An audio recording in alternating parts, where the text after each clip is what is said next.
Alrighty, just kind of getting started.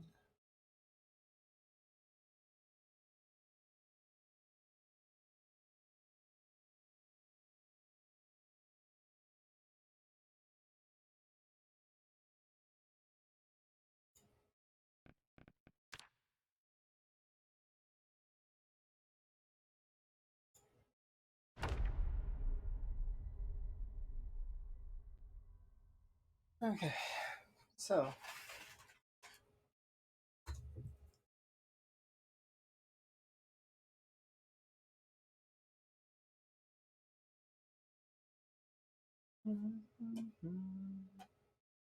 my goal for today is hopefully to build more wall. So that's like pretty much the whole goal.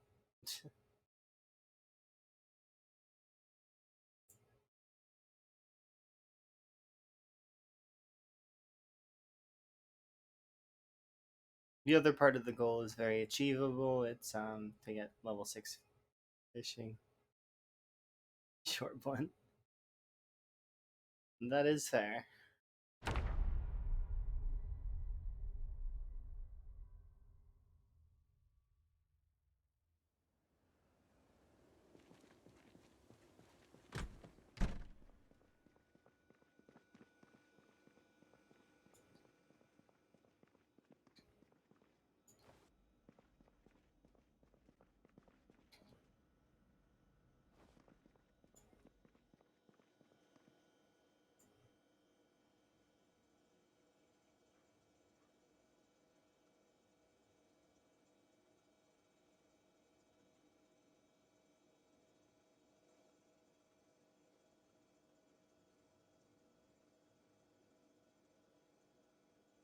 I said short, not short.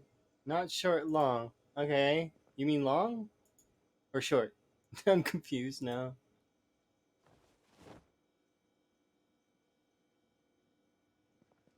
I'm gonna guess it's long, given the context of your words.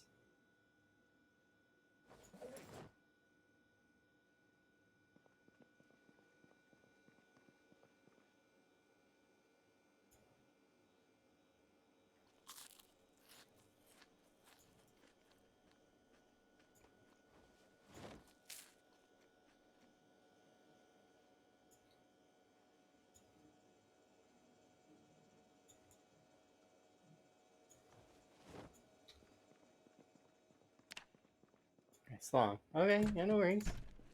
It can be like if you want to edit your own redeem, I don't mind you doing that. Like, just it's not something I want people to have like a common. Like, I don't want people to do it all the time, but like if you make a mistake and you want something different, or I don't mind. You redeemed it, therefore it's sort of it would only make sense that you can change it. So, anyways, long blunt it is. And my plan right now is I want to level up fishing, but I also want to. Yeah, I don't want to change it every half hour because that seems weird. But it's just like if someone like they get tired of the front of the weapon that they've selected, then they can pick a different one if they want to. But if I don't have the means, like if somebody is intentionally doing it to kind of hamstring my weapon sets, then I mean, context will tell, right?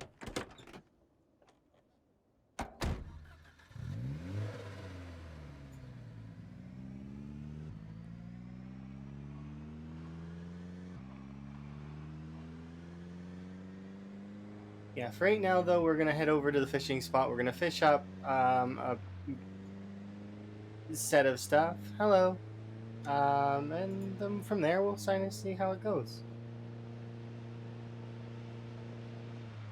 But yeah, we did just start, so I mean, it's I'm still kind of loading up.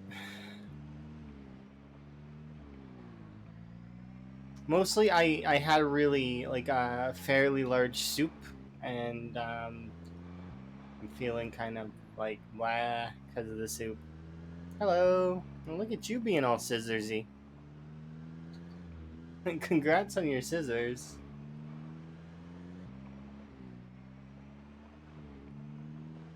You're slowly becoming a sharper and sharper tool. Not so sharp tool, gradually getting sharper. Yeah, it's crazy.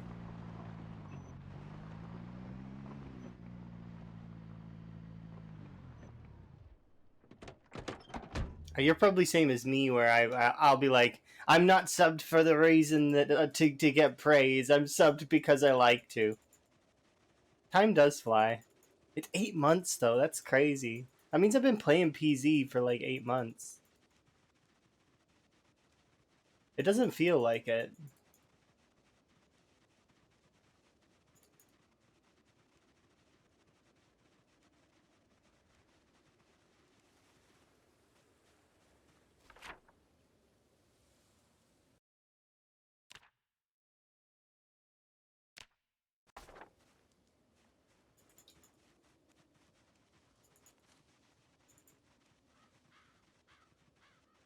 Time sure does fly.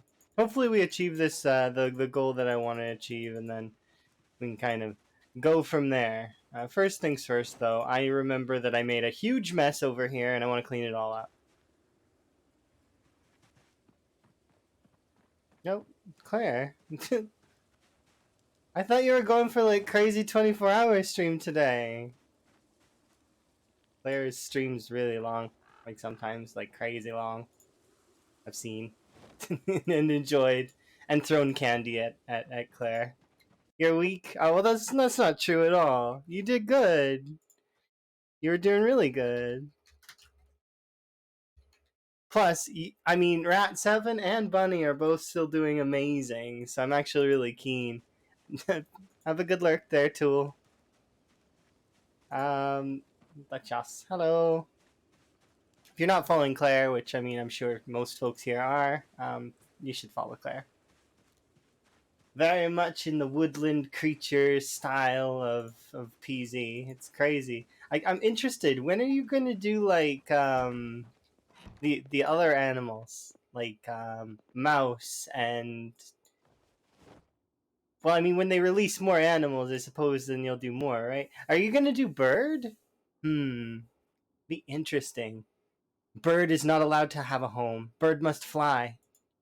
And then mouse could be like the rats, but much more scared. Like can't really fight much, right? Runs away a lot of the time. What would you do for the other ones? It'd be interesting. Of course, these are all just silly little thoughts that I'm having because it's like it's an interesting style of character, sort of stories and styles. Meanwhile, I'm over here doing my wall. City mouse instead of country rat. Exactly. You could come up with so many cool playthrough styles just based on that whole aesthetic. It's like because they're gonna be adding things like deers and cows and chickens in. Does that mean that Claire is gonna do cows and chickens and foxes and bears? Oh my.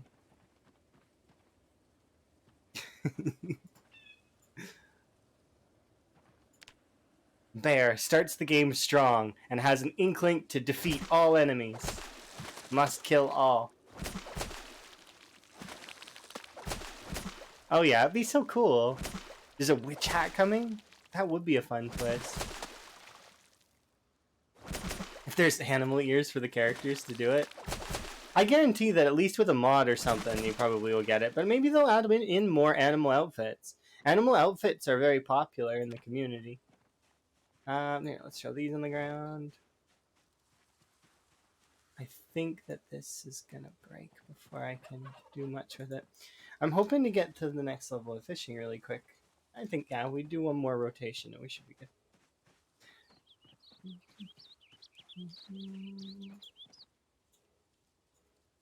Achas. For those that don't know me, I'm Allison and I like to go on adventures. I'm mostly a relaxed individual most of the time. Sometimes I get hyped, but it's very, very seldom. Like, it's one of those things that's like, it happens sometimes. Sometimes I'm excitable. Sometimes I'm punny. Sometimes, I don't know, I'm cheery. Most of the time I'm cheery. Even when I'm at my demise, I'm cheery. Because that's, I don't know, it's part of the game. You gotta kind of take the game with a grain of salt, and or for me it's sugar, because I don't mind. If I die horribly, then I'm playing the game right. Of course, it doesn't seem to happen very often. Like, I mean, well, I guess it has happened quite a lot in the last few months. Because this is my 29th character on CDDA. But I'd say only about maybe 7 of them did breakaway. Most of them die in Muldra. Maybe more than 7. Maybe I'm being unkind to myself. It all depends. But everybody plays the game differently, right? And that's the cool part about PZ is there's no real like one way to play. You can kind of enjoy the game in every which way.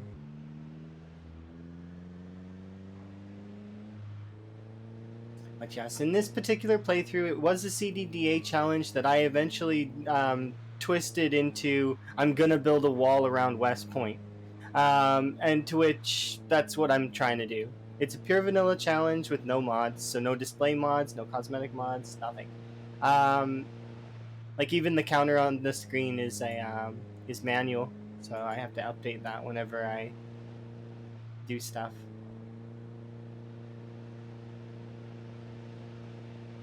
Right now, we're living in the Spiffos, and we're gradually making a long wall around West Point.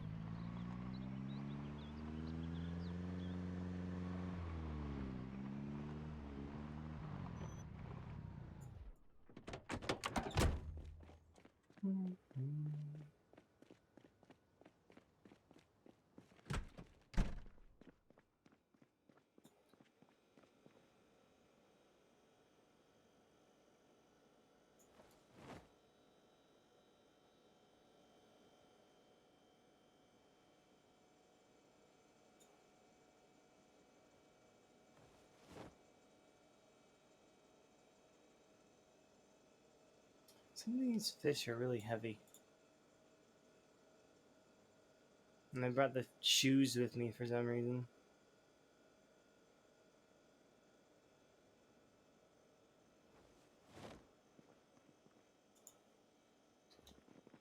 So many fish? Yeah, it's a good way to sort of... I'm done collecting fish now, though. The reason why I've got so many fish is because I was leveling fishing. Now that it's level 6, I don't need to care about it anymore, and I'm going to set up the traps. Because the current area that we're in is... it's better to do trapping here. Can I not cut these up?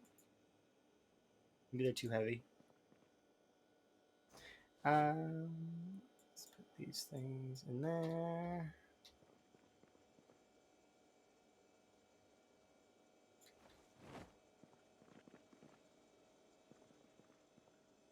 Let's grab fish off the floor.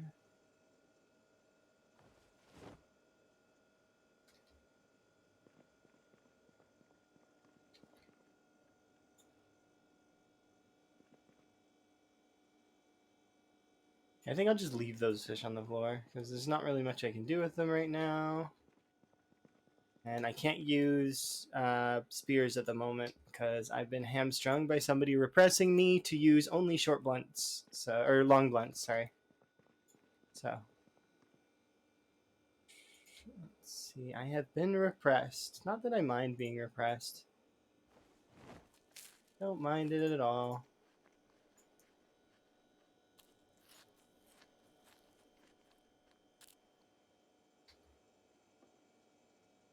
Oh, congrats on getting first. Yeah, nobody thinks to check it sometimes, so it's always good to see if it's available.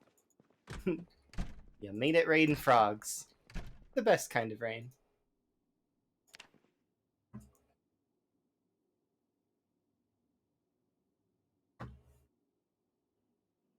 Okay, let's go and do some stuff. I think maybe we'll go and... Because I want to do a little bit of combat because somebody did a redeem, so we'll eat and then we'll head out to kill stuff at West Point for a little bit, and then we'll go and do the wall.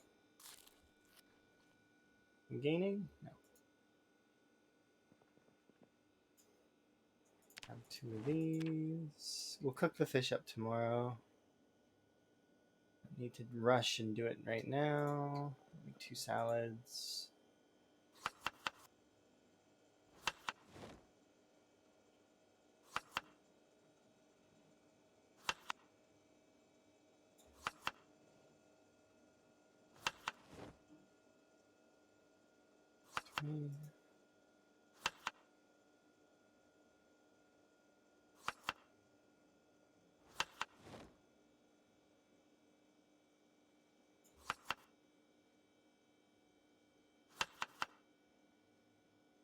A little bit more protein.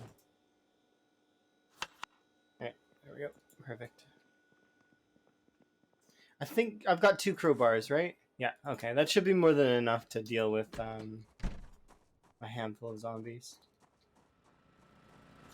Where are you at?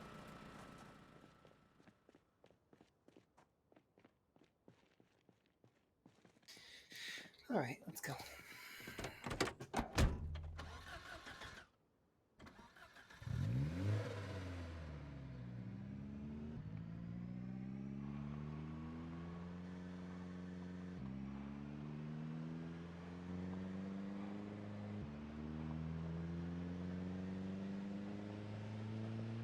I'm really looking forward to having this wall. Holy jeez. Okay, thank you very much for the sub. Do appreciate it. You scared the life out of me. It's like, appreciate you. Enjoy your ad-free viewing and your frog emotes. And I'm gonna try and recover from being spooked. Because it's weird. I don't know why I've been getting scared mostly by stuff, but sometimes my follower notification or the raid sound or like those things have been spooking me lately. I don't know what's with it, but it's been weird. Because it's funny, sometimes I'm stone faced when it comes to the jump scare sound in this game. Sometimes it scares me. Sometimes. But it's like, you know, and sometimes I just walk past and it's like it's an obvious time where you could get scared by the jump scare and it just doesn't bother me. I'm just like, well, yeah, whatever, jump scare. And when we were playing Labyrinthine and a couple of those kinds of scary games, the games will try to scare you a lot of time. But the game didn't scare me most of the time, except for when the Wickerman slammed his fists down. So I think it's more so just really loud, sudden noises is what's doing it. That's the best way. But some folks would think that's kind of a cheap tactic. But, you know, it isn't that cheap in my mind. 1 second.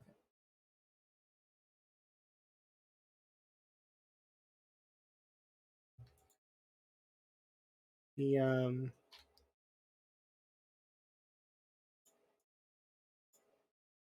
just checking the sounds because there's something wrong. Something's amiss.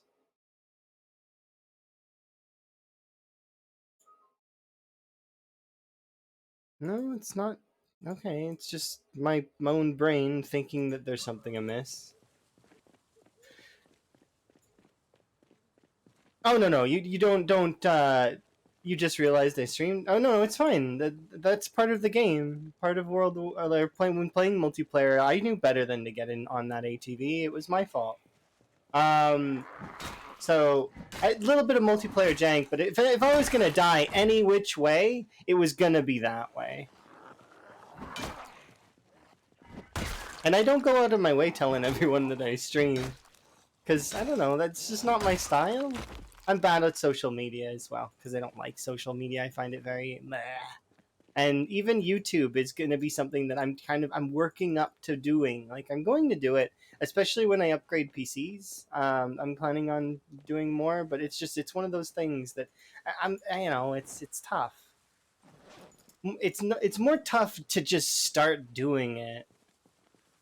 You feel you only ever die to dumb stuff? That's fair. I don't always die to just dumb stuff. I die to misplays as well. Like my big run, I died to misplay. That was my own flub. Like I made a mistake. But then I've died to jank as well. It varies. Sometimes you die to jank. Sometimes you die to your own gameplay. And that is the thing. I very much prefer to die to my own gameplay though, because it's better. Because you can learn something, right?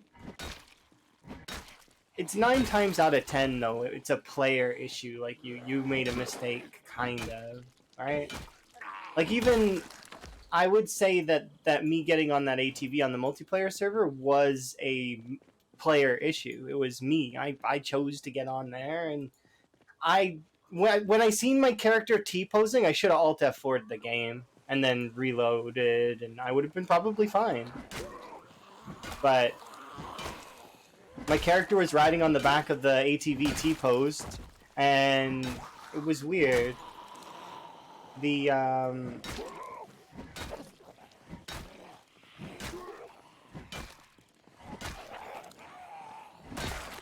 and then the game froze. Which, I mean, that multiplayer kind of has those sorts of issues sometimes. I think probably what actually happened when the game froze was on the multiplayer server, Molly had already gone over to the next area, like the next cell. And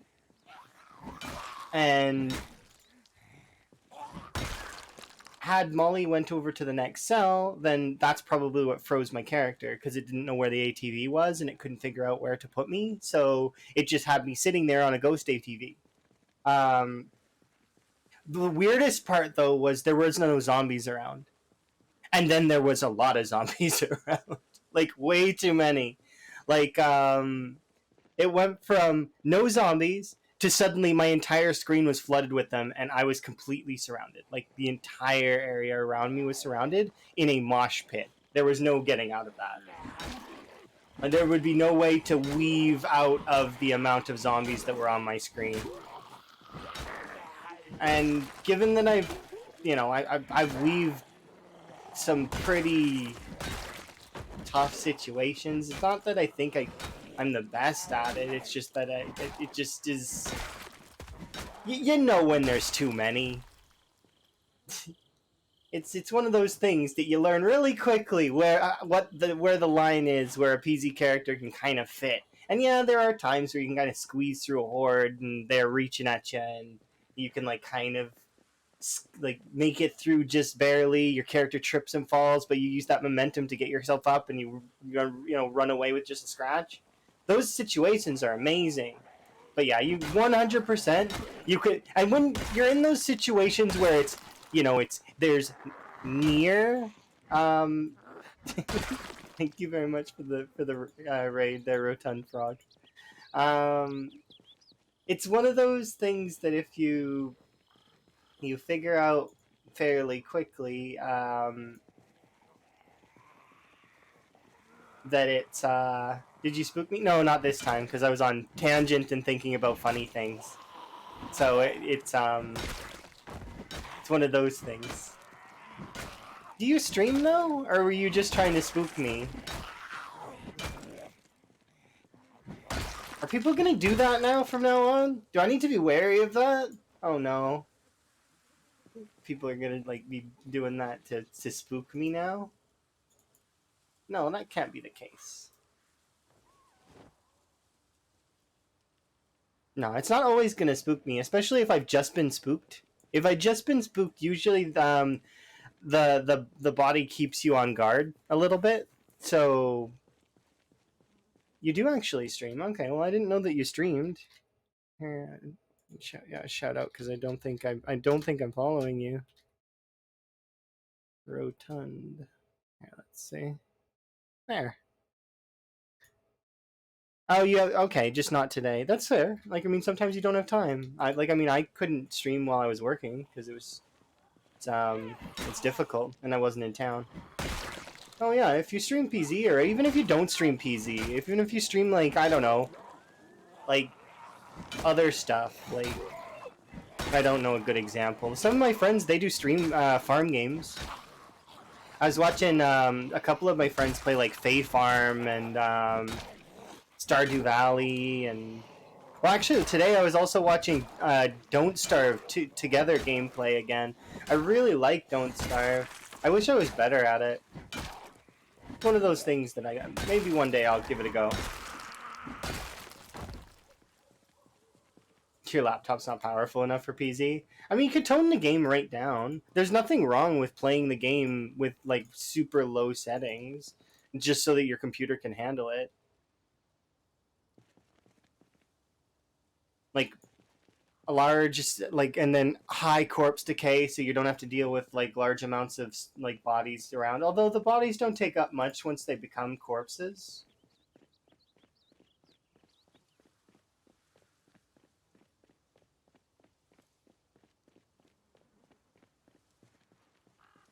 Add items you drop to the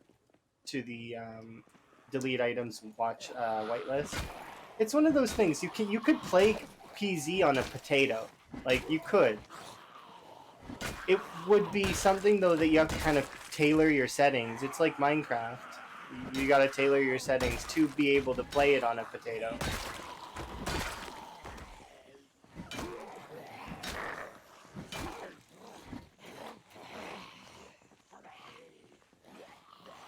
Oh, you stream on your Xbox, I see.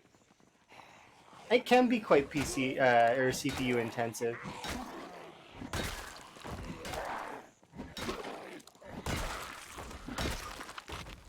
The sound is off to me. Why is the sound off to me? I don't understand. Something's wrong. Why are you off to me? This is one of the reasons why perfect picture is a pain in the ass. Something's wrong, and I don't like it. Something sound related.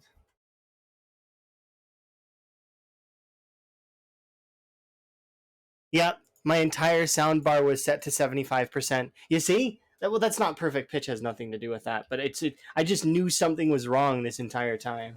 I'm like, something's wrong. My system sounds were down. That's why. I wonder why the system sounds went down to 75%.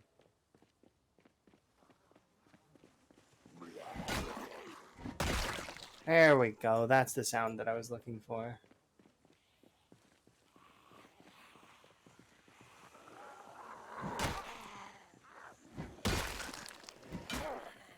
That's better. I want to hear the crunch. That's one of the reasons why I really like Zomboid is the sound design.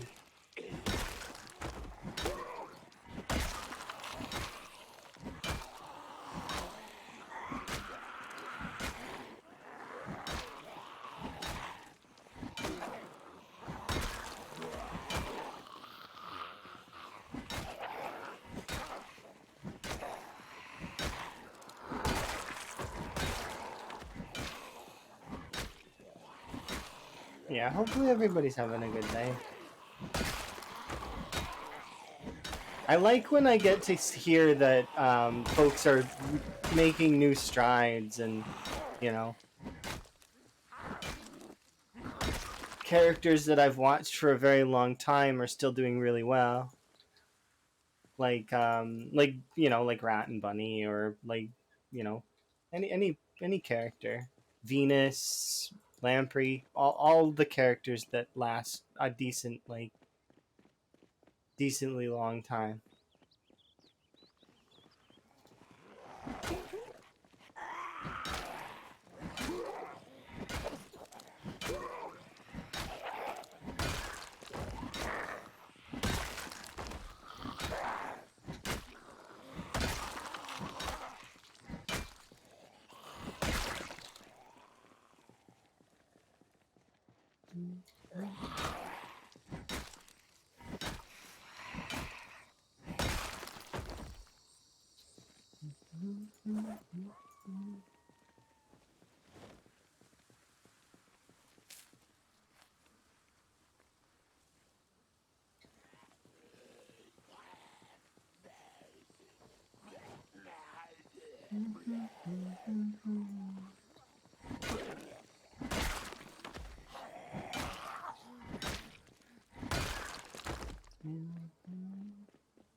My absolute favorite part about Canadian winter is that if ever I feel a little too hot, I can open the window for like 5 minutes.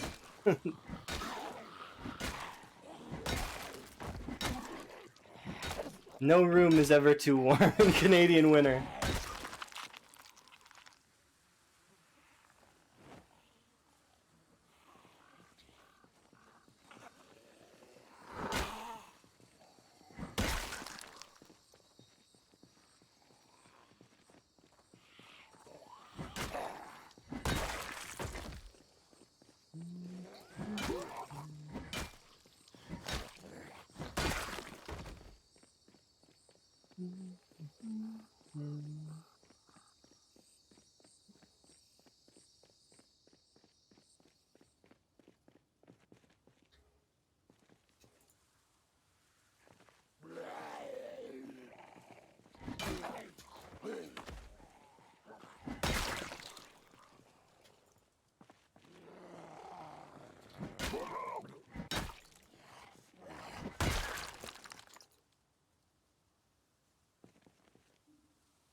Swordblades terrifies me. Any tips? Breathe.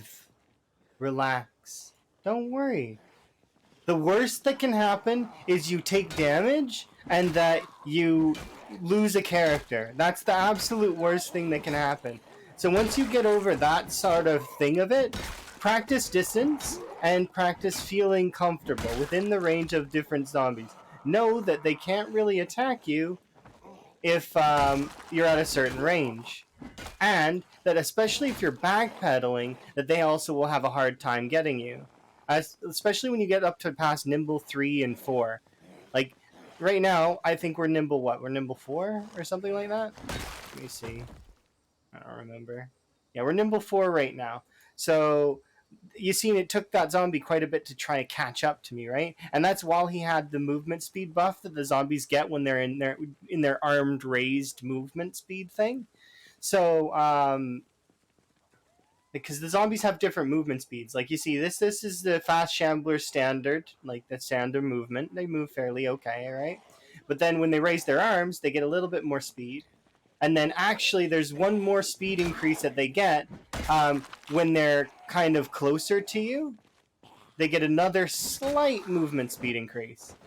So once you've figured that kind of stuff out, it's about sort of, breathe, relax, don't worry. The worst that they can do is catch you, and then you die and have to start again. Um, and then sort of know your limit and stay within it. Hello. Your limit will be based on your short blade skill, your maintenance, and then also your fitness, and then how much stamina you have. You know, which is also based on how you're keeping your character, whether you're injured or if you're spending too much time near the corpses, you lose a little bit of strength. And if you're not resting. But with short blades, as time goes on, you'll get more and more stamina reserves. to a point where you will use almost no stamina at all. But yeah, a lot of the time it's just relax, right? If you're so long as you're kind of relaxed and know your ranges, and if you feel like you're not in a good position, reposition. I'm sure you'll see it a lot of the time where I'm backpedaling and I could just keep going for swings, but you'll see me sort of do a little jog away from the zombies. That's me not feeling comfortable with the range that I'm at right now and wanting to reposition. So it's down to you as a player to figure those things out. Hi, by the way, and thank you for the follow. Do appreciate. I'm just was on tangent and didn't want to lose my place. Because short blades are my favorite, and if I could recommend any weapon for players to start with, it would be the short blade. The reason isn't just because it's my favorite weapon. It's not just because I feel like the stamina reserves are great and all that sort of stuff. No, the reason why I would recommend short blade as your first weapon to learn in the game is because it would get you understanding the range where you can be near the zombies. It gets you a little bit more comfortable with having zombies around you. That said, it's also it can gradually over time, when you pick up any other weapon, you have more range. Yeah, 10k 69. You doing good, Nico? I left you off good. You're still alive, right? I figure you must be. It would take quite a bit for you to die unless like somebody were to it's well, probably is it a starting, like, is it ramping up to time 16?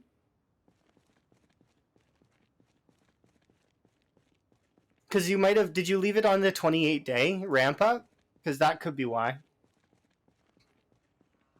The default settings is, oh, no, you didn't? Okay, well, the default setting is 28-day ramp up. Nah, Nico's not good or not bad at making a server. Oh, make everyone install the zombie fix mod. You've seen the rep video, you should know. There's a new mod? You don't need it? Okay, well, I mean... Ooh, a server-side mod. That seems interesting. Is it working? Because by the sound of it, it might not be working.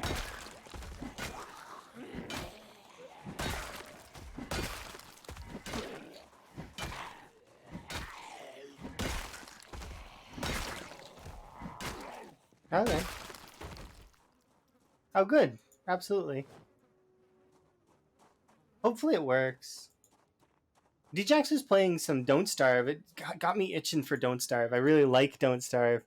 I've never beaten like the end game boss in Don't Starve, the Celestial Champion.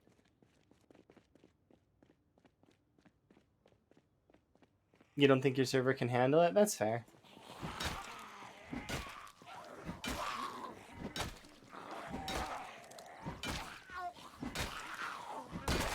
See if the server goes on sale for the RAM. RAM usually is the first thing that gets marked up in a sale. For example, Elm upgraded our server from 32 gigs of RAM to 64 gigs of RAM for half the price, if I remember right, or less price. So just be on the lookout for sales. I've got a question for you, Robbo. Are you referring to Ricardo like or that's Ricario?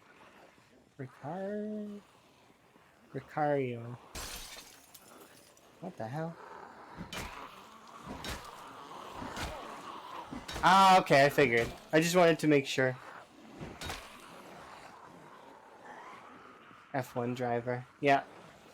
I don't know racing, but the name is familiar to me because I have some friends that are really, really into those kinds of stuff.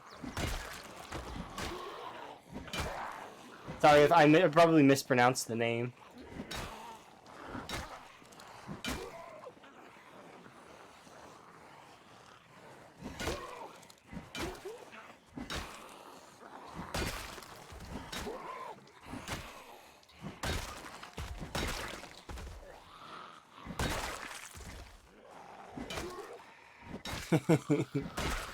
Friend.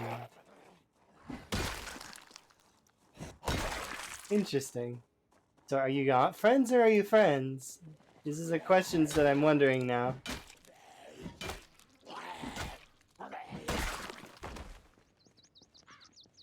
I'm going to consider them friends for the time being until proven otherwise.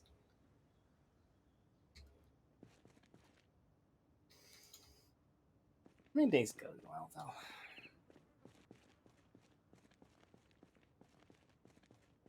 I swear I seen an axe. Did I not see an axe?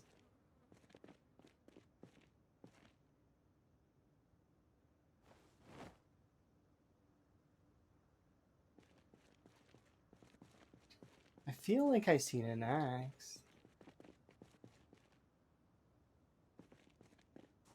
Did I pick it up already? No. This is like, where is Waldo?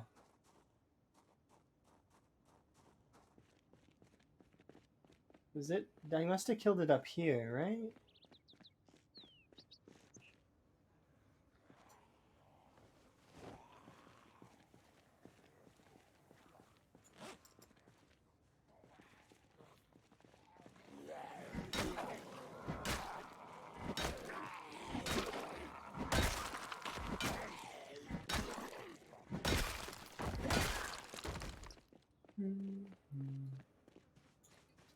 Where is that axe?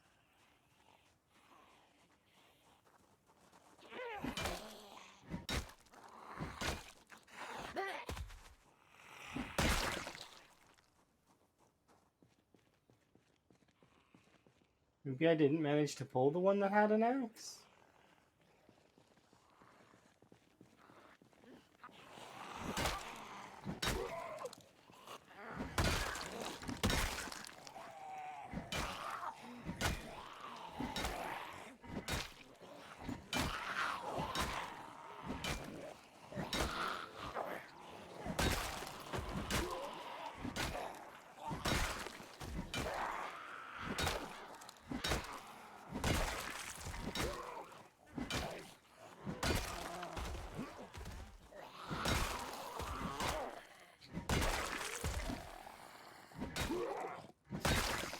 Okay.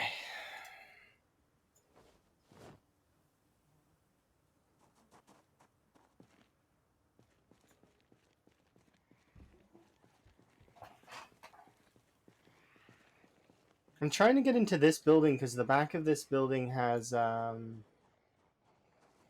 warehouse loot.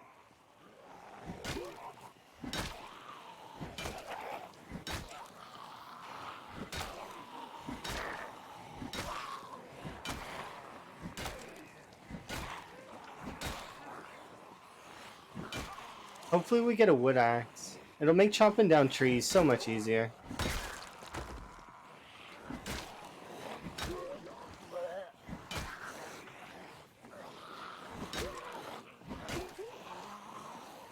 Where's the house? You mean like, where do I live? Right now we live in the Spiffos. Over by the crossroads.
The music is hilarious. Well, it makes sense, doesn't it? I'm playing the Zims Project Apocalypse expansion.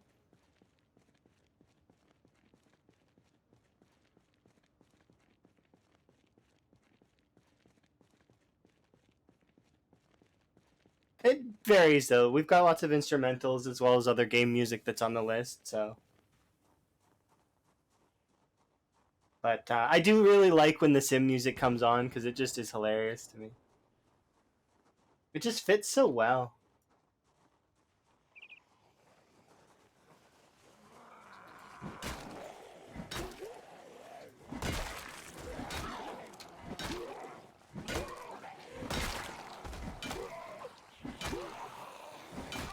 Thank you very much for the follow.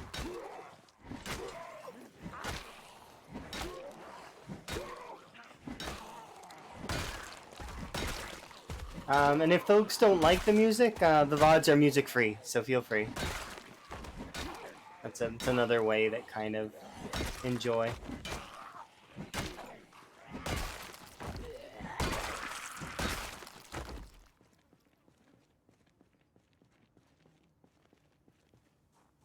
If you could click on them to fix them, that would be kind of nice.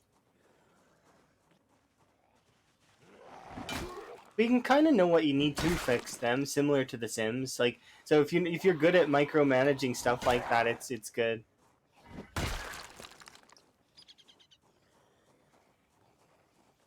That's one of your fave. So you can just link the music in the Discord. So there's actually a music section of the Discord where you guys can link songs, and I go and listen to those later. And then if I feel like they're right for the playlist, I'll throw them on the playlist. But if I don't feel like they're right for the playlist, I still might enjoy them and just add them to another playlist of mine. You kidding about the Moodles? I mean, they are pretty much like playing The Sims. Because in The Sims, you have entertainment, tiredness, hygiene. I suppose they could add a hygiene one, but I'm sure a lot of people would dislike that, kind of. Although there are mods that do that, so maybe they wouldn't dislike it. I like to keep myself clean, though, a lot of the time, so I'll just clean myself up if I know I'm not going to be fighting for a while, and I have the means to do so.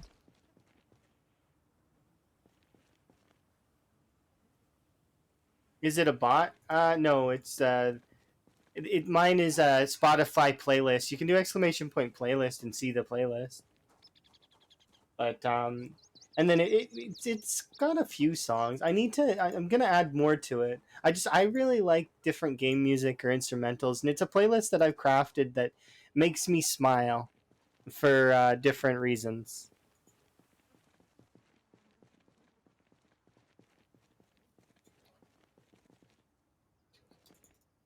depending on which games are on the docket.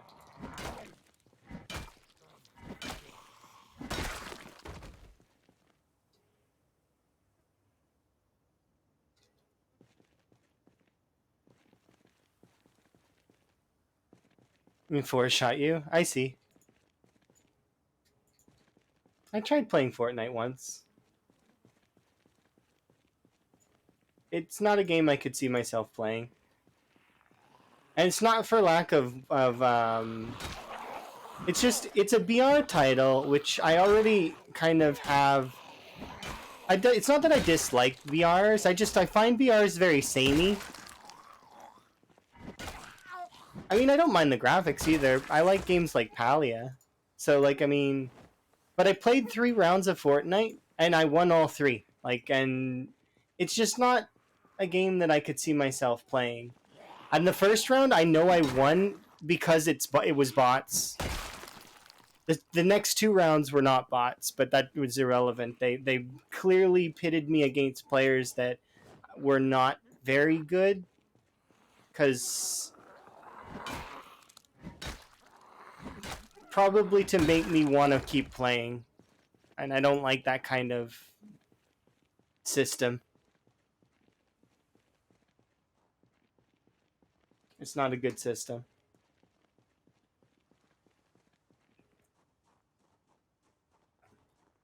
The game would have had plenty of data on me from the 2 rounds that I played to put me against people who were actually able to aim. So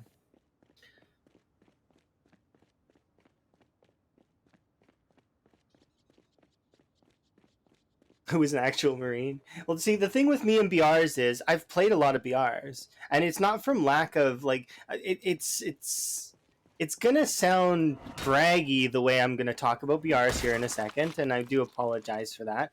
But when I played, like I played Realm Royale, I played The Culling, I played PUBG, I played all those games, right? And it's very samey. Go for the same style of items each time. Go to the circle. Make sure that you're keeping your positional awareness up, and then kill the people that are around you. Go to a point of hunting, like which is really really fun, but also kind of eh.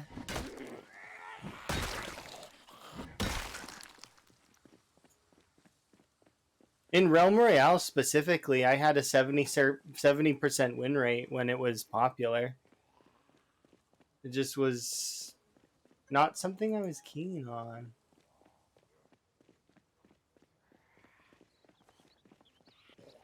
Lights don't attract zombies, no. However, the generator that makes the noise will attract zombies.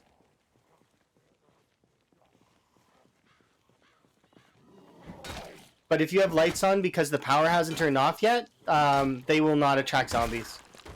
Zombies can't even see flashlights. They're pretty light blind. Yeah.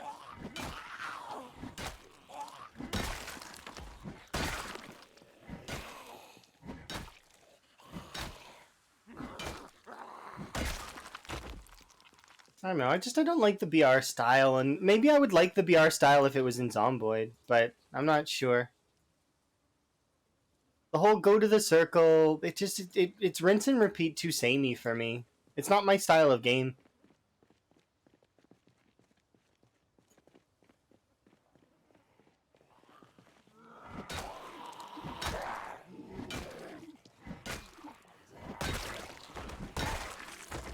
Like, think that the things that were holding me in BRs were that other people liked them, and it had a sort of a competitive element, and it was fun for that reason.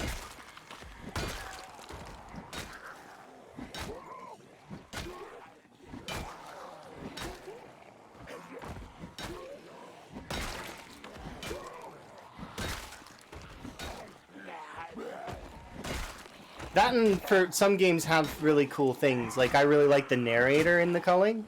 I thought that narrator was awesome. That narrator also did Battle Block Theater, though, and if anybody here has played Battle Block Theater, you'll know exactly why I like that narrator.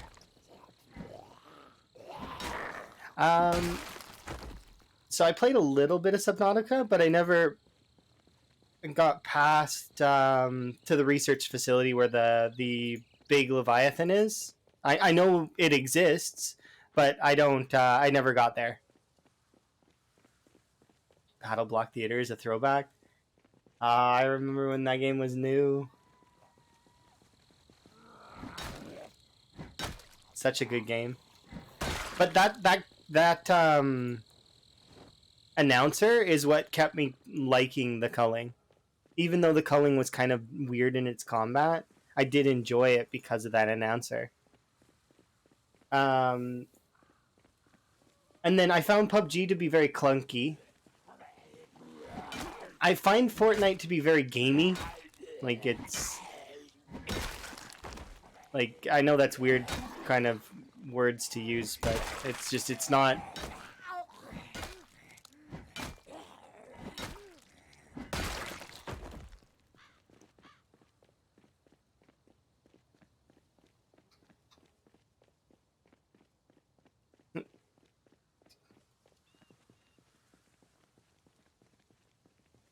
Thank you for the wellness check. Do appreciate.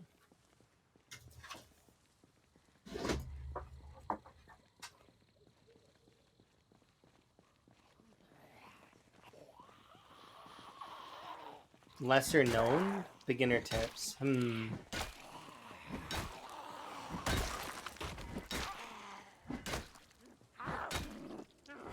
It's been too long.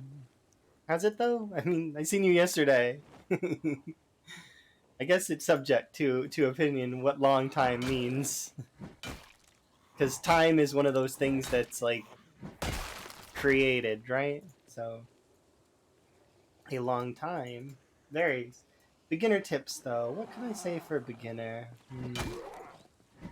The absolute best beginner tip that I have is like the golden rule of Zomboid. Know your limit, stay within it.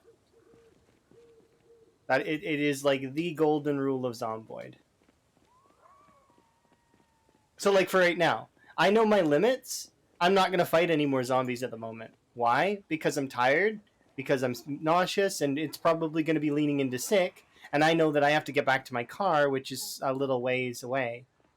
But that's probably the best tip that I can give for Zomboid would be know your limit, stay within it. Hello.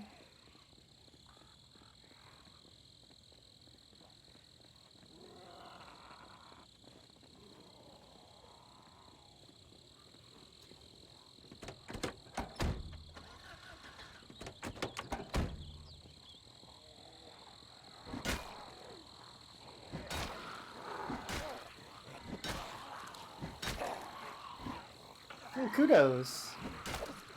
And how did it go? Did you survive? Are you thriving?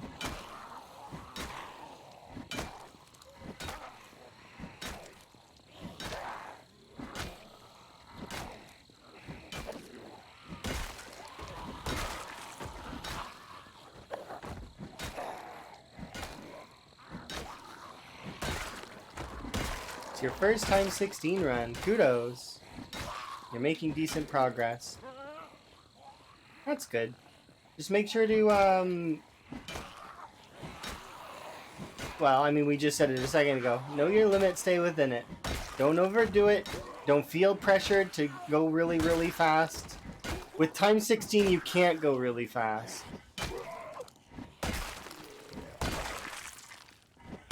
You need to take your time. So... well, I mean, if you're going to use fire, though, you could go really fast, I suppose, but...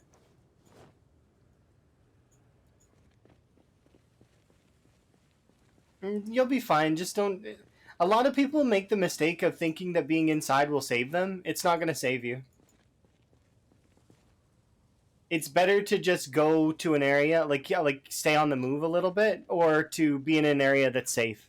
So, what I mean by that is, the helicopter generally will have a, if you're talking vanilla helicopter, it has like a 4x4 tile pull, kind of, depending on where you are.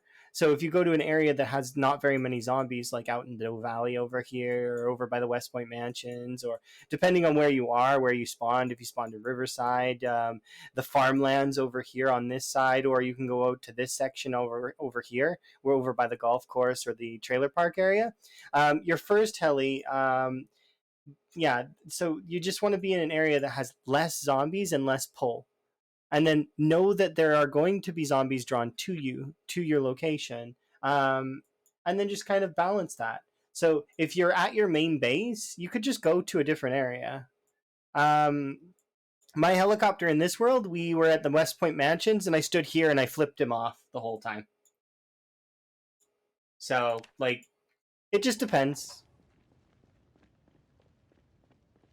The playthrough before that, I sat in the driveway and was reading the whole time.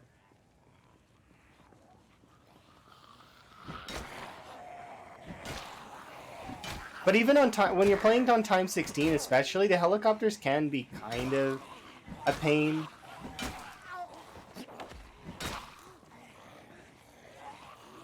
It does depend, though.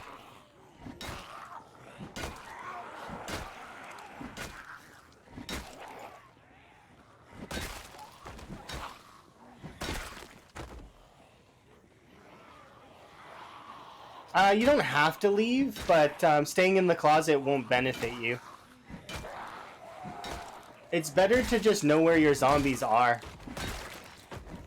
I wouldn't recommend hiding. I would say stay on the move, or know where your zombies are going to be coming from, and then just kill them as they come in, if depending on how many of them there are. Obviously, if you're fighting on time 16, you wouldn't want to do that because let's say you're fighting time 16 West Point, the player can only kill between let's even a max level like maxed out character can only kill like between 1,000 to like a few like a couple thousand. It's usually between 700 and 1,000, but you can kill more if you're really min maxing. Um,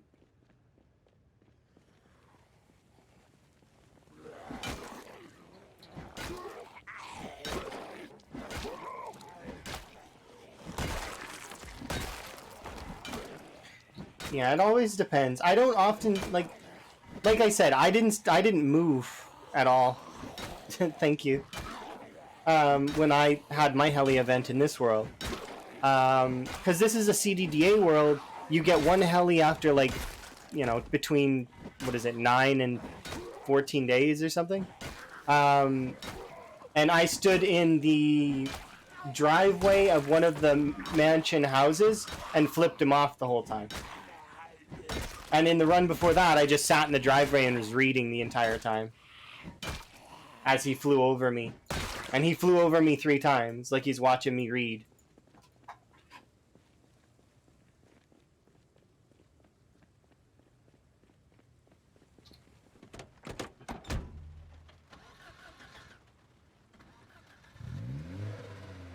Alright, let's head home. We're a little late heading home, but I wanted to make sure that we put in a lot of extra effort on the redeem. So now I can do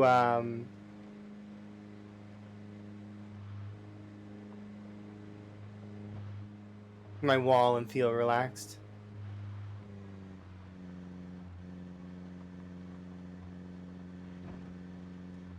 It just depends. There's some part.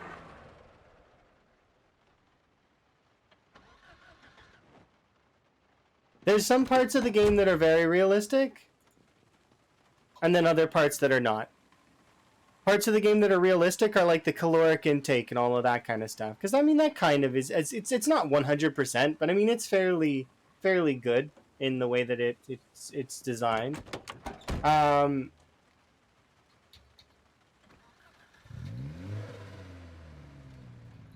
Something that's not realistic would be the fact that I can pick up a fridge in my right hand or in my left hand, hold a pipe in my right hand, climb up a rope made of my socks, and then after I'm done climbing the rope made of my socks, I can beat a zombie to death with the pipe in my other hand while still carrying the fridge. Like, I can't do that in reality. I wouldn't even probably be able to really beat the zombie to death with a pipe in reality, probably. You know how much force it takes to do that kind of stuff? A bit tough. And that's assuming the zombie doesn't fight back. That's one of the reasons why when people ask me, do you think you'd survive the apocalypse? I said, I say no. The reason being is that I think I would succumb to the airborne strain. Because, there's a lot of folks that are like, oh, I would totally survive the zombie apocalypse. Would you, though? Would you really? You got to get over the airborne strain first, and can you guarantee that... Okay, so if I survive the airborne strain would then be their argument, right? But it's like, do you really think that you could actually survive? Like, for real? I mean, you'd need some kind of training, wouldn't you? In order to...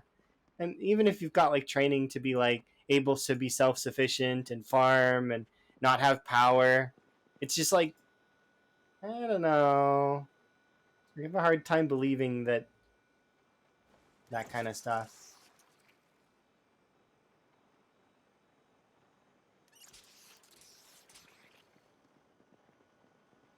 Plants vs. Zomboid? Okay.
That's great.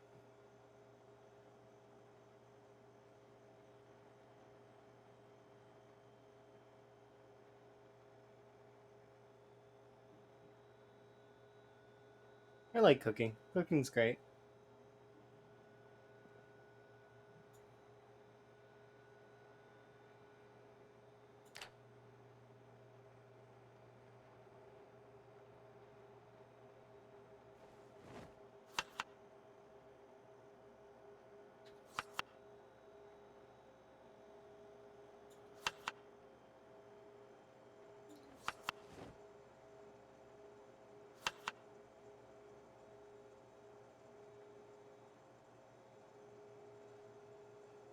Just waiting for these to cook so that we can then turn that off. And that off.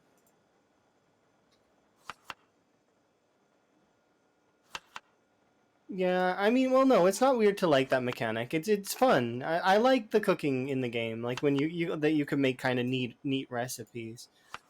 It's interesting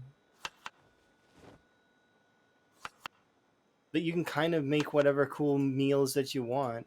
Although I don't make things that are absolutely crazy, I do make things that are kind of a little bit more in depth than a lot of folks will. It just depends.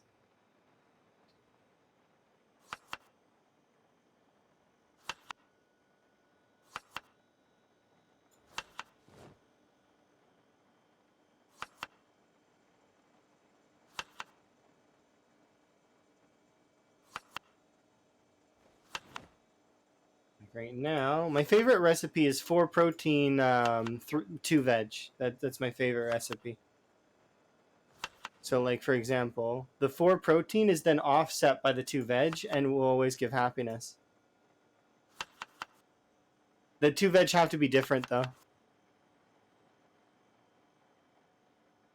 If your thumbstick pops off, then that's a hardware issue that you should fix before you play the game. You shouldn't be playing the game with defective things. You know, just bad practice. You like making pancakes? Fair.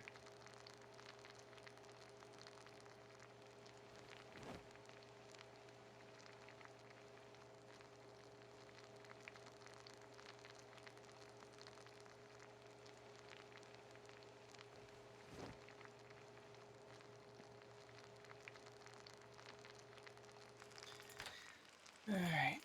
So these things can go on me for right now.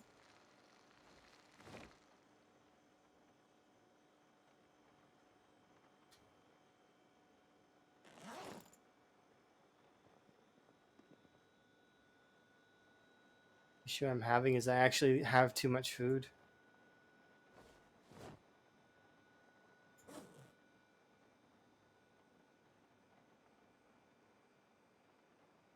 We can eat this.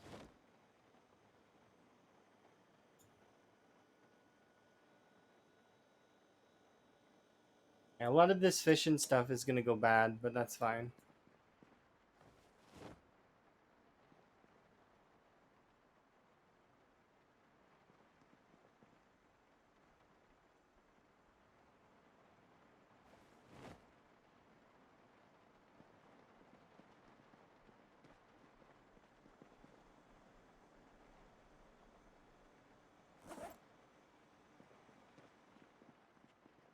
Up all night in the kitchen. Yeah, it happens sometimes. It's okay.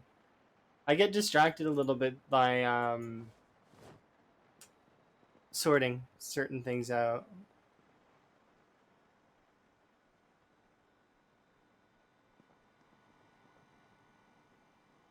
I'd rather have my stuff sorted though than not.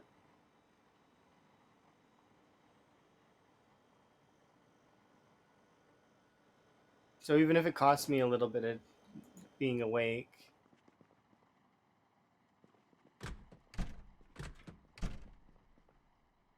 Because we're gonna be going to the wall anyway, so it'll be okay. No, we went to sleep encumbered. Oops. Where are we encumbered anyways?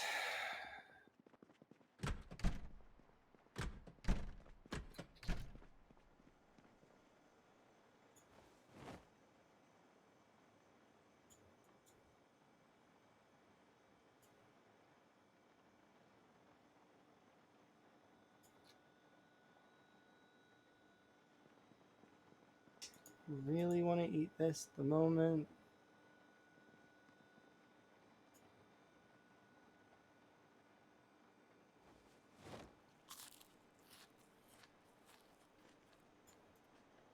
We're gonna get double up arrows at this rate. Okay. Time to go. Today's a wall day.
Look at all the axes.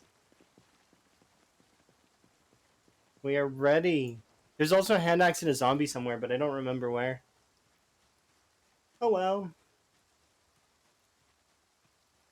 We sacrificed that one axe to get more axes in the future. Obviously, that's what that actually was.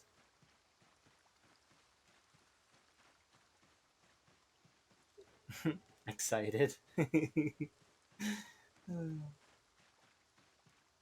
Are you really excited? That's interesting. Enjoy your sleep.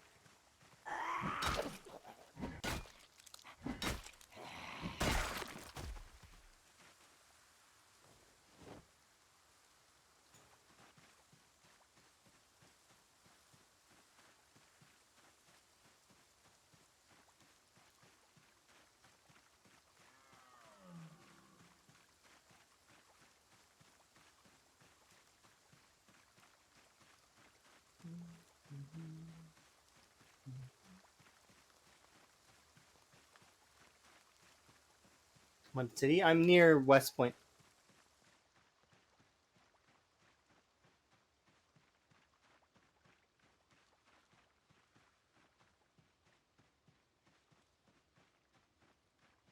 Really, we're living in the crossroads between West Point and Dixie. So the crossroads doesn't have that many zombies. It's like a really chill area to be. Um,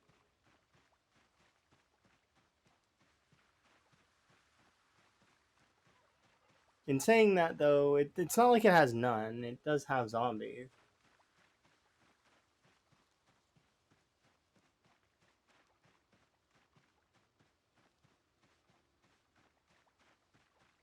You're at the West Point Spiffos, but yours looked different. So then are you at the Spiffos in West Point? Because you could be at the Spiffos inside West Point.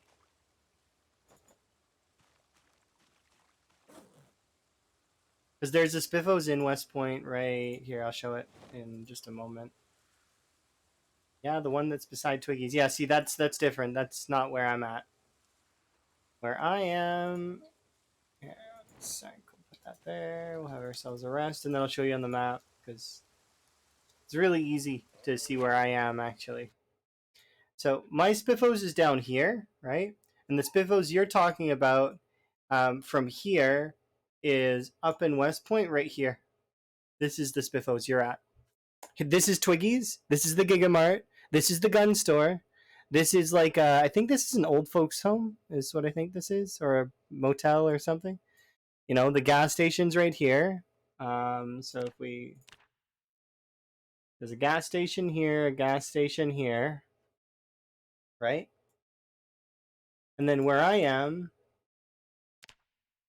we've got gas station here, and then our current home is here.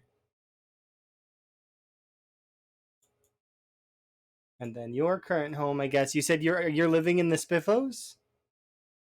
So, where is it?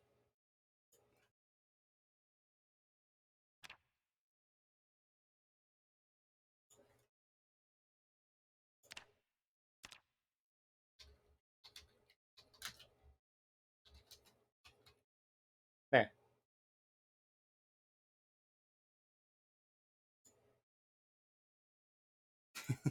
Thank you for the gifted sub to Cinnamon Owen.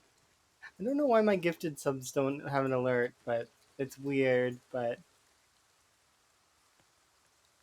Because it's supposed to have the same alert sound as the regular subs, but it doesn't. Good thing that I'm on the ball with it most of the time.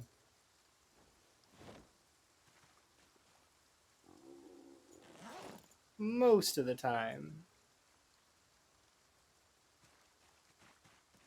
Yes.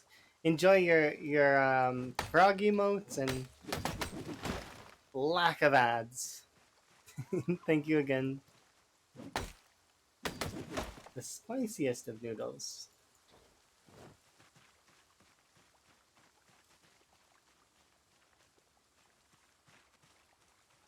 Now you want noodles? That's fair. Meat cleaver as an axe? Technically yes, but technically no. The reason why the meat cleaver is here, I'll show you, and you'll be like, oh. I include the meat cleaver in the axes at the moment because the meat cleaver and the...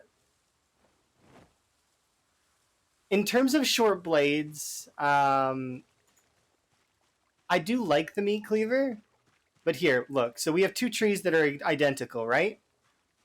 There's this tree and that tree, right? Here's the stone axe. 1, 2, 3, 4, 5, 6. Now, you're not serving a good purpose here, stone axe. You weren't supposed to splinter apart before you were done. Maybe it can still prove my point, though.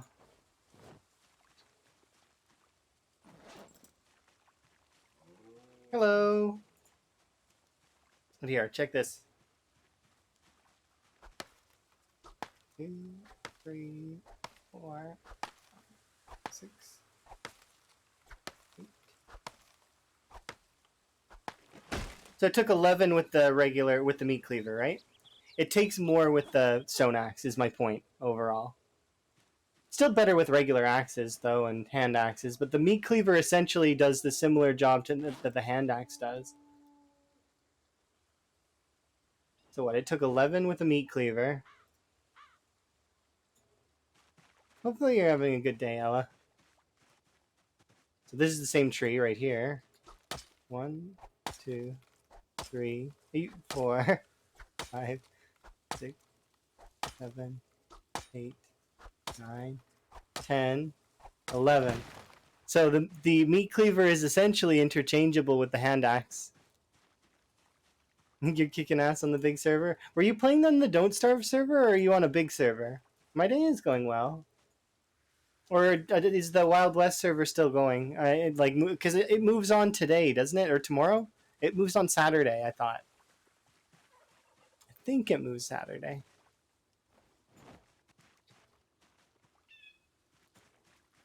Ah, they extracted. Oh yeah, the extraction was yesterday and today. Okay, so but still, good, good, good. Hopefully everybody survives.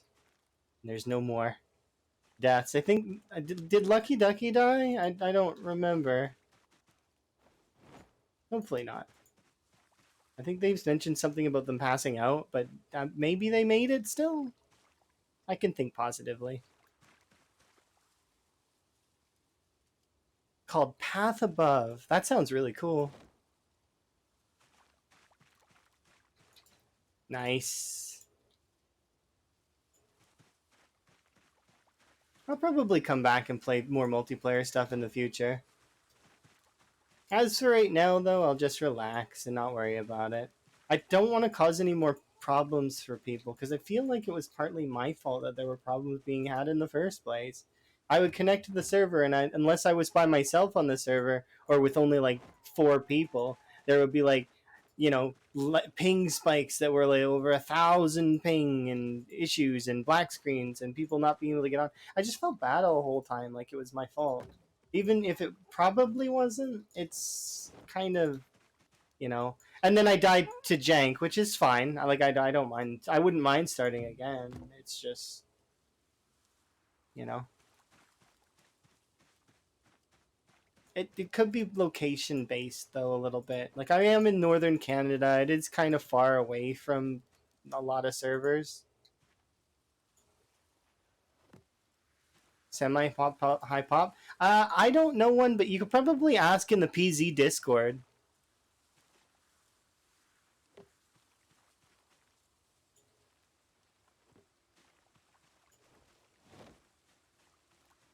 There's a lot of folks that have like servers and stuff running. Yeah, definitely asking in there would be easier than because I don't place on server very often. I actually only played on servers recently. Like I think I've played on like a total of like um, 5 multiplayer servers total. So I don't really have very much experience with it.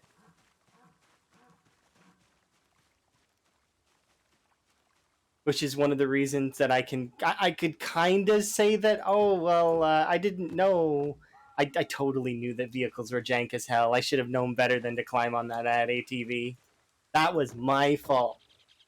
100% my fault. I gotta hold that L.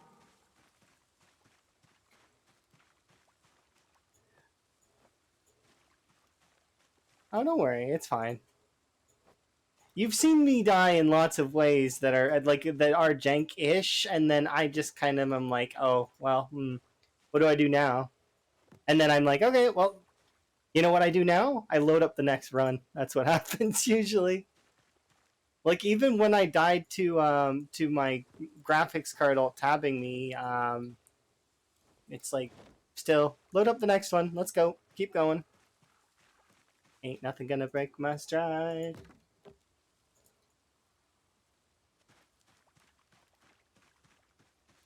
You need to sulk first. And sometimes you need a good sulk, especially if it's a big one. But when I lost my big run, it was more of a sigh of relief than. It was like, finally, I've locked in my PB and I can just relax now. I was happy. Bittersweet, though. Bittersweet happiness.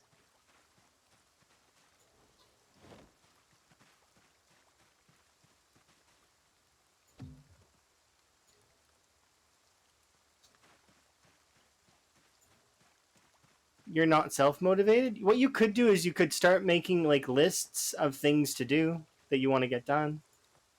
What's this playthrough? This used to be a CDDA run, like pure vanilla CDDA, right?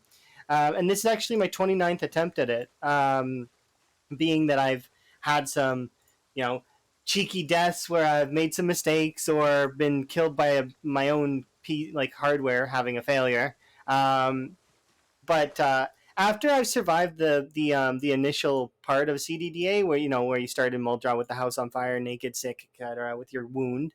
After I was done surviving that, I made a new goal for myself around I think it was I don't know if it was the 16th run or something, but I decided I would learn about respawns. And as I learned about respawns and was playing with like door frames and log walls, I decided, you know what would be kind of fun? To defeat the game's internal systems. Go beyond the standard I just kill zombies. I'm going to defeat the AI director by cutting off its ability to respawn zombies to West Point. After which, we will defeat all of the zombies in West Point and create a base in West Point. And then from there, I'll decide what I want to do next. But so that's my current goal: is I'm building a large wall around West Point, and the wall spans for about 13 cells long. So the wall goes from this X here all the way to this X here. Then it'll go from this X to the river that sort of trickles off over here. I'll wall off the bridge that's over here, the bridge that's over here, and from this X vertically along this road to the river. Once we've hit that, which is going to take a little while actually, we will do that. So what does it do? It combats the internal systems of the game. So the way respawns work is that the AI director needs to be able to get into an area in order to spawn the zombies outside the player's sphere of influence, or it's kind of a box of influence, actually. The AI director needs to be able to get into that area. So there's certain things that kind of block it off. Log walls, door frames, TVs, like things that are solid. The little playground, houses actually count as well. So, and there's certain so the AI director won't be able to respawn anything in this area once I've built this wall. So once the wall is all the way around, the river counts as a wall. So it'll lock this area from the AI director. Not that the AI director won't try to spawn stuff in here. What will happen is, and I've seen this before because I did build the wall in debug once to test it. The AI director will bounce off of the walls, trying ad infinitum to get in there to spawn its zombies.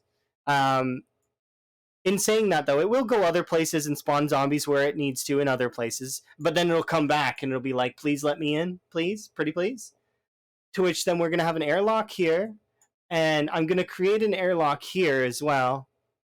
And that's going to serve as my entrance and exit to West Point. If the zombies manage to punch a hole in the wall, well, respawns will happen again. But they won't be able to, because the way that zombies work is you need a player nearby in order to have the zombies have any animations, interactions at all. So if there are no players nearby, the wall is indestructible. The zombies don't have their animation, so they can't attack the wall. They actually can't even walk through door frames or go through windows without the player nearby. Those are all tied to animations. So it's really interesting. It's taught me a lot about respawns. Like, for example, zombies can't respawn indoors. I learned that from this playthrough, as well as a bunch of other cool things. Once the initial zombies have spawned in a house, that's it. The only zombies that will go into that house are the ones through meta events or migration. It's really, really interesting. So I am glad that I did this instead of doing more times 16, but I do miss times 16, so I will be going back to times 16 after I'm done with this.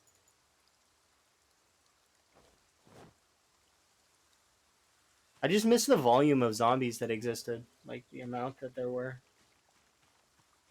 Being trapped on the same road for days at a time. Not everybody likes that, but I do.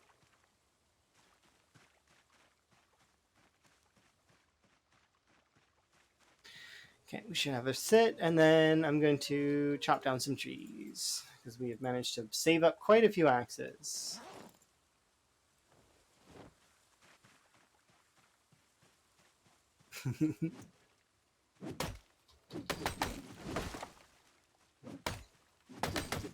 But yeah, it's not something that I'm very. A lot of folks are surprised to find out that I stream. It's not something that really comes up very often.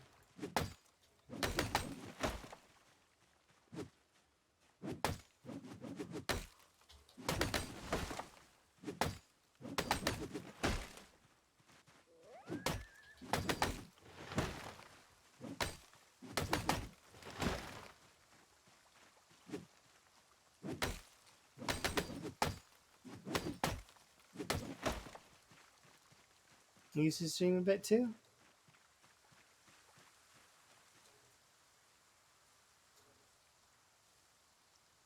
That's cool. I bet you had some really cool runs.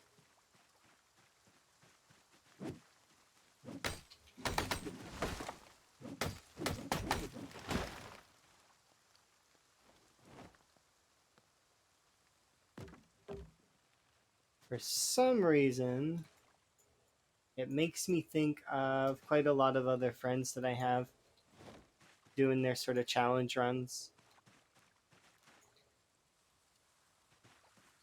Challenge runs are really fun.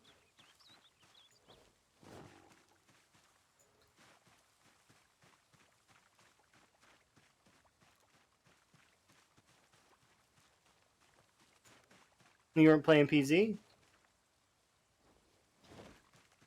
No, that's fine. I figure you still were doing challenges, though, of some kind. I used to play Minecraft. And after Minecraft, I used to play, like, Overwatch and a bunch of other stuff. Yeah. I don't think I've ever played the first one. Lord of the Old... Or wait. First one. Trying to... Lord of the Rings. I was completely off. I'm like, it's not. I thought it might be the Star Wars one. I like Lord of the Rings. I seen the new Lord of the Rings game, and I was disappointed to find out that it was on Epic Launcher. So disappointed.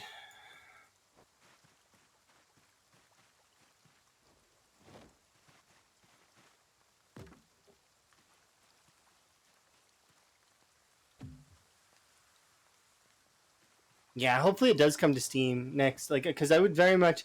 Because can you play as an elf? I would totally play as an elf or a hobbit, but probably an elf.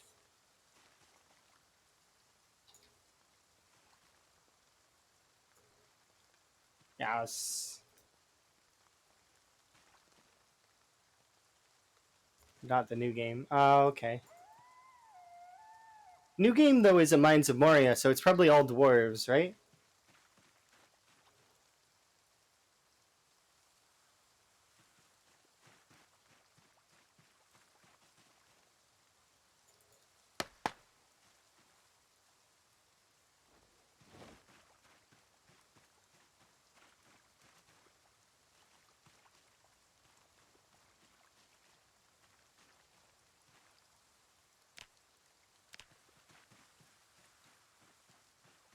Yeah.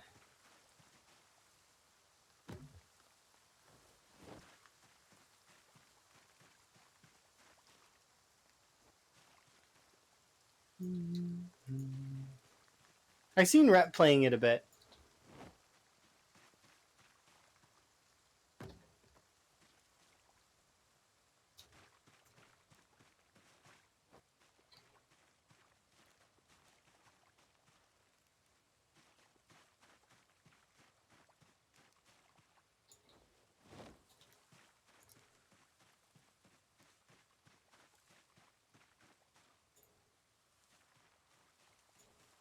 I would love to play those kinds of games though.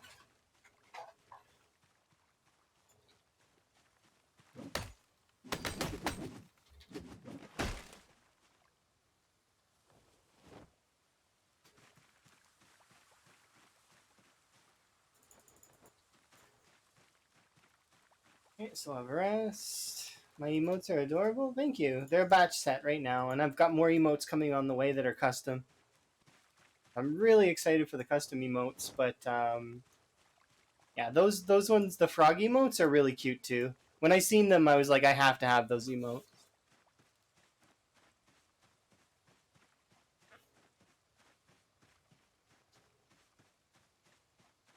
And then there's a handful of my emotes that are custom as well by my friend Hay. Um, so it's like the heart, the snowflake, the little robot.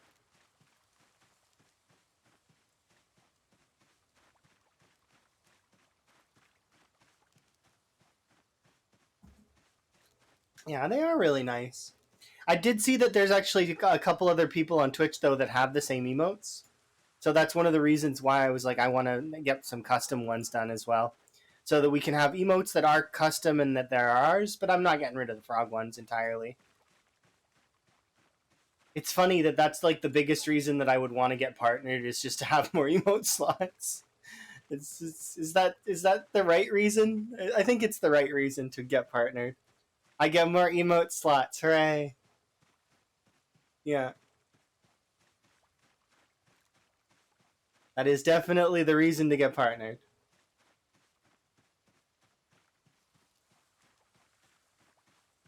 You drew all of yours in 3 stars.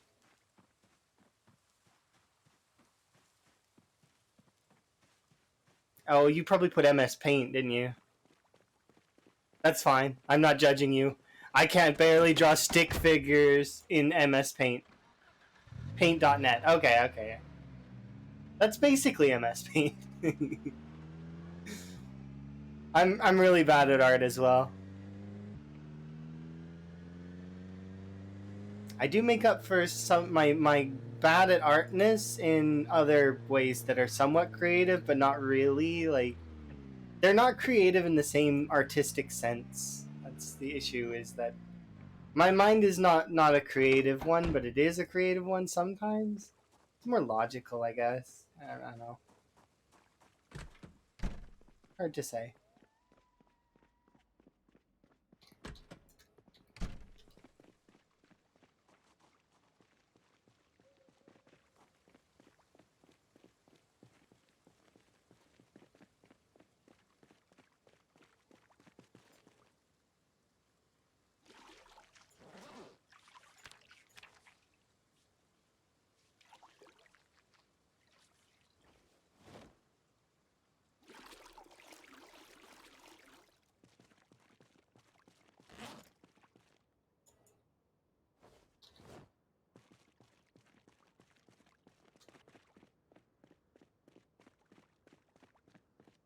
Oh, those are really cute.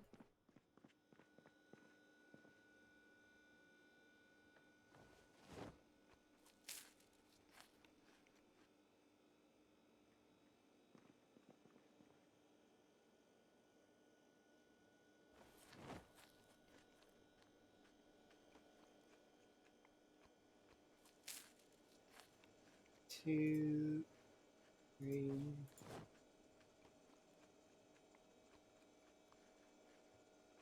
See, that's artistic in my book. I can't even do anything like that. Plus, it actually makes me think of one of my friends who has. Where is it? This one. Potato.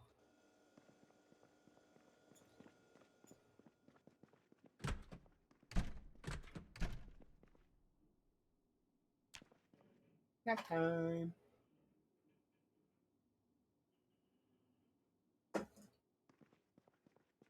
Yes, potato.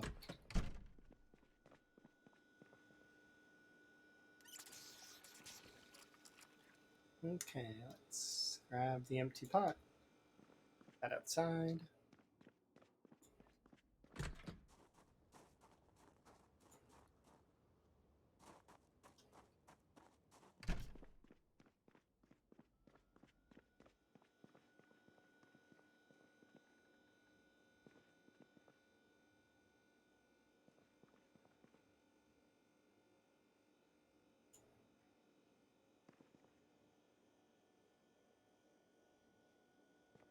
course they're too heavy.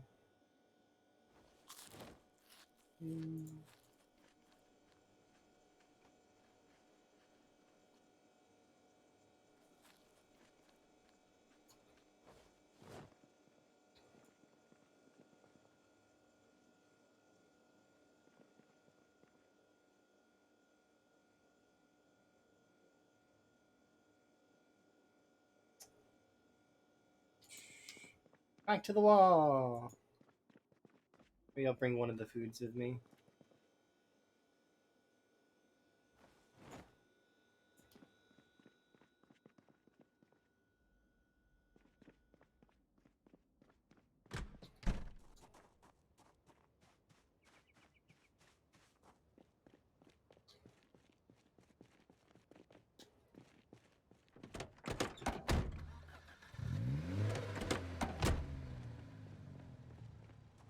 I left behind the sheets. I need to go grab them.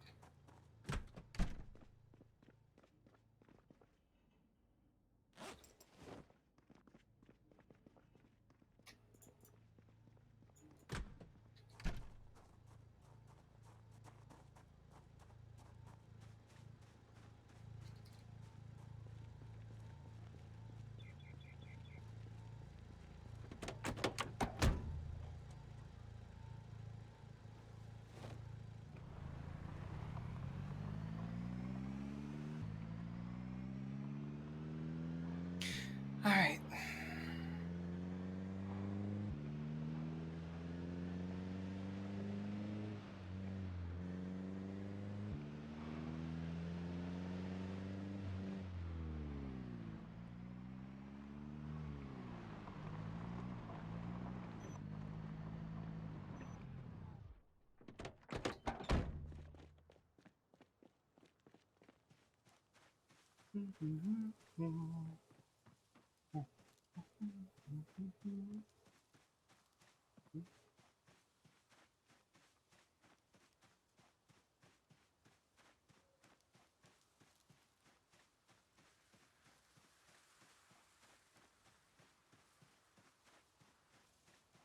I still would like to at some point go back and actually play and beat Crypt of the Necrodancer.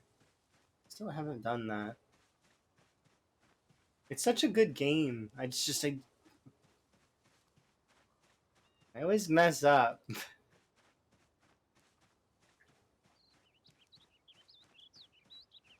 It's what practice is for, though. Can't get good if you don't practice.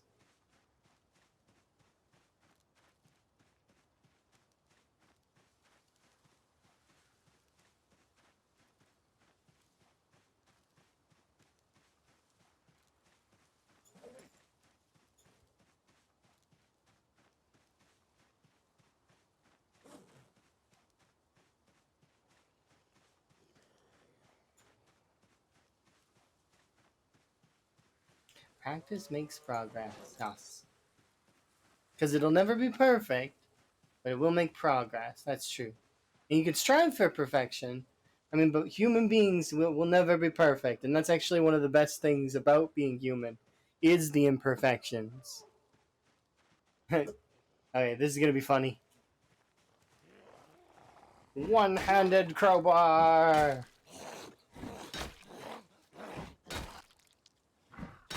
I am the Gordon Freeman.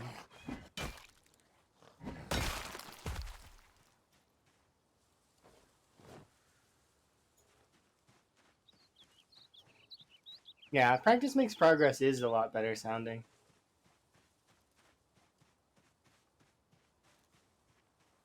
There we go. Put that there.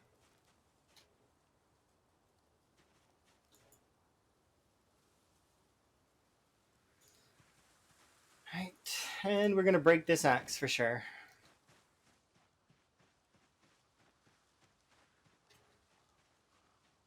Have a good sleep. I would say that I'll probably be here when you get back, but unfortunately I don't think that'll be the case today, because I do have an appointment in... So I'm only going to be streaming my standard length today, so between 5 and 7 hours.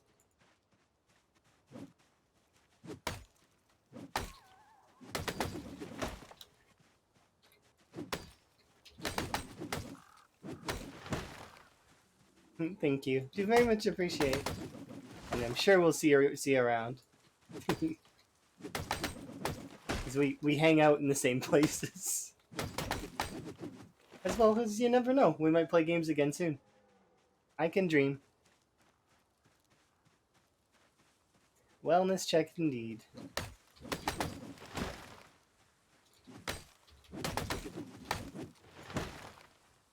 See ya.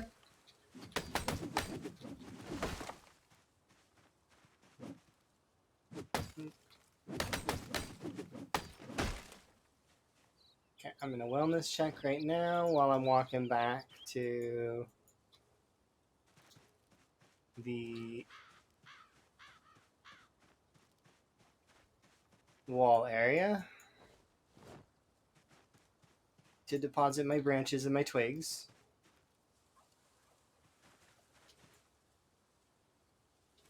The reason why I picked this stuff up is because I like to. You don't really need to, but I like picking it up.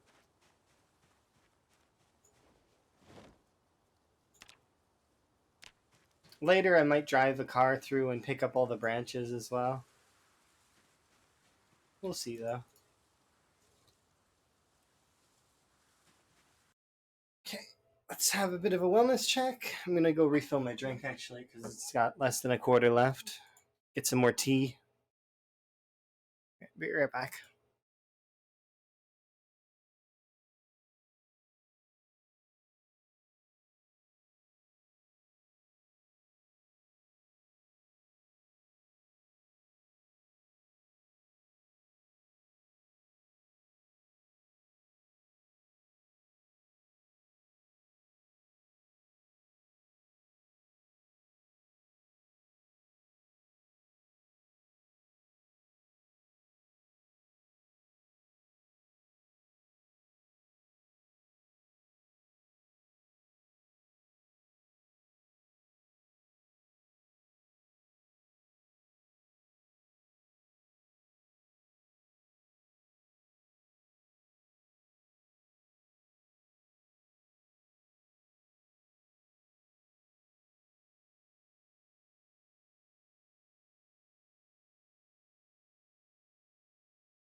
No timer, I win again.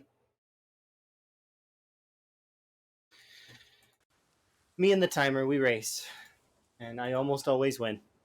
Almost always. Not always, but sometimes. Okay, let's sit. Oh, trees chopped down.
Aw. Goodbye, Axe. It's been my pleasure having you.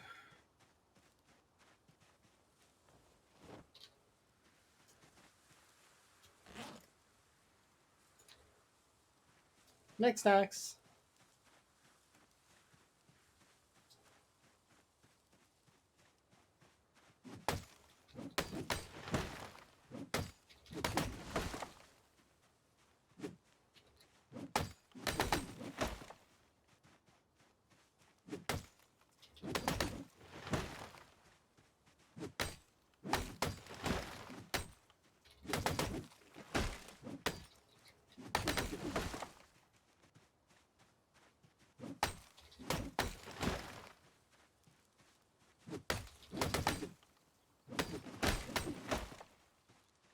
Okay.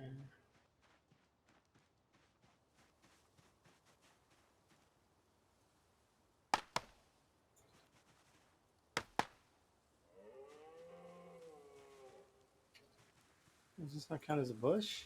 Yeah, it does.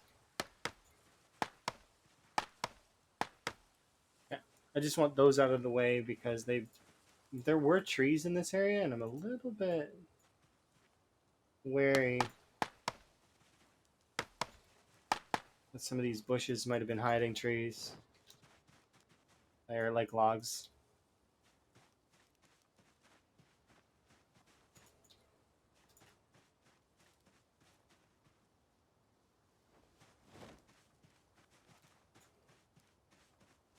Okay. We'll just keep carrying around these things. Just quickly deposit all of my extras.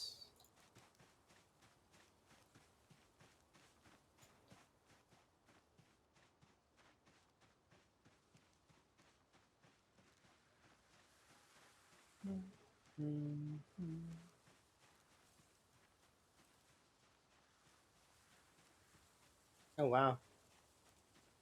We are quite exerted at the moment, huh?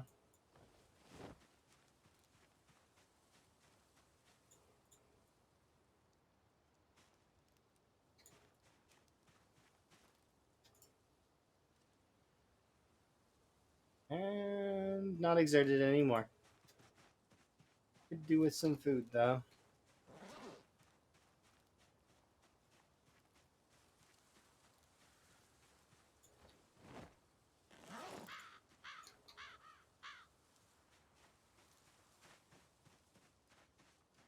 These down.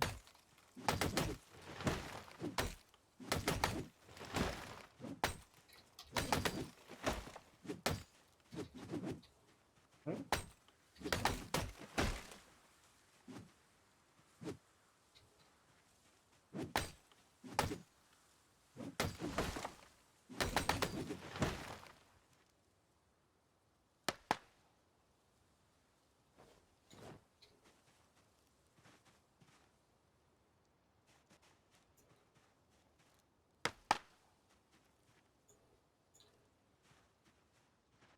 So that's that section tidied up a little bit.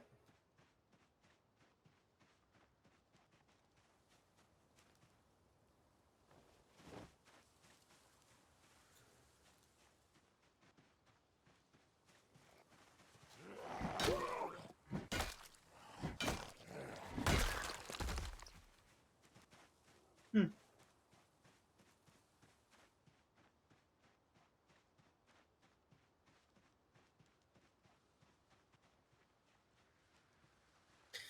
This stuff I want to organize and place along here. I also want to chop down these two trees. Just kind of 3 trees.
Oops.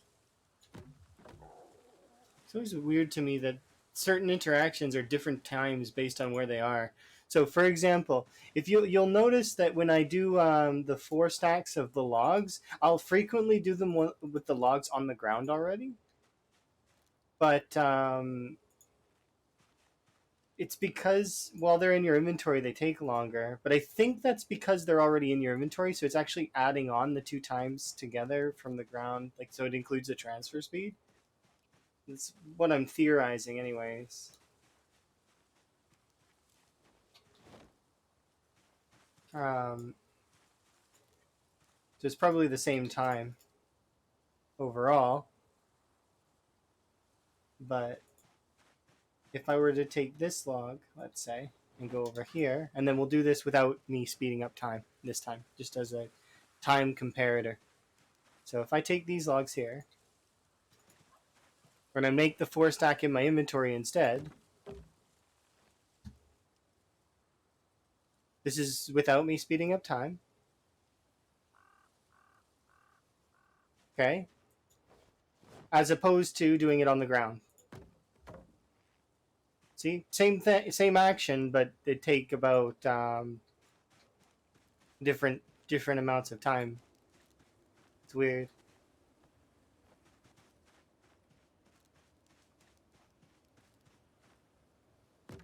See? Because your character fumbles it in their inventory? I have no idea.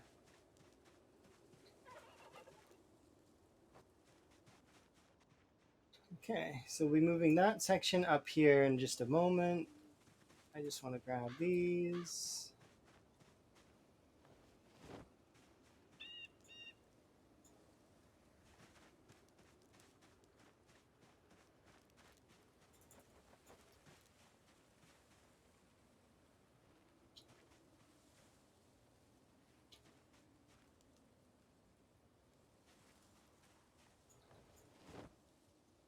Okay. Now we get to do the rest of this. Have a rest.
Hello.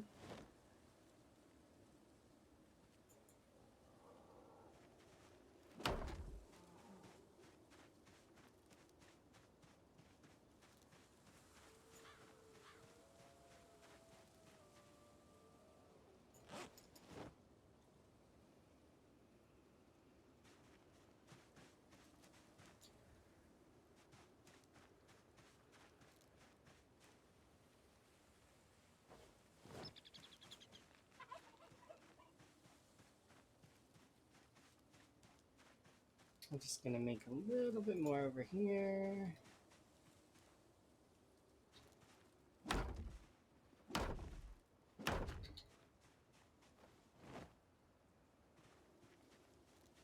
We just need to do 2 more log walls like this.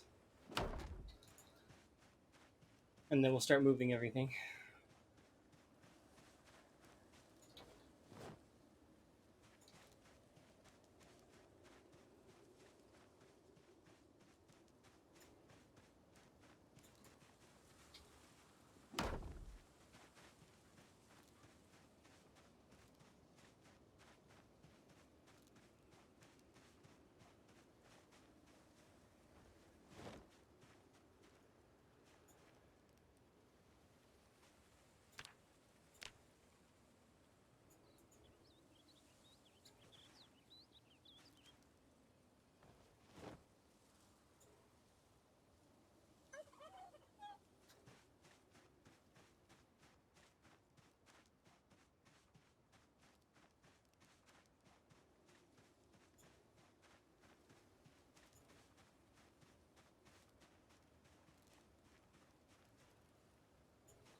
Excuse me? No.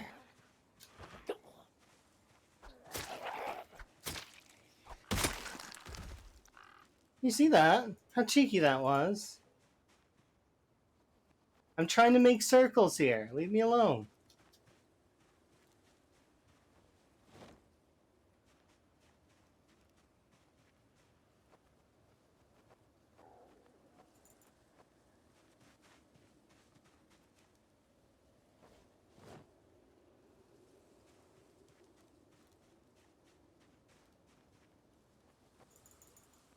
There we go.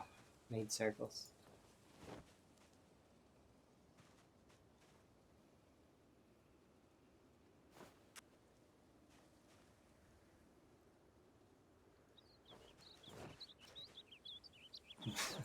Just comes out of nowhere. That really was close to me getting injured.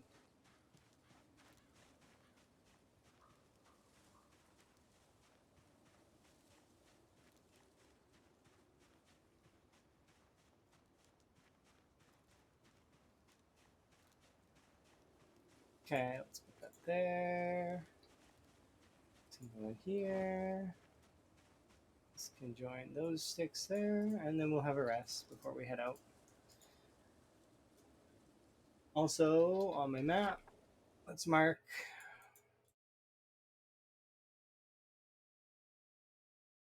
extensions on the wall. We've managed to get another 3. There we go.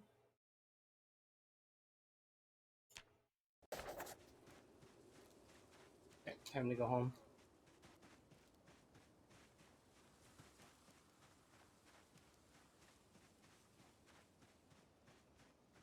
That was cheeky as hell. Comes out of nowhere.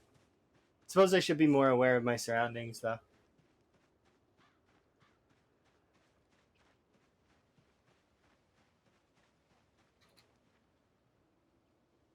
Hmm.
What's going on around here? That's a good question.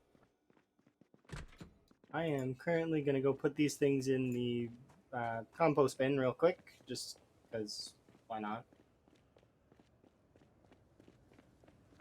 And then there we go. Then I'm going to have a little bit of a reload thing, and then I'll have a nap. I'm building a wall. That is my primary goal right now.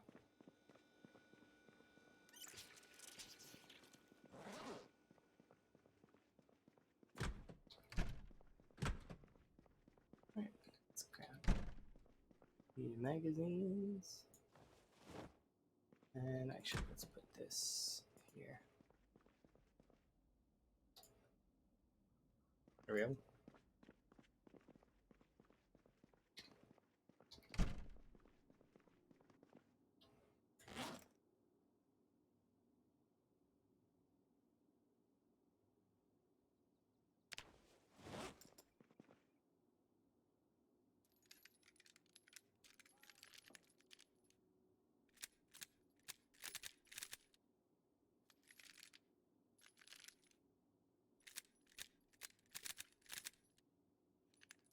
Unload, reload. 2 more in-game hours.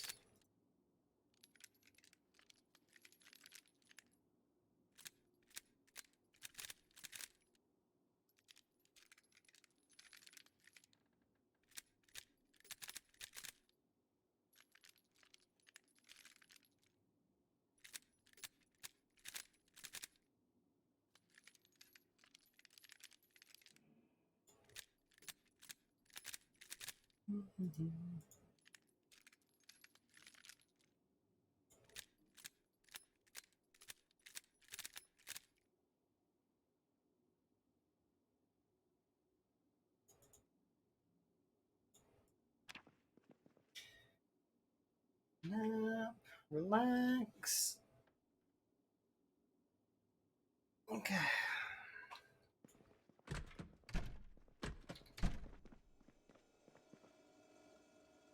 Grab the empty pot.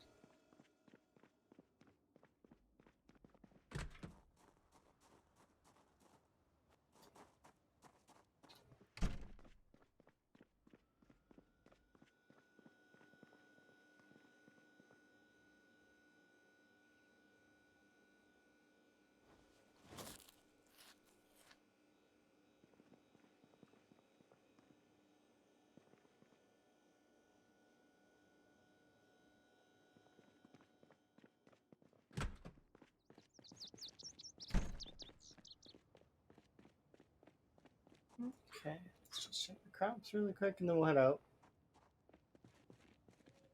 Because we are getting some good progress done on the wall today.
Okay.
Uh,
okay. Do these three here.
Pretty sure that's a bush. Yeah.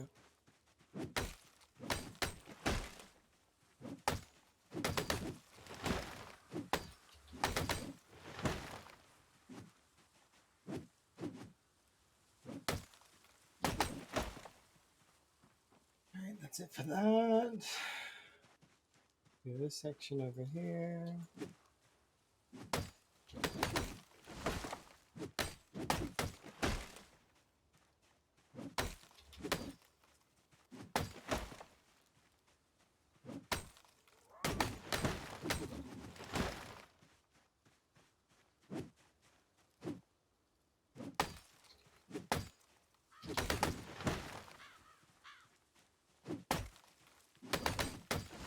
Okay, so that's it. Relax.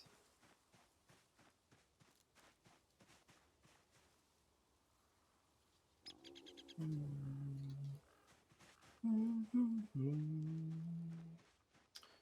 don't want to do this entire little tree area here.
Okay.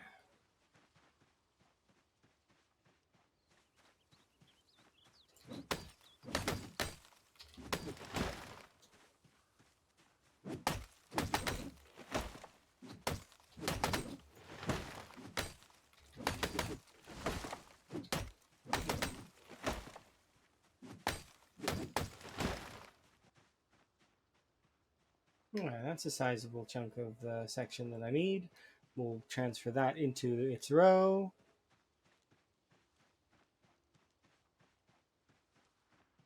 This axe is reaching its end.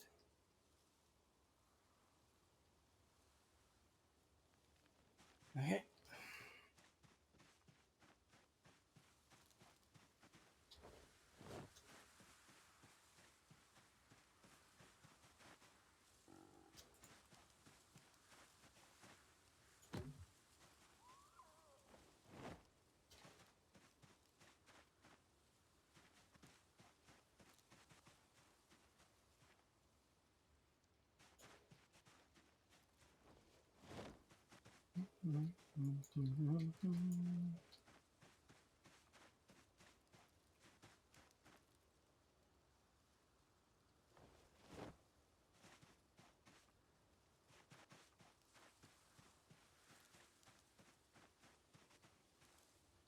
Those two.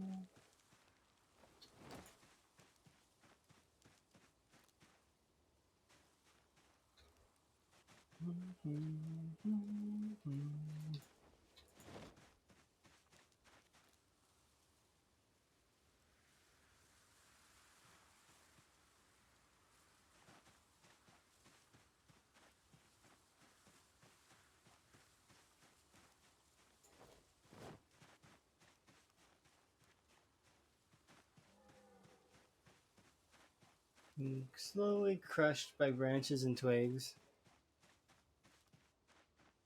I think that should be majority of the branches and twigs that were in that area, and then we can just focus on the logs.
Okay, it's another 5.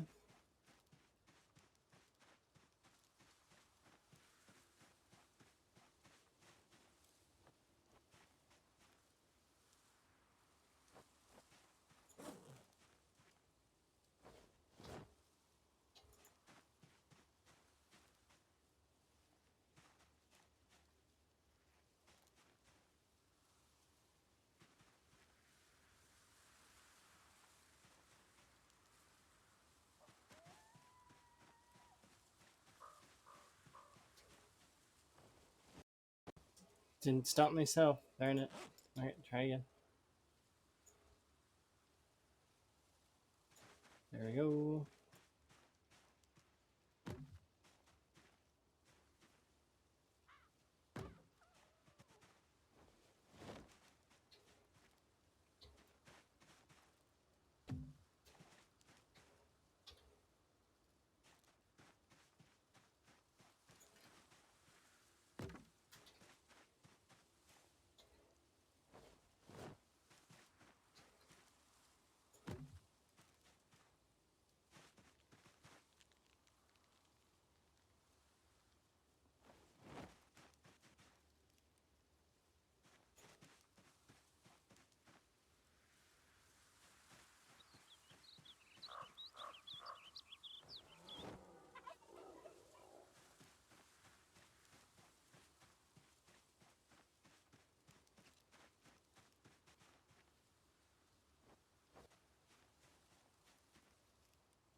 Yay.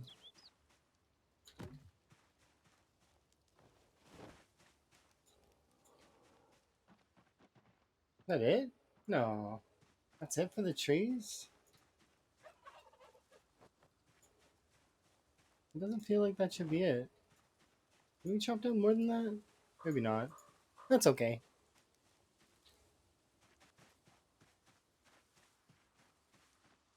Maybe we didn't chop down that many. Because that was what, 23 tiles of trees times 4. I suppose it was a decent amount of stuff. Rural. Rural storage. Does that mean that you were playing Zomboid? Thank you very much for the raid. How goes the stream? It's going really good. Are you playing Zomboid or were you playing other games? I'm curious. I don't remember what I seen you playing last, but I mean, I've seen you play quite a lot of things. You're actually one of the reasons why I've been slowly progressing my permadeath No Man's Sky sort of off stream thing. What chas? If you're playing Zomboid though, how is Venus? If that is what you were doing, and if that's not what you were doing, then I mean, I'm curious what you were doing. But I know that you've got to do like after stream stuff. You're okay. Let's keep the ball rolling. Oh, I see. Okay, neat.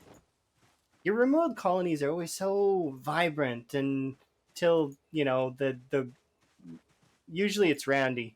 Randy wakes up and decides that it's time to throw everything at the wall. Either that or just slowly kill you over attrition with like the crop stuff. That was painful. He's just being sleepy, but he's like slowly whittling down your crops. I hopefully this before your colony died, it was at least somewhat engaging. But yeah, hmm. Beaver raided you too, huh? Beaver's great. My day's been pretty good. I'm slowly building my wall. Venus is live. We fell back into the space again. Oh, okay, I see. So you had to retreat. Yeah, no, I got you. Well, I mean, Venus lives in Louisville, so it's not a big surprise that she had to, you know, keep going. But if it's good that she's still doing good. Venus is like one of my favorite character sort of styles to watch. Wandering around in her sun hat, destroying everything. Well, thank you very much for the wellness check. I do appreciate. Hmm. Just had a sip of my tea, but I don't mind having another one. But yeah, right now I'm building a wall to because I'm playing in the CDDA, which is it has respawns. So I'm trying to cut off the respawns from West Point before I go and take it over. Um, but yeah, the new colony and just really bad RNG back to back. That's unfortunate. That happens sometimes.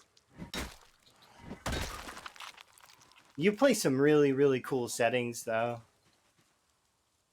I haven't played much RimWorld in a long time, but I need to. Right now, they just released. Yeah, this is going all the way around West Point, so this is as far as we've got so far. Kind of a little bit further than that. I think we're at this point here, but the wall's going to stretch from here all the way to about here approximately, and then go up to the river. There's like a trickle off point over here that it'll connect to, and then a bridge here, bridge there, got a wall off. Then I got a wall from here all the way vertically, and then that's all of West Point walled off. And I think this is the first time anybody's walled off West Point specifically. I've heard of other people walling off like Louisville, March Ridge, and Rosewood, as well as Blackwood, I think, is the map. It's like a modded map. I've never played that map, but I've heard of that one getting walled off too. Most of those things, though, are people doing it on multiplayer. I don't know if very many people would care to do this on single player. The only reason I'm doing it was because I didn't think I would have time for another Time 16 run, and after my Time 16 run did die, I was like, I don't know what to do now. So I was gonna load up another Time 16, but instead I was like, okay, well let's just have some fun in CDDA first, and then I started doing this challenge, which was neat. And then as I learned about respawns, the challenge got sort of up to this point now, where it's like I want to wall off all of West Point. It's the first time you're hearing of somebody doing it. Yes, it's interesting. But yeah, really happy. You get to see Ro in like person and stuff, kind of. Although I do see you quite a lot, because, well, I mean, you get basically a monitor dedicated to you. Because you are give me quite a lot of variety, which is interesting. Get to watch all these cool different games. It's amazing. I'm really looking forward to the Little Guardsman when that comes out. That's gonna be sick. Because it threw me for a loop when you were playing that. Because I was like, oh, this is predictable, and then it started to not be predictable. Like it subverted my expectations. So if a game can do that, it is, yeah.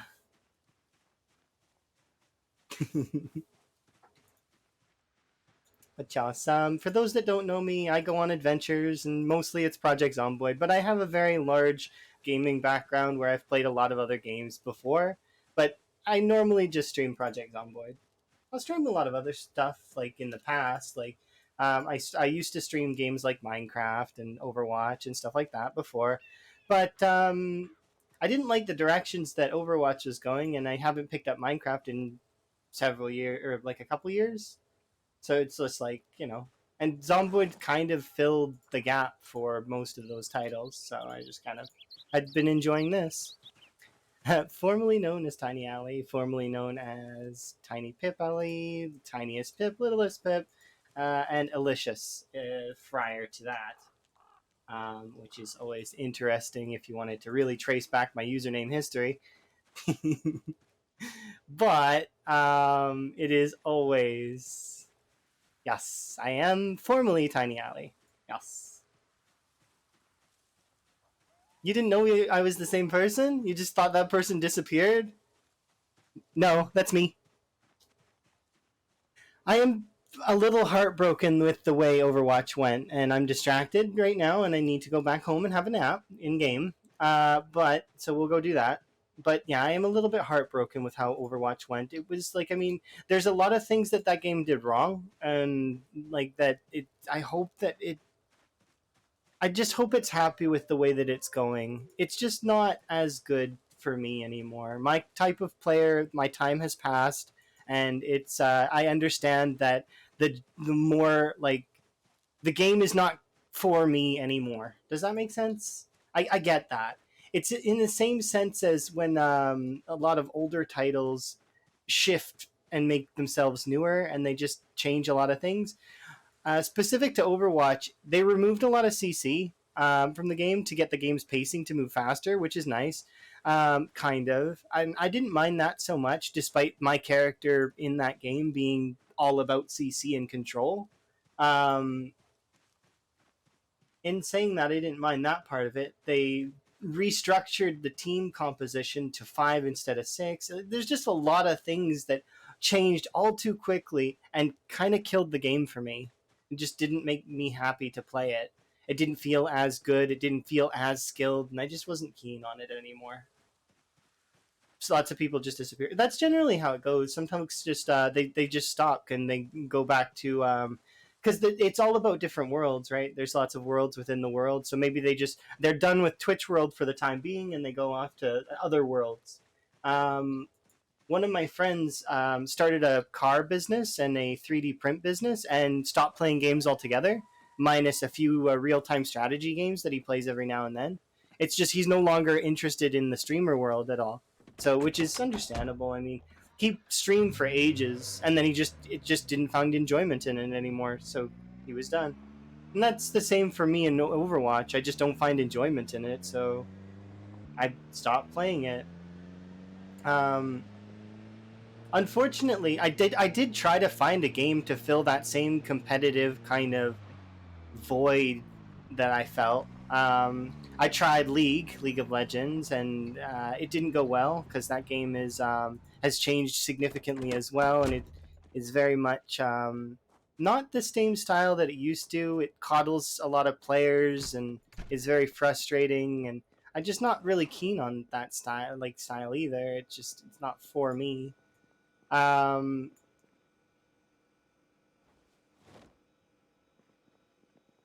And then I found Zomboid, and I was like looking for a goal in Zomboid, and I stumbled across Lamprey's picture, the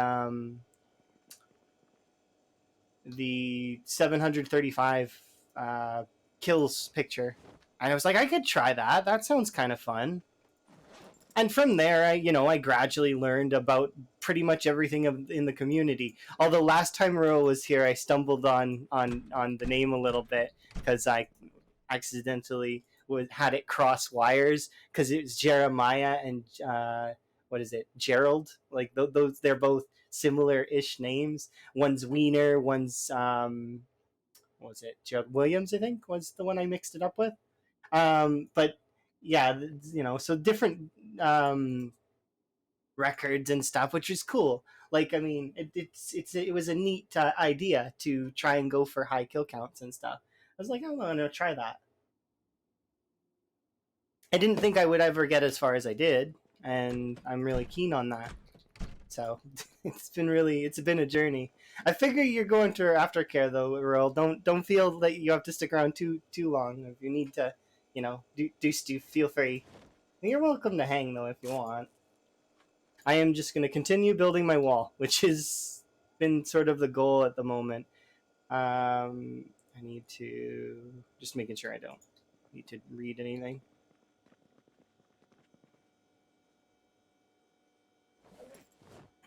Okay. But yeah. The reason why I changed my username initially actually was because I wanted to roll better. Like I was having a lot of people mess it up or get it confused or have issues pronouncing different parts of it, and I thought it was simpler than it was, and that was a mistake. So eventually, I stumbled with help. Actually, I wasn't the one that just came up with this username on my own. I had three people help me figure out what I wanted, and ta-da, we got this username, and I am really keen on it. Just wanted everything to be simple for everybody. No more making mistakes. No more ability to make mistakes. Yeah. I'd still get like nervous because I when you host a lot of folks, I hear people mess it up, and then I think, is that actually how I'm supposed to say it? And it's like it starts messing in my head with the pronunciation of it. Because English, and as well, not just English, but like, I mean, pronunciation is a fun game, and there's many ways people can interpret their own different things. Oh, it's so. I mean, yeah, I can understand. I felt the same way with my old username way back when, because I've been a streamer for a long time, but then I switched platforms, so I didn't stream on Twitch for years. But I had that other username on Mixer for years, so I didn't want to switch it back then. But when I came back to streaming, I was like, I have the opportunity now. I can switch my username if I want. So the reason why I was going with Tiny Pip and Tiny Alley was because I wanted to, like, the username reflected a little bit of how I felt, but also just who I am, kind of. Just, you know. And so I was like, what can I do from there? It was funny though, because I had friends. They're like, okay, so in that when we were figuring out the new username, they were like, well, what do you want people to know you as? Put it in the front. I was like, okay, well, I just want my name, so Allison, so it's simple, so people don't get confused. Okay, and then I'm like, eventually it got pointed out, like, what do you do? You go on adventures. That's what you do. So that just makes sense. I was like, that is brilliant. I want that to be my username. And ta-da! A toss. Raw. Raw storage. Sorry. I'm sorry. So sorry. Sorry. Oh, it is a good username, I think.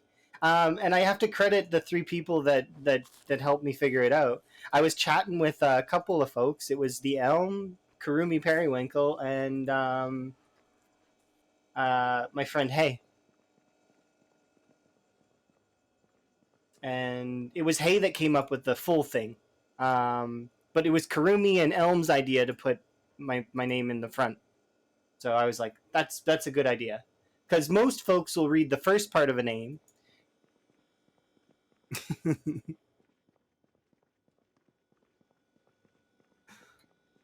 uh, it's just interesting to me. Anyway, so we got to get back to the wall. I got to get back to the wall. I'm dilly dallying because the wall is both really fun, but also it's a wall. Like have you ever watched paint dry? I've watched paint dry. When I painted my wall for my green screen a long time ago, I did literally watch the wall dry because I wanted to know when it was done so that I could put all my stuff back in the room. It's funny, I don't really do cam anymore. Haven't done cam in a long time. Might bring it back at some point in the future. I don't have any problems with being on camera. It's just I found my camera to be cluttery. Like it takes up screen real estate and I just don't know where to put myself. It's frustrating because I want a bunch of different things to be on the screen, and why can't the screen be bigger? I mean, I guess it can if I upgrade my hardware, but I've had so many different styles of my stream though as well. Like I've had overlays, I've had where the game is really squished and like there's chat is the whole chat on screen and there's like little chibi avatars and stuff. You haven't had Thai? Hello. Sorry, I'm just tangenting on and like wandering down memory lane because nostalgia is the drug for old people. Can't help it. You get a little bit of a hint of things in the past, and suddenly off you go.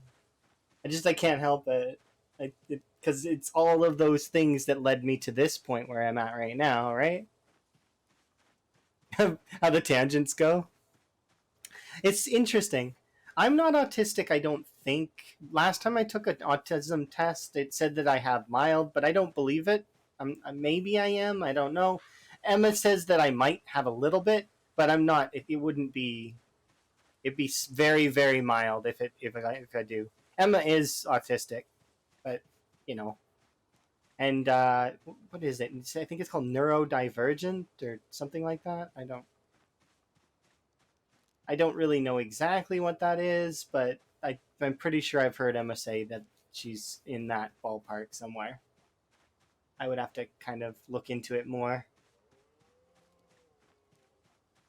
It doesn't change like a person like directly. Like, so like they're still the same person. They still have the same sort of you know.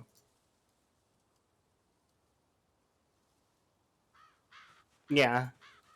So it's like a convergence of everything.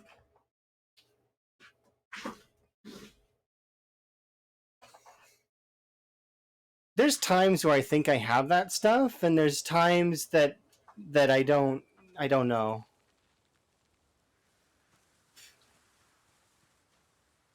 It's strange because I'm definitely probably have ADHD, but there are times where I can be very focused, but that could be considered hyper focus, and it's frustrating because I was born in that time period where everybody was diagnosed with that stuff, so like it's very frustrating. I probably should get rechecked or something because I mean things change when you're an adult to when you're a child.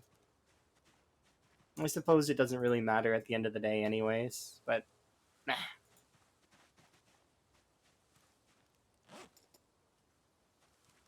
Okay, grab an axe.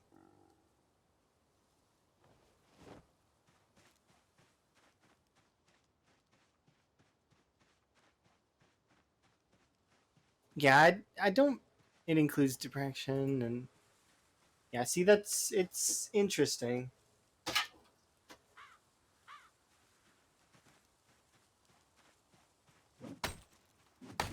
I hate depression. It's so annoying because I do get depressed from time to time. Mostly because it's a weird, cynical form of depression that's like, what's the point in anything, etc., etc. And then I have to kind of like force myself out of it. It's really a huge pain in the ass. Hate that because it's one of those things where you just don't want to get out of bed. But at the same time, I don't like when things like that slow me down. It's not something that I'm keen on. So if I have stuff that I've got to get done, that's more important than my own sort of feelings in that regard. So like if I've got work or I want to stream or I want to do stuff, then my then that side of it can be put on hold, which I suppose is an unhealthy way to think about things. Need to think more critically about that stuff, perhaps, or perhaps that is a good thing. I don't know. There's a mental separation that I have in these kinds of games that I play. So, like in Minecraft as well, when playing hardcore or playing permadeath in general, and that mental divide can be used to kind of make it easier to focus on work and stuff.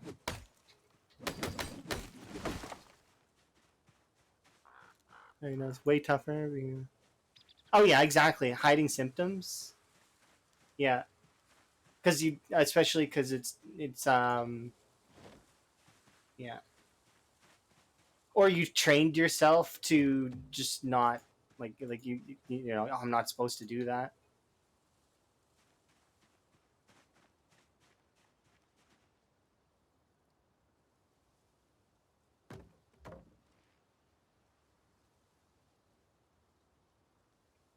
I think they'll get better over time with it. Maybe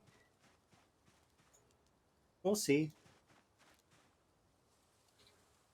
It'll be easier once the technology is more like towards like scanning the brain and figuring it out that way. Like once we understand the different chemicals that exchange to cause those different thought patterns, it becomes more about sort of the sciencey stuff, right? It's difficult to filter the different levels of hormones and you know chemicals that human beings are constantly breaking down and remaking. We'll see. Medical technology is getting better over time. Who knows?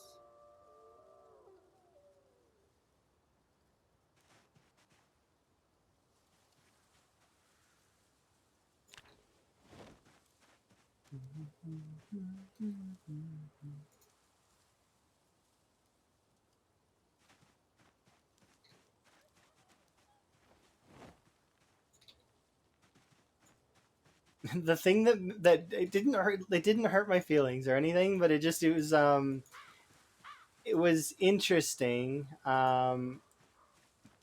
Was I had a clip on my phone that I would watch that is like 20 minutes long, but I've watched that clip like thousands of times because I really like it. And Emma said that that's a very strange and autistic thing to do. But is it really like to watch this like a clip that you enjoy like over again? I don't think it is.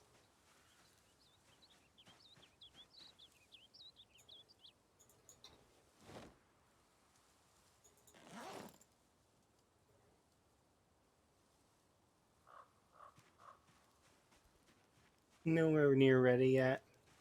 That's fair. I yeah. Uriel would know.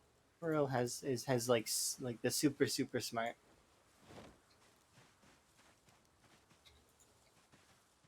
I want to redeem it like more rural teach me stuff in your channel, but I always have struggle with trying to come up with questions to ask. Rural teach me more things. I could learn so much. Everything. Right now, I'm just saving up to make rural play something. I don't know what yet. I haven't decided, but I think I have enough points to do one. One plays such and such.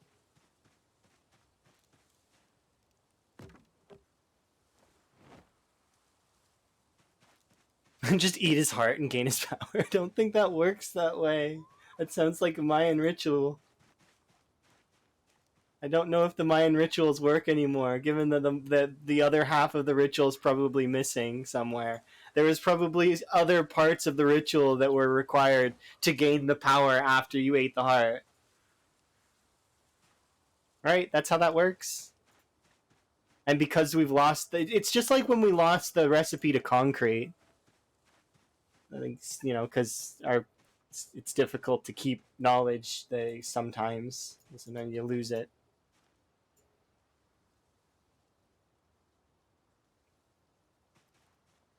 Genetic sequencing. Good to pursue. Yeah, I agree. It is good to approach multiple theories and different avenues to learn things because you never know.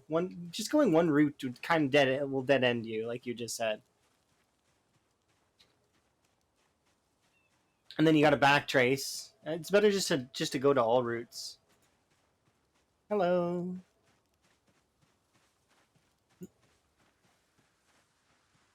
It is crazy to me.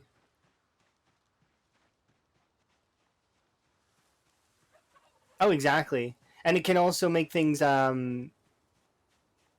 sort of like easier overall because it can teach a bunch of stuff too, right?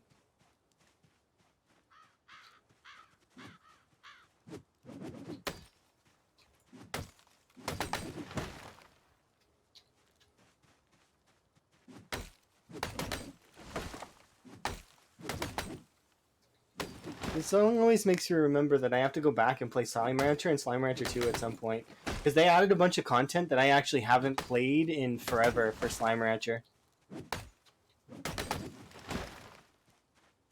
And I like those games, like Slime Rancher, Shopkeep 2, on an alternative note, Dragon Age. Like, I don't. The reason why I relate Dragon Age to Shopkeep is because back in 2016, I got evacuated from my home and was left with a really. It wasn't the worst computer in the world, but it was like I was the place I was staying. We had a computer that was like low to mid tier, but it could play two. It had two games on it: Dragon Age Origins and Shopkeep, and I enjoyed the hell out of both. Oh yeah, false positive, false negatives. Yeah, that's always annoying. And just having bad results. And sometimes it could just be coincidentally like you could have multiple things lead you in the wrong direction for stuff. It's just like cuz probability, right? You could just be rolling poorly each time. And then people will make assumptions based on patterns that they see when sometimes there is no pattern there. Humans are very quick to jump on a pattern if they can see one. It's an unfortunate part about being human is that you'll sometimes see patterns that are there, but they are not actually patterns there. It is, yeah.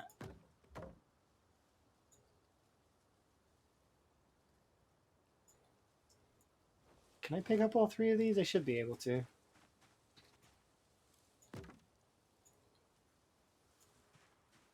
think that's...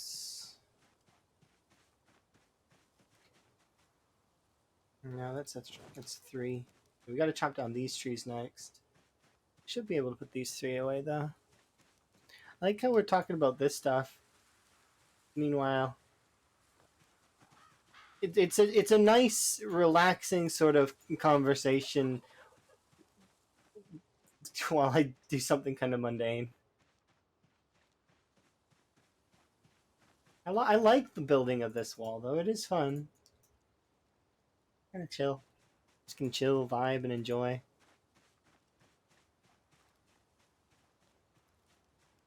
Oh, see, yeah, I can't wait. Rural is like a well of knowledge.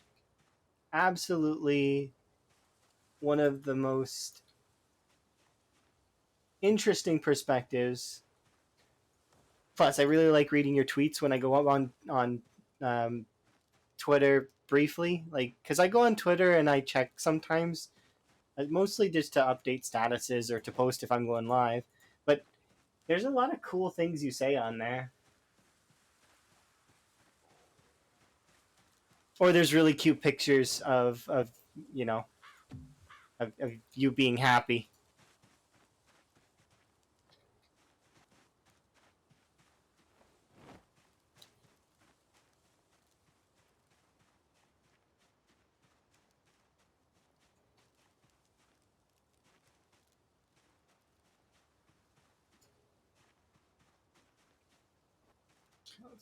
There, I'm gonna need to move my stuff here in a bit, as it is too far away from me. I don't like how far away it is. It's too far away.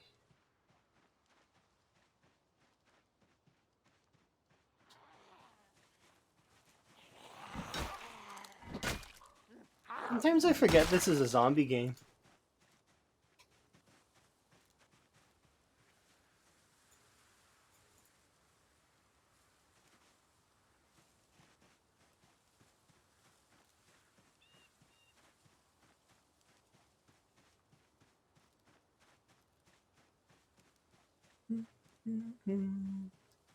Oh yeah, absolutely. It's amazing.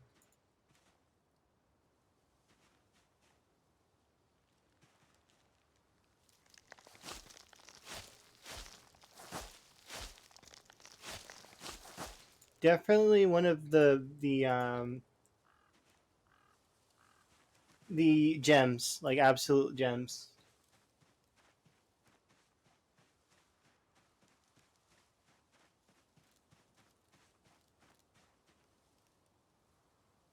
I don't want to say secret gems though, because you're not secret. You're there. You're visible, shining and bright and true.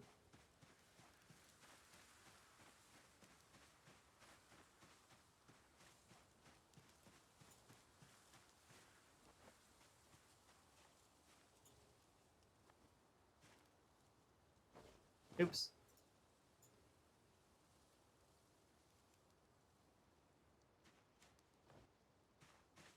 Plus, we have the same favorite weapon in this game. I think. I'm pretty sure you like the hunting knife too, right?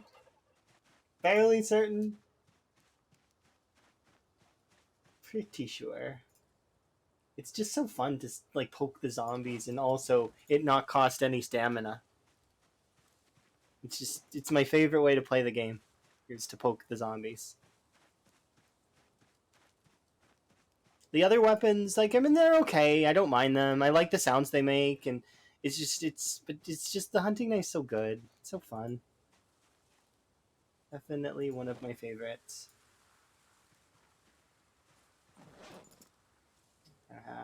How?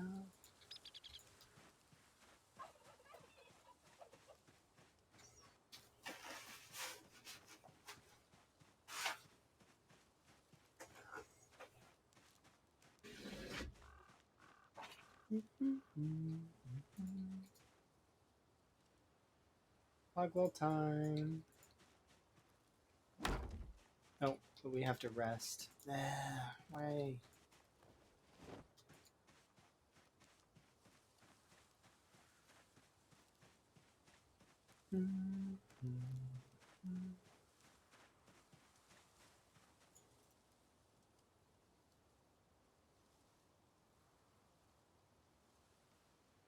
It's a true ally. Absolutely.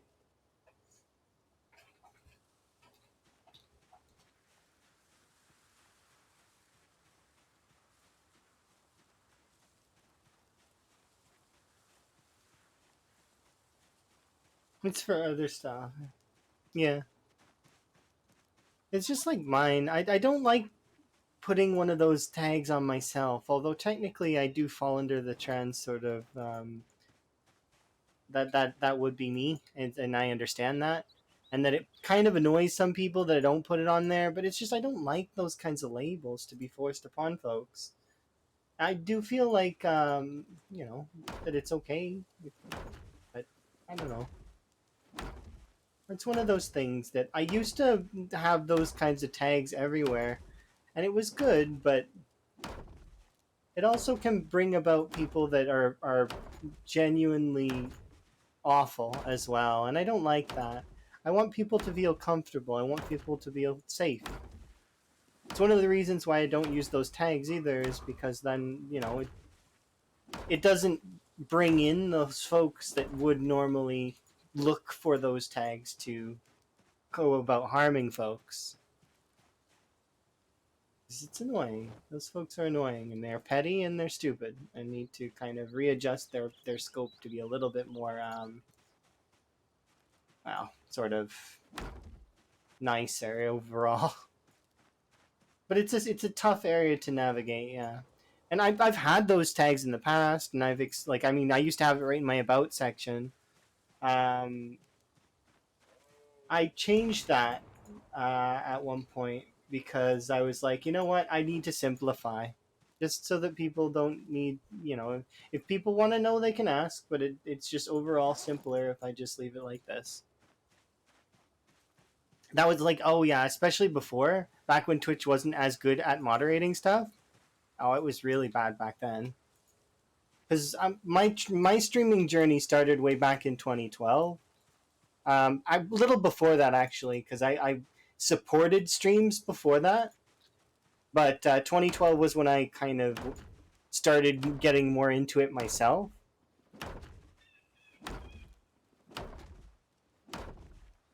It was always weird.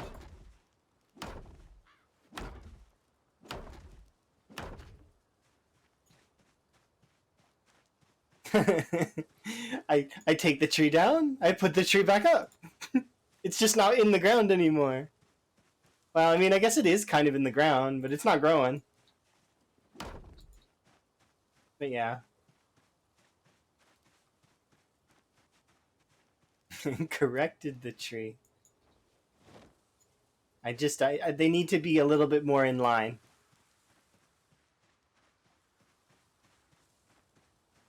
It's funny to me though that me being far away is makes these invulnerable, and that the zombies lose their power when you're far away. They have no they like it literally requires your presence in order for them to do stuff. Playing this mode has definitely taught me a ton about how the zombies work in terms of their respawn and all that stuff, right? The tree's straight enough for me? I mean, I guess. To be honest, though, let's be honest. Almost all Zomboid players are not fond of trees. Because trees are the enemy. They are genuinely the enemy. They're one of the final secret bosses of the game. They hide the zombies. And they destroy you, too. Come on.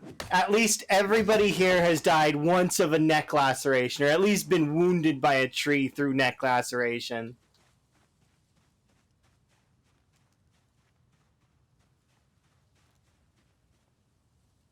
Yeah.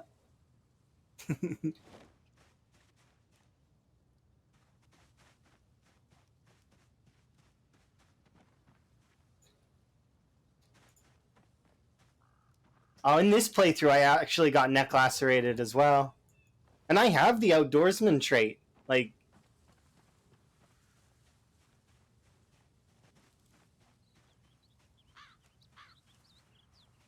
they fudge a lot to avoid melting your CPU. I think they still melt my CPU anyways, though, because I have to, I do have to keep an eye on temperatures, because it's been more common that the game's heating my computer up. It's crazy. A game that is you would expect would be like RuneScape, plays like a AAA title. Like, you know. Oh yeah, I know that they can warp through buildings. I've seen the warping. Magical zombies.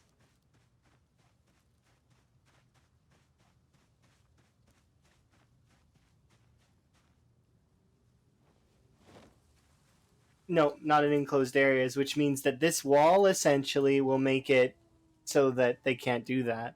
It cuts off their pathing entirely, and as a result, like, I mean, you can think of the AI director as a zombie if you like, if you wanted to really boil it down and explain it to someone like that. But the AI director isn't a zombie. The AI director is actually a green line and a blue box that appears in the code, from what I've seen. And I mean, there's more to it than that, obviously. Like, I mean, that's really, really bare bones. Um, but when you're looking at the zombie pop map, that's its visual representation: is a blue line or a green line and a blue box.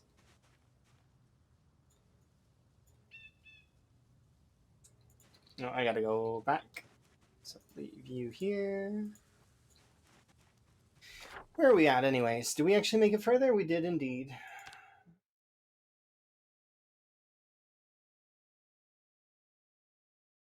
There we go.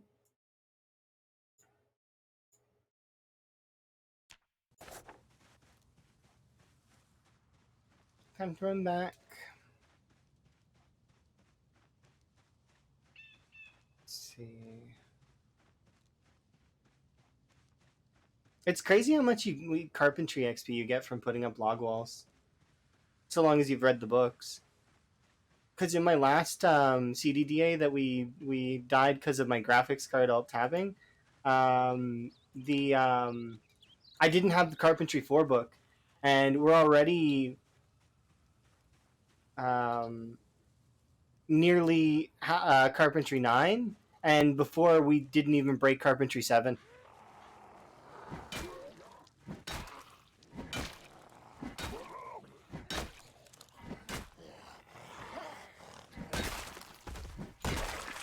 Which is neat. It is crazy though. The thing that really brought it full circle for my mind on the XP gains in the books was looking at watches versus the electrical XP. If you look at a watch and then you look at how much XP you get from the books, it saves you having to deconstruct over 100,000 watches. It keeps you actually only having to disassemble like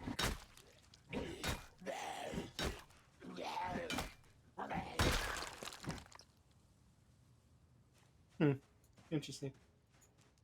The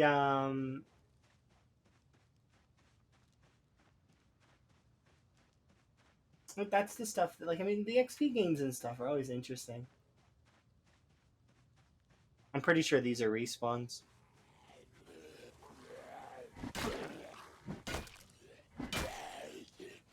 I wonder what they're gonna do when they take the XP books out, because they were discussing that at one point, right?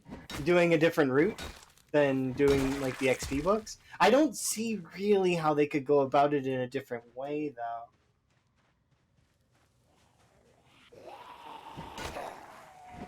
But that could just because I don't. Not sure. They might have a better idea of what they should do.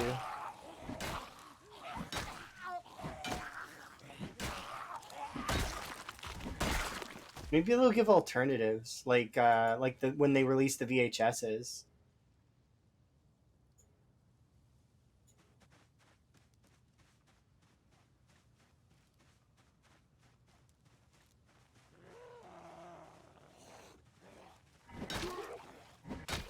Yeah, exactly.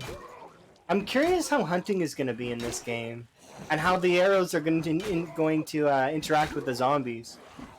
Because if they give us silent ranged weapons to work with, that would be kind of cool. I mean, it really wouldn't work on high pop, but it would be like, you know, for smaller groups, you would be able to kind of just take them out with no issues, right? Which would be kind of cool. Give it the whole Oblivion sort of style of play.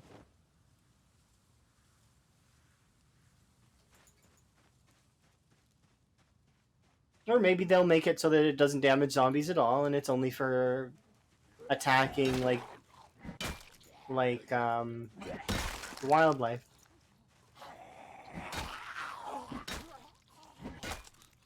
The new blacksmith stuff looks cool though. I'm curious how that's gonna go as well.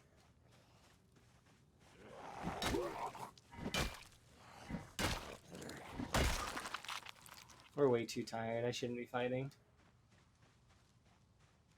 Just I don't want them near the wall.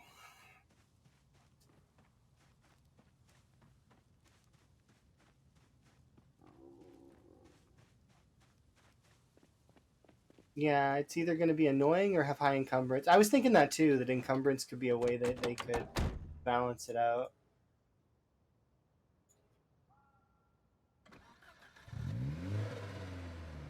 Yeah, I think them being, it wouldn't be like, because if they can take down a deer, then it doesn't really make sense that they can't take down a zombie, you know what I mean? Unless they did it through a means of like a bleed mechanic, where like the deer runs off and you have to like track it until it bled out. See, now that would kind of make sense in a way, because then you could make it an argument. Well, oh, the zombies don't bleed, and therefore, you know, or if they do bleed, that it's not like it doesn't matter; they still function. Like so, kind of, I could see that being an argument for it from a gameplay perspective, not from a. It's the code perspective is crazy too.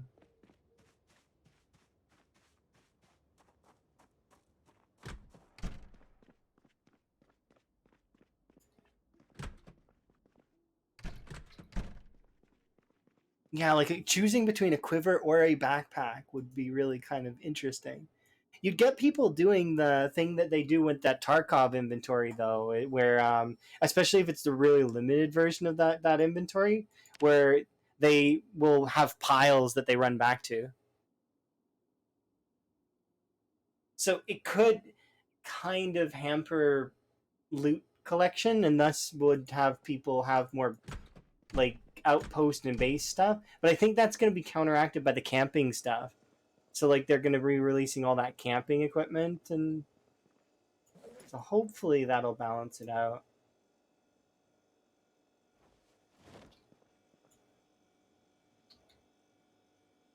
We'll just have to wait and see though. Can dream.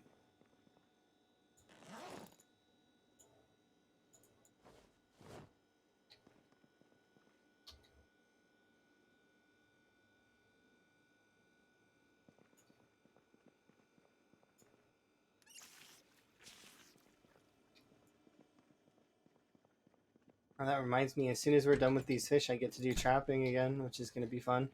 I like trapping. Trapping's cool. I'm excited for the little animals to be like visible.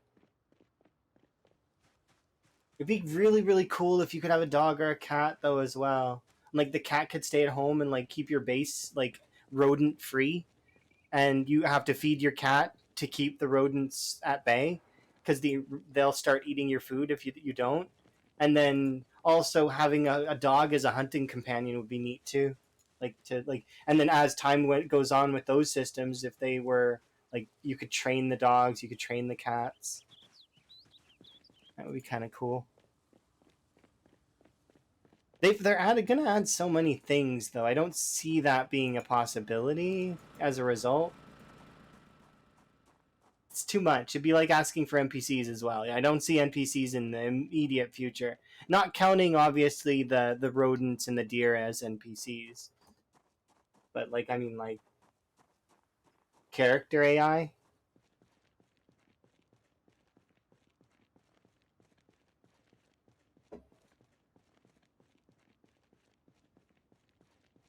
Yeah, exactly. You could be planning for your day. Similar to the way that you can either bring like a bag full of knives or a bag full of spears, or grab like 4 crowbars and be set for like a few days. It's a good way down the year. Okay, good. I figured their roadmap did, but the way of the community talks sometimes gets you wondering, you know, because some folks will say that, oh, they're expecting them in the next update, and then other folks will be. And I do try to keep up with it, but then the information it's not always clear. I just go based on 100% the Thursdoids are probably for sure what we're gonna get, and then it's always hard to say.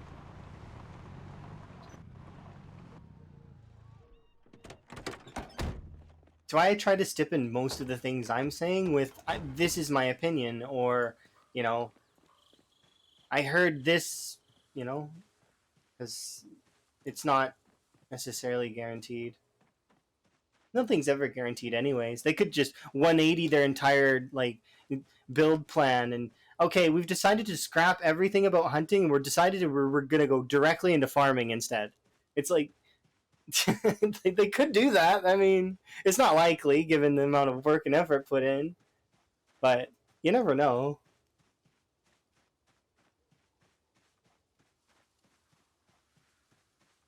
Oh yeah, exactly.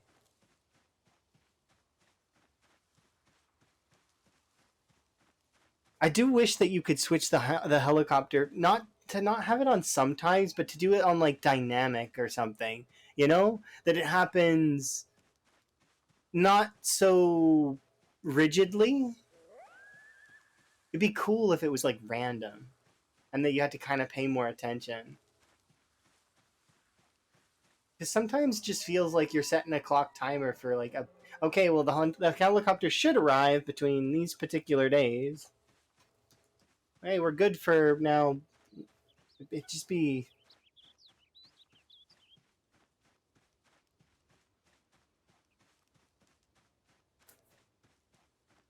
I'm sure there's mods that exist that change that though. It's never safe. Yeah, exactly. It'd be kind of cool though, for like if you didn't have a cat and rodents got into your food supply, and suddenly all of your perishable and non-perishable foods have been destroyed, and you have to kind of okay, well now what do I do? Because I didn't have any mouse traps. It's like it's interesting. I'd like that. That would be kind of cool. Or like the rat poison that they displayed as a bleach alternative.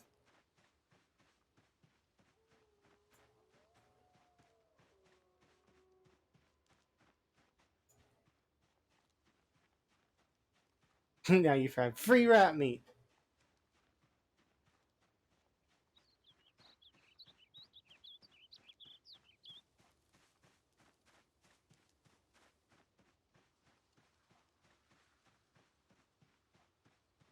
I find people put, like have too many freezers a lot of the time. Is that not does everybody like too many freezers? I watch a lot of folks that seem to have like 7 freezers, and I just every time I think, why? Why do you have 7 freezers of like cabbages full of cabbages? You're never gonna eat those 195 cabbages that you have. Why did you make 195 cabbages? Like my excuse right now is that I'm leveling farming. But after I'm done leveling farming, I will probably only have 2 types of plants that I'm growing. Maybe I'll have strawberries just as a bonus to keep my happiness up, so I don't have to keep choking back the antidepressants like crazy. But it's like having that many freezers. Why though? I can do with just one freezer and a fridge, maybe even just a freezer. But then see, like if you were to apply like okay, now rodents can get into your food, well, you got to be even more careful. Or get a cat.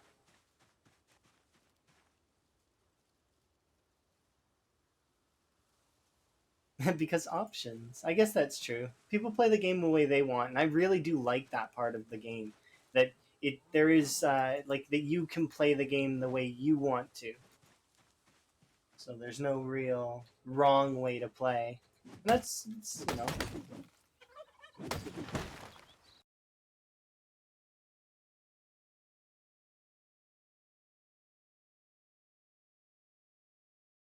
Ooh, see, I wouldn't mind that. It's just like cars, kind of, right?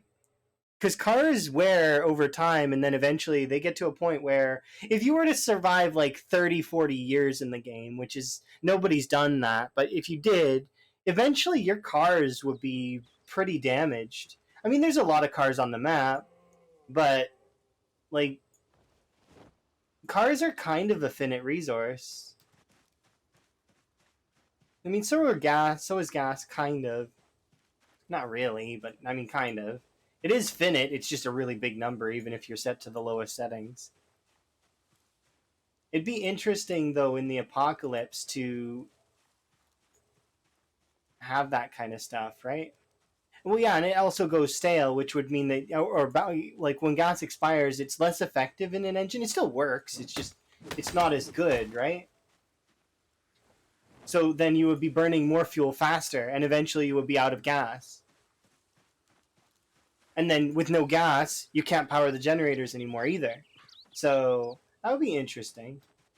Because I've burned out gas stations in this game before. Because on my previous playthrough, that was my PB, I burned out this gas station, and the Burnt Town gas station. It's just a single pump, but it's imagine though, you survive for much longer. Eventually, you'll burn out all the gas stations, and then what? You can't use generators anymore unless you're. But so then that's when people will have things like they'll want like the solar panels or alternative ways to power their bases, right? It'd be interesting though to have like candlelight and stuff, like bees and doing beeswax candles. I would love that. You know how cool that would be? Beeswax candle base. Yeah, it'll become Yeah, you're right. You are correct. And drying food on like drying racks, and also tanning leather would be kind of cool. And also this right here, you're telling me a masterwork tailor can't figure a way to make the patches look nice?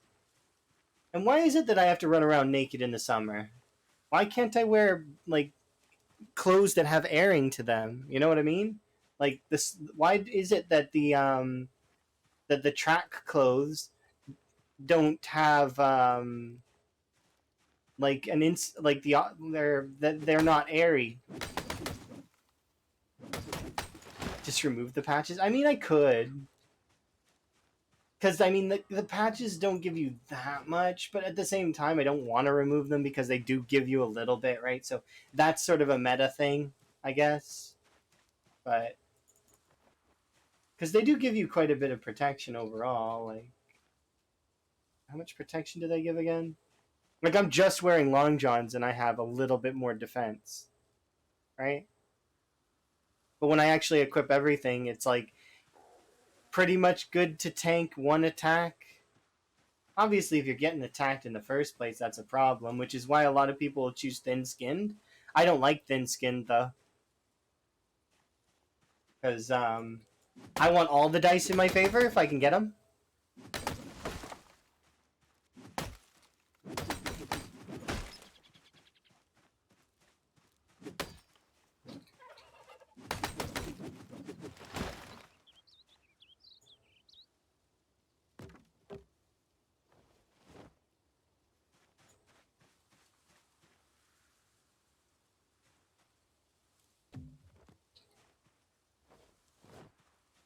Yeah, like biofuels. Could you imagine if you make your own fuel? Oh my god, that would be cool. Do biofuels and do biofuel generators.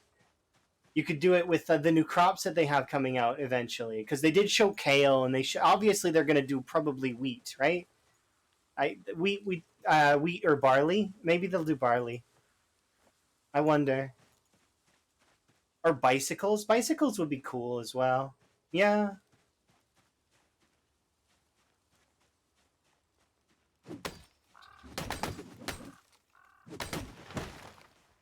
And I mean, they've got fryers and stuff, so why can't you utilize the deep fryers to to make up like oils and grease, and that way you can make biofuel with the refuse from that as well. I suppose it goes into an area that maybe the devs themselves are not really knowledgeable in, but and maybe that's why. But it's stuff that is definitely would be really neat.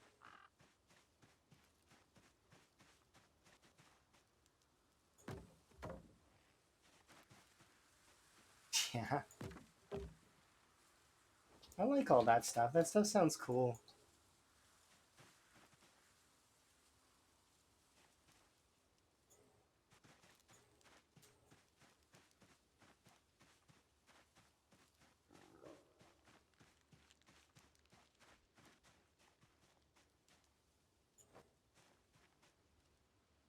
Oh yeah, more skills, more resources, as well as there will come a point where you actually need to like they'll still be kind of a good early game boon, but like so for me, the cars are just big backpacks and they get you areas faster.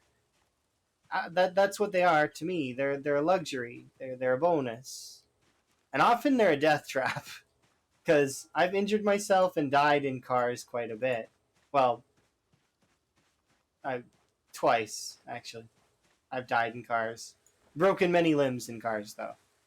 I broke my limbs twice.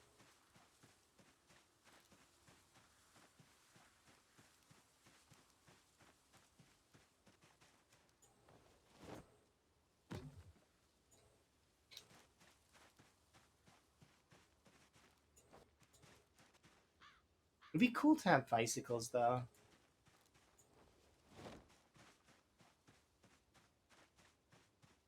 And also, somebody mentioned to me a while ago that the amount of weapons and guns that are in Kentucky are quite played down, even if you were to max it to the abundant setting, which is hilarious.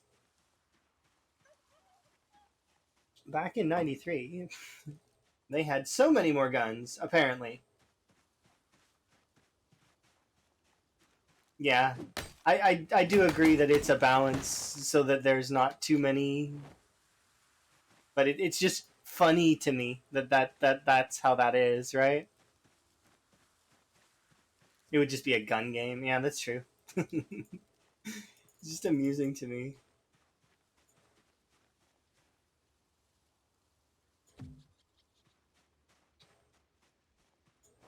Which I mean, for a lot of folks, it is just a gun game. A lot of folks really like their guns. That's one of the reasons why my Redeem doesn't have guns on it, is because that's what all people would pick. I feel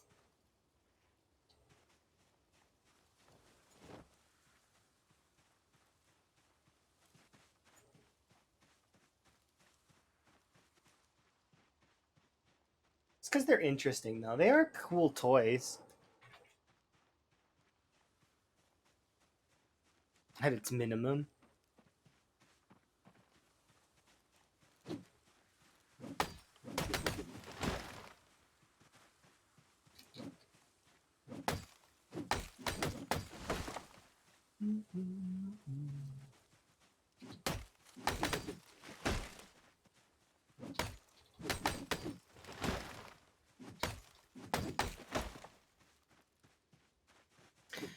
The States is a strange place, that's for sure.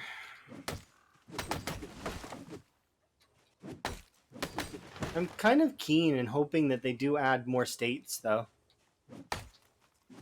Because they've got Kentucky. If they just added the rest of Kentucky, that would be kind of cool. But if they also started adding in other states, that would be neat too. Like surrounding states.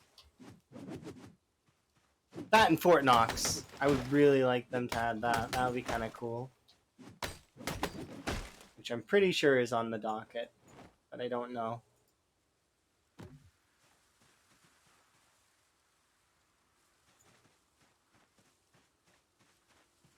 Could you imagine?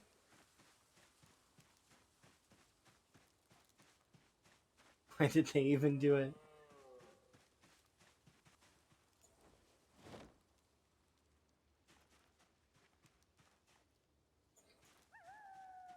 Texas is fairly large, though. Be kind of cool to have like a state that's like that.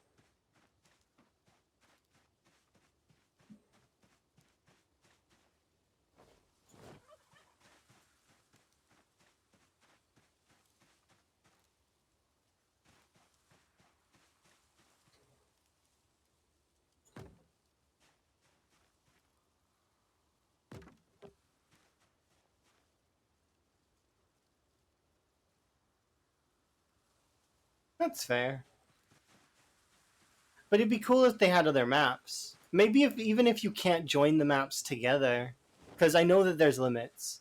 But if they had other maps, so like you could load into, you know what I mean? You can, like they do redo another map, and it's I guess mod makers can go into that though and start doing that.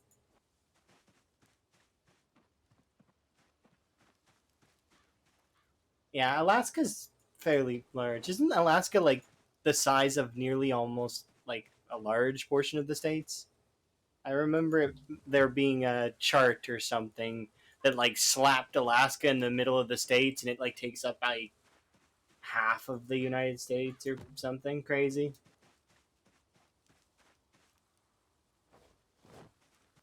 It's double the size of Texas. I also remember there being an Alaskan burger that's called like the Texas burger, and it's smaller than the other burger they have because they tease about that a little bit. I don't remember where that is though, and it's not in my country either, so I don't know. Texas biomes are strange.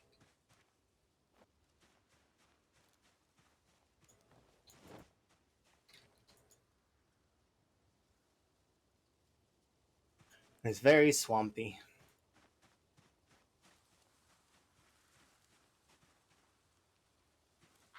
I can relate to swampy. This area gets swampy in the summertime, but where summer is very short. Like we make fun here that we have um, two seasons. We have winter and construction,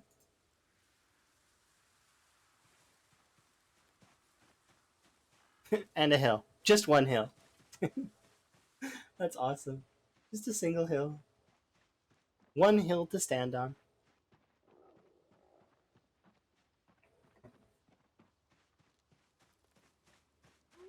Yeah, this area can be very nice, but this area can also be a bit of a on fire zone.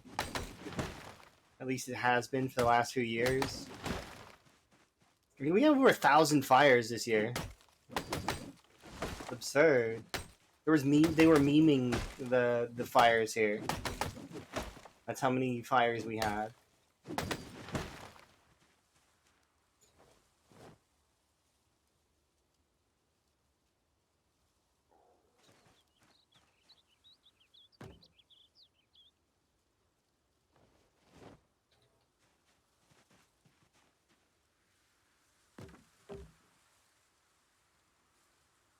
10K kills, yeah, we did it. We have actually got a little bit more than 10K right now. We're actually at 10,324, but I haven't updated it because I'm gonna update it later, like closer to the end of the stream when I've got go to my appointment.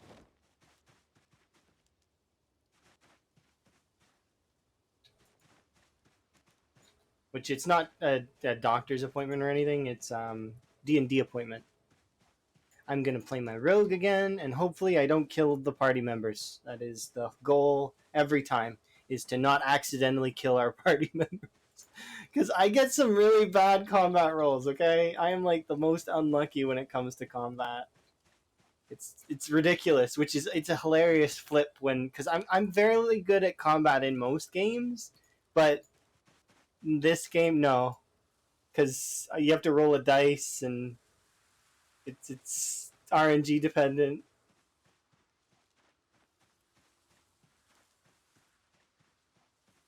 But yeah, we have D&D on Saturdays, so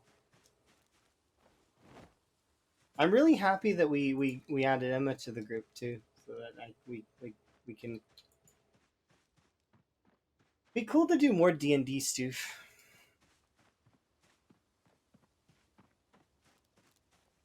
It just does suck though that sometimes there's issues and folks can't make it.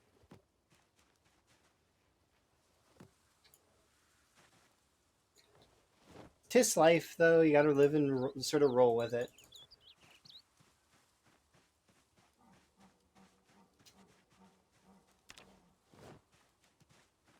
Yeah, there's a lot more changes to weather. I heard that they got snow over in where was it? They it was like the first time it snowed there ever. Can't remember where it was. It's a place that's like, where was it? Hi Rick. Hopefully you're having a good day. I don't remember. They have like stone buildings there though. They're not used to snow.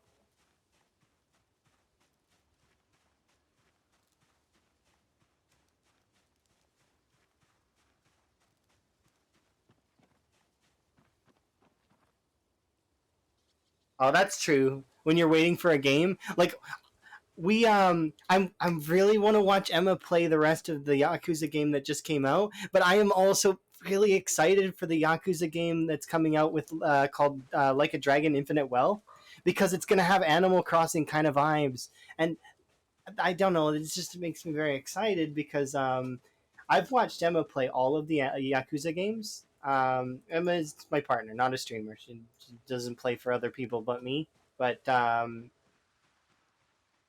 going through that journey was amazing, and then to now have like a Animal Crossing like version of the game is going to be just so good.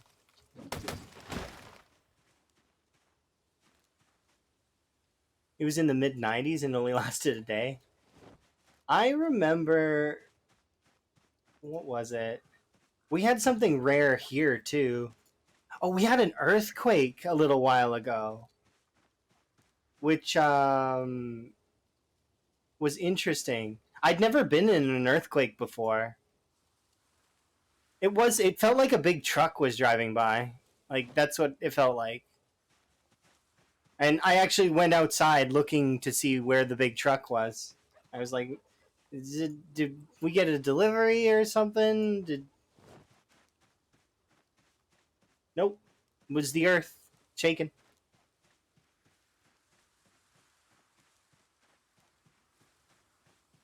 We don't really get very many natural disasters here aside from the fires though.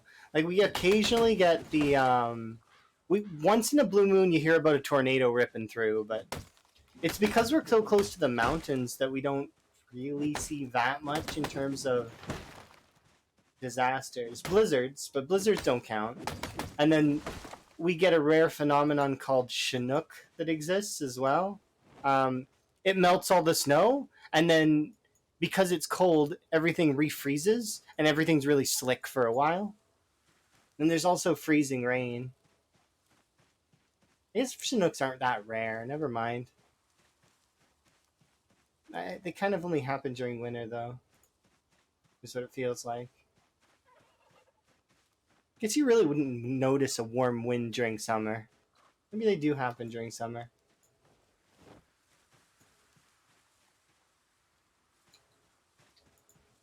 I guarantee some of the places in the states have that too, though.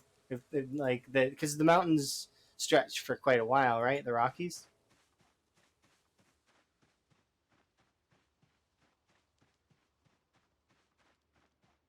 hurricanes, tornadoes, floods. Oof.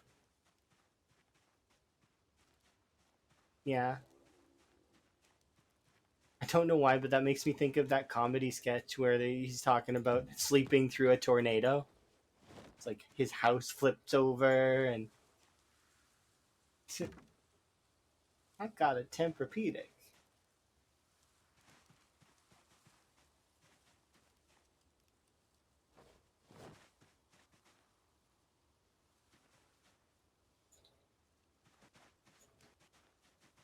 That sounds crazy.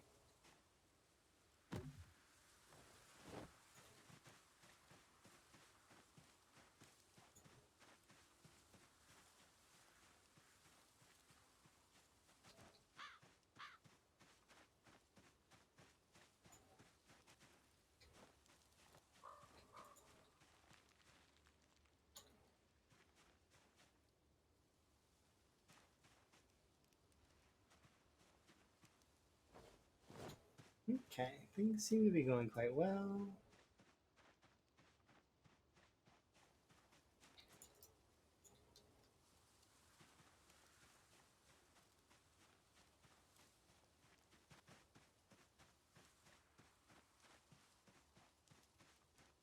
It's been a long day. That's understandable. I'm a little fuzzy too, but my fuzziness is because I need more tea.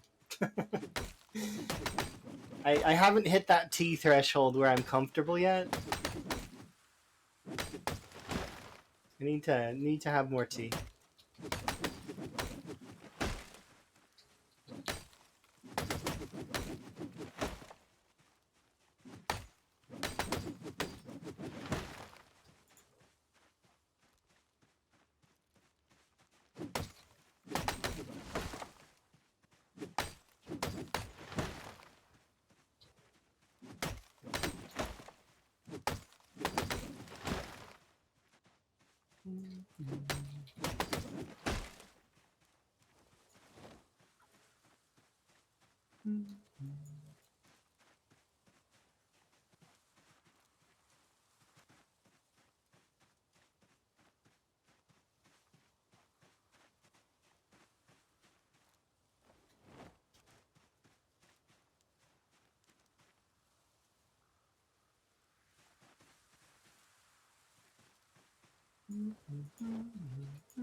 So I should chop down these like 7 trees, 8 trees that are in this line here, but we're starting to have much wider spaces between the trees and the wall, and that's kind of annoying.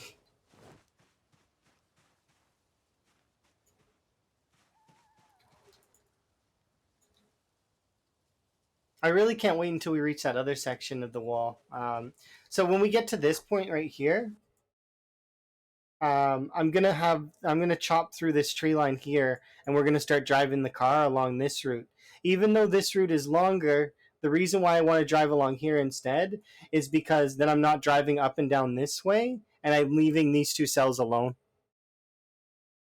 So it'll be better overall. Cost a little bit more gas, but we'll be all on the back half as it is anyways. So and then we'll be starting the vertical part of the wall, which will require me to come up here because I'm going to want to build it from up here. Because I want to make sure I'm building it along this road, and then it'll go along this road, and it just goes straight down. Oh yeah, gas is free economy. I don't mind wasting the gas, especially to prevent me having to rebuild pieces of the wall. Essentially, there's infinite gas. There's not infinite gas, but there is infinite gas. That is how it goes. We long will die before we use up all the gas in the game. Unless, like you mentioned before, gas becomes an expirable thing, to which then you have to make your own via biofuels. It'd be interesting.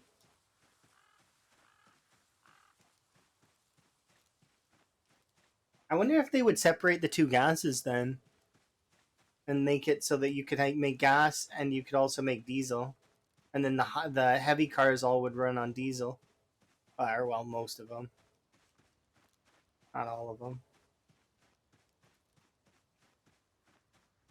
because then you would be able to produce biodiesel and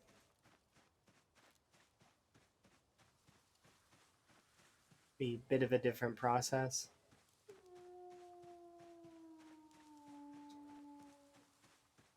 It'd be kind of cool if you could die of old age in the game too. Age used to be a mechanic, but it never did anything, right? I'm fairly certain that it was just a count up number. It'd be interesting if your character could actually age, like The Sims.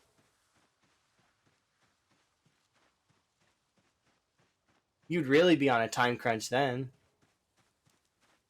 I guess not really though, because right now the longest game streamed is like in the 5 year range, which means that, and I think every Zomboid character started at 25. But I don't quite remember. So they'd be 30.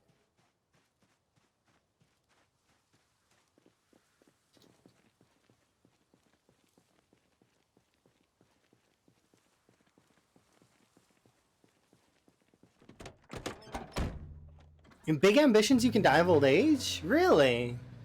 I haven't played Big Ambitions much, but I have enjoyed you making your little businesses and stuff, which was kind of cool.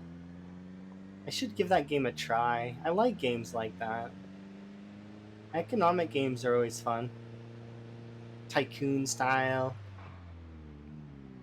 Like City Skylines. I heard that that City Skylines 2 has been improving, so that's kind of nice. Because a lot of people are complaining about it. But from what I understand, they were complaining about nonsense, is what they were complaining about.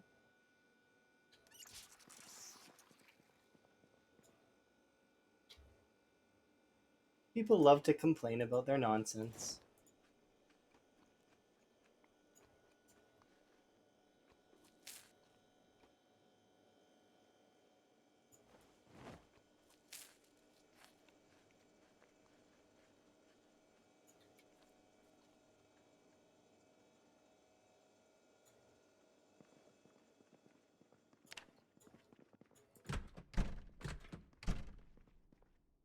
Get a nap in.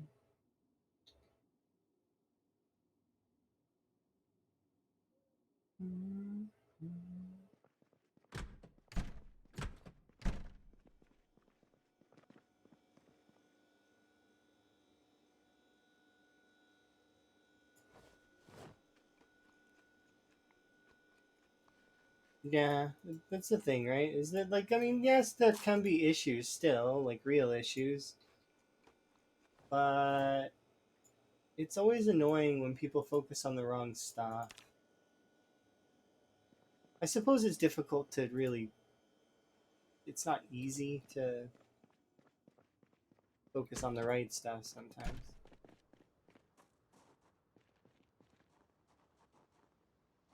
I want to check those here in a second, but I also want to wash off because we killed a bunch of zombies. The reason why I don't use the water that's up here, by the way, is because I actually don't have a pipe wrench.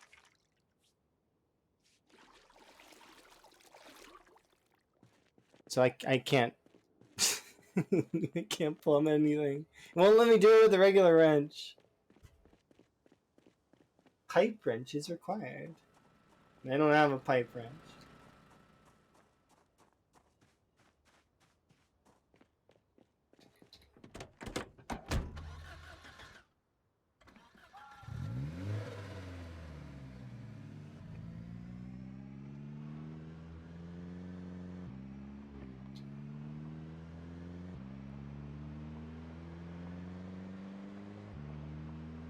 Another day, another wall extension. I think I might check the other side of the wall really quick, though, because I don't want the zombies to build up on the other side. And that does happen. I think we should break this crowbar first.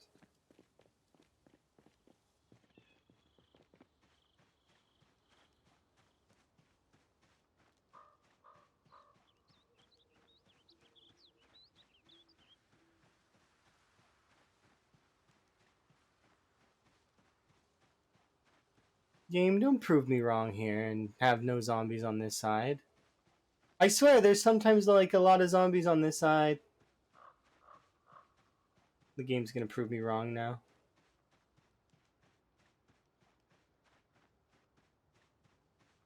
I've seen tons before. Rude.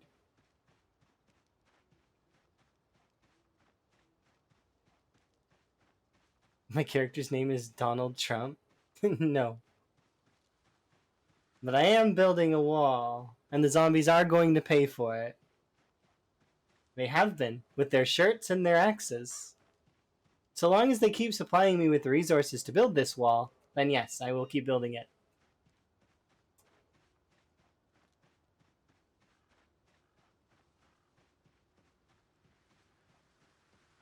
It's such an easy joke every time. Like every time, and it does cross my mind sometimes. It's so easy. It's hard not to make that joke. I'm gonna build a wall. I don't think he ever ended up making a wall, did he? Like he was gonna, and then he didn't. It didn't make much sense either.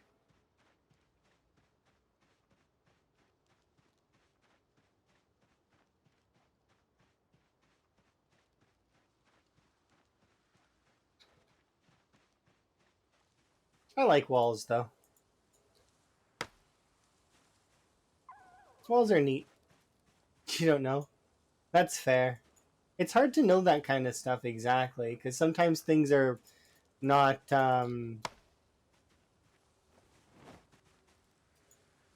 like things get blown out of proportion a lot of the time, or they're the internet doesn't help with its memes and its other stuff to find information that is you kind of have to dig a little bit.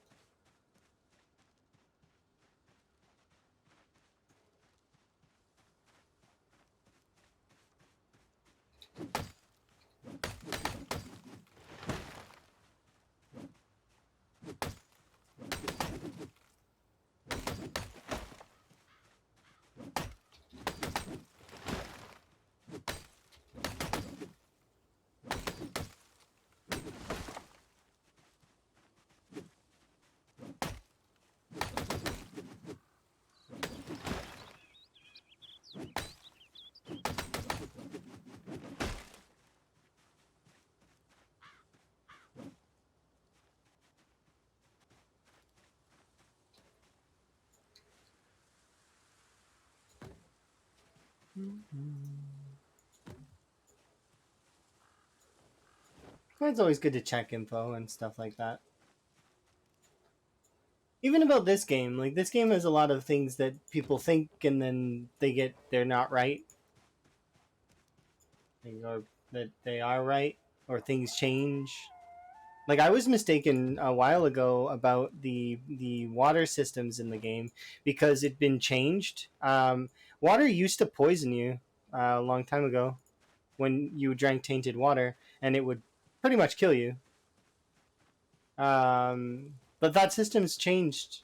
Not that I think that people should be double dipping, drinking out of like the river or anything, but you know, you can if you're in a pinch and you don't have any food sickness, you can drink out of the river in some cases.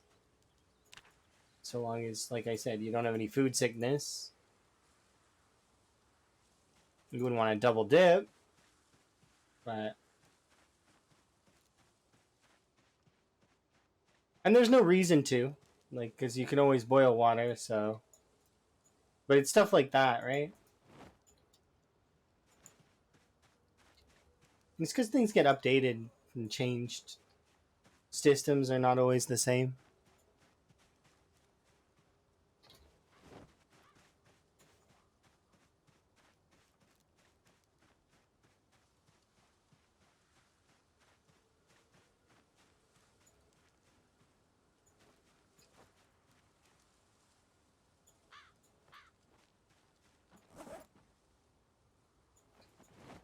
Oops.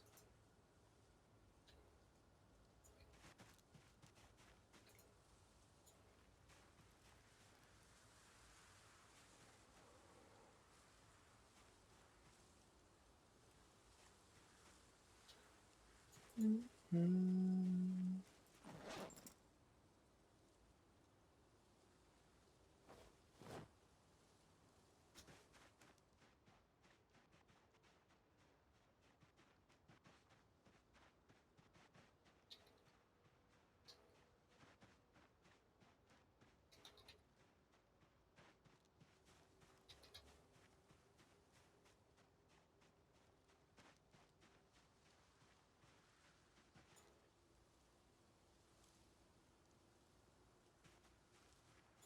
Yes, I am still doing the well.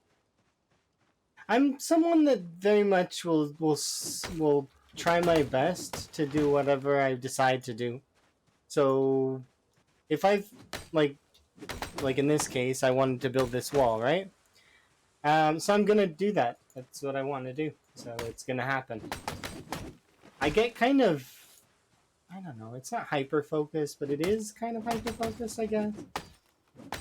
I see a thing that I want and I achieve it. That is what I try my best to do.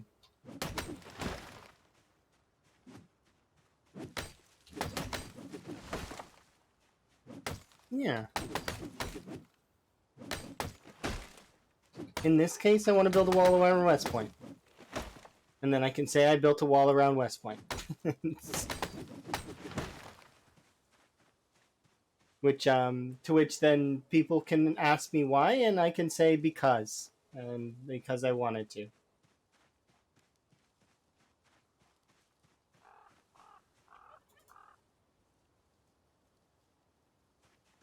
There's no real reason for it. Like I said, like I actually, in that command that I have in the chat, it says just shut off respawn. But I don't know. It's interesting to me. It's easier just to shut off respawn than do this. I'm also doing kind of a bad habit here that I don't want people to think that they should do. You shouldn't fast forward and chop trees unless you're trying to save time in reality.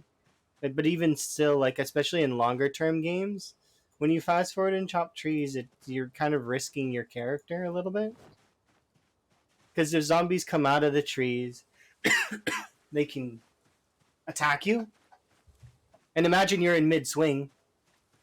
Then, well, I mean, you can't really defend yourself. You know, like spam spacebar, try and protect yourself as best you can. It's a bad habit, and I know it is, but I don't like. I would just want to increase my speed at which we do this. It's not like this when you rest on the ground and you sit and then you speed up time. That's different. Because I have keen hearing, there's not a lot of cases where the zombies will be able to get to me before I stand up. Because you can stand up really fast if you hold shift. See? As opposed to the standard standing up, which is like this.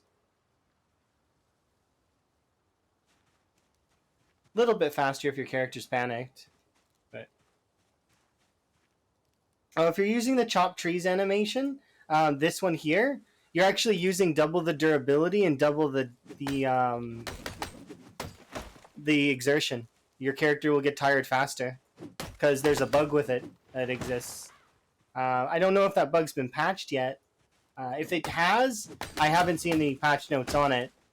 But this right here is basically, yeah, it doubles the durability damage as well as your exertion. So you're only able to cut down half the trees you would be before you see the exertion moodle, as well as it does double damage to your axe. So you lose your axe twice as fast.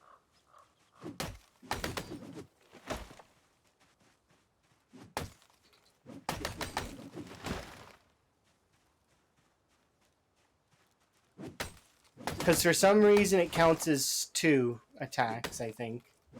That's not cool. Well, I mean, you know about it now. I think there's a mod that fixes it, but I'm not running any mods at the moment, so to not worry about that, I just swing manually.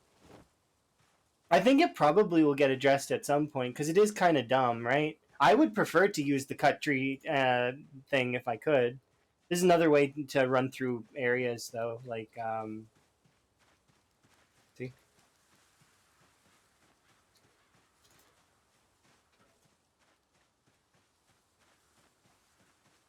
just little things. The game's full of those little neat little things. But you wouldn't really know about it unless, well, I mean, first, if you were paying attention to your exertion, or if you had that bar that shows you the moodles on the side, like the what is it, the more detailed bars or something, like it shows you like your exertion, your thirst, your hunger, all that. If you were to look at that bar and then compare the two, I think you probably would see a notable difference. Or you might not. Maybe they did fix it. I'm not sure. Like I said, I don't know because I've not seen it in any patch notes that it's been fixed. So, but I could be wrong.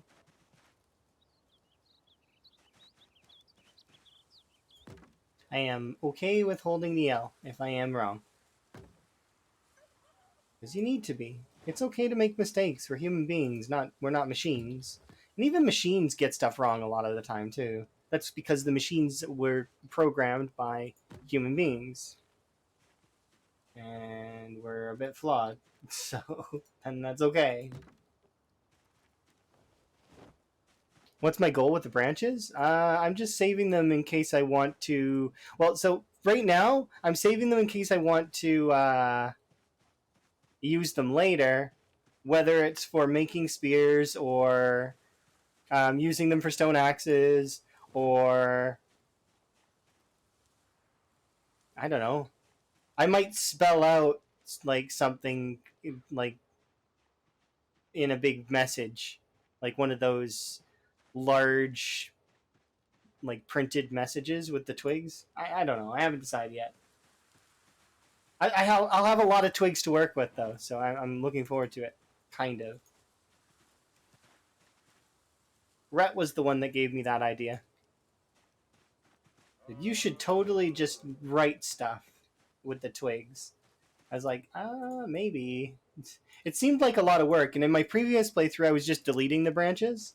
But I don't know. I like the idea, kind of.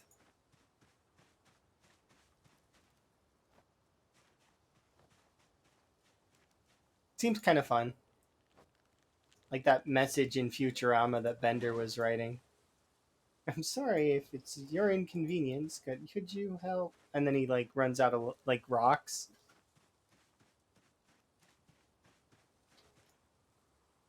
Oops, I forgot to grab. Thank you very much for the follow.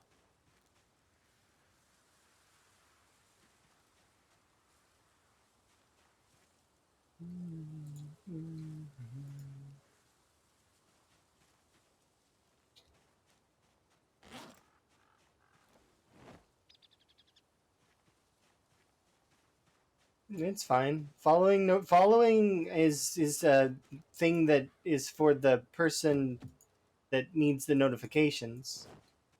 So if you manage to get here without needing the notifications, then that's what the following is for. So congratulations, you are superior to the following. However, it's neat. So long as you can find your way, you know, whichever way it is, whether it's Twitter, Discord, following here, etc. That's not just to my stream, that's to anywhere that you want to go for your content, you know? Like, what's my stats like? They're like this. They're not very high. I need to keep working on them because we've well, we are working on them gradually, but it's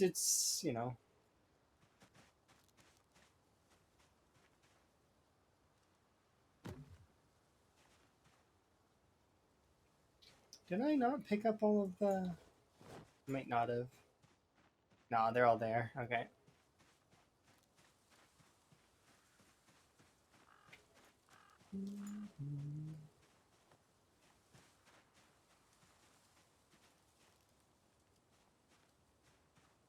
I can't see the wall.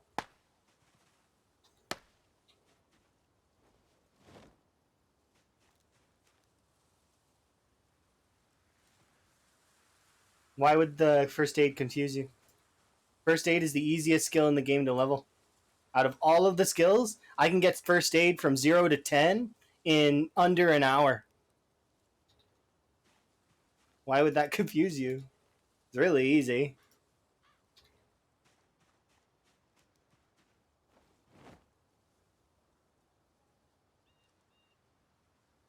Within 5 months? Like I said, I can do first aid in under an in-game week. Yours level slowly? Well, the trick to leveling first aid is really easy. See, you get broken glass, and you get a pair of tweezers, and you make sure that you have a decent food supply, and then you go over to the broken glass with no socks and no shoes on, and then you stand on it and pull the glass out of your feet. And you just keep pulling the glass out of your feet at infinitum until your HP starts getting low. And then you just patch your feet up and go have a nap. Then read your next first aid book and rinse and repeat until you're level 10 first aid. However, first aid is not really something that you need, so you don't really need to do that at all. It's First aid is one of the skills that's kind of like you don't really need it unless you're in like a fringe case scenario. First aid is only useful if you break a limb, really, or if you burned yourself, I guess. But it's so if you break your limb, that's when you should level first aid. I just did it because I had time, like I had an extra hour, so I was like I'll just do first aid real quick. So that's why I did first aid. I had extra time in that particular stream, and I was like, I wanted to keep playing, and I didn't know what else to do, so I was like, well, I guess we'll level first aid. But yeah, first aid is the easiest skill in the game to level. Out of all of the skills, I don't actually know if there's an easier skill than first aid. Let me look.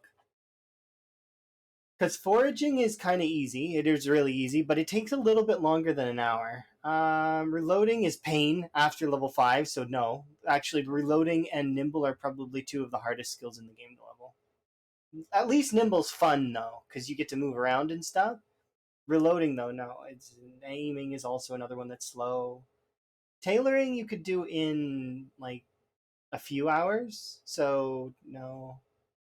It would take about a. It doesn't take 20 hours, but it takes longer to do mechanics to 10. Electrical metalworking takes a little while, but you need a really large fence to take apart.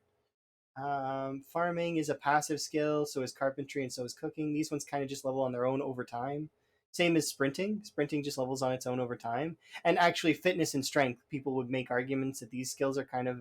But I've not done any exercise. Zero exercise. None. And I have 5 fitness and 6 strength, and my character was 0-0 to start.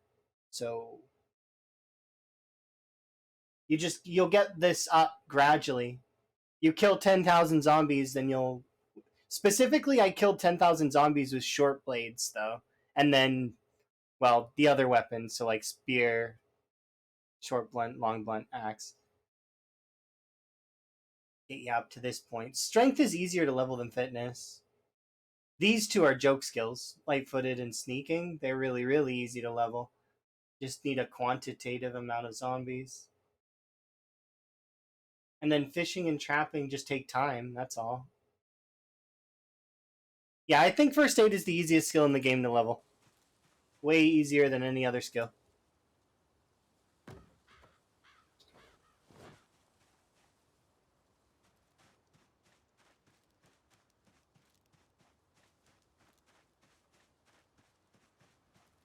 It doesn't really heal you quicker, no. What first aid actually does is you'll notice it more on like broken limbs.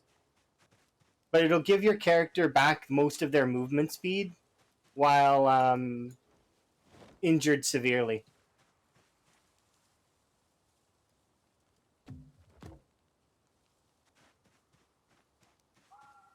And I know because I've broken 4 bones in a playthrough.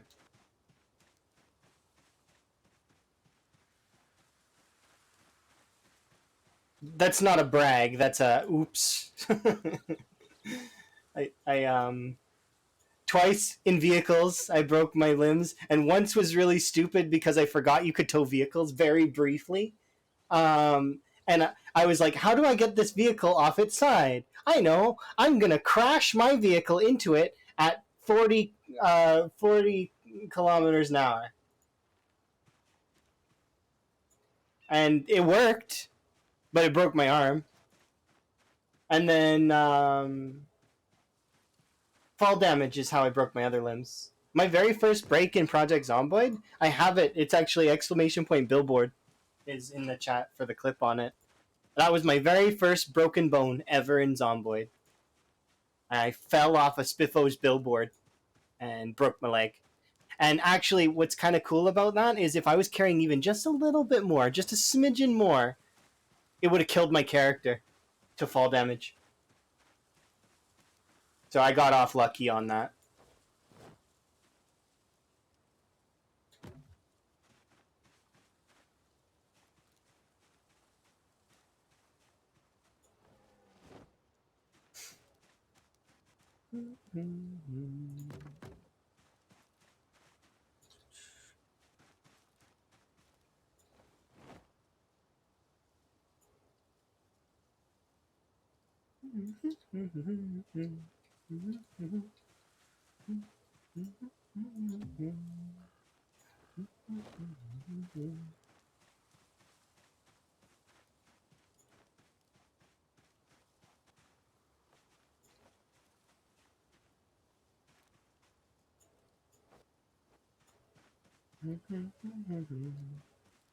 Oh, I'm doing this wrong.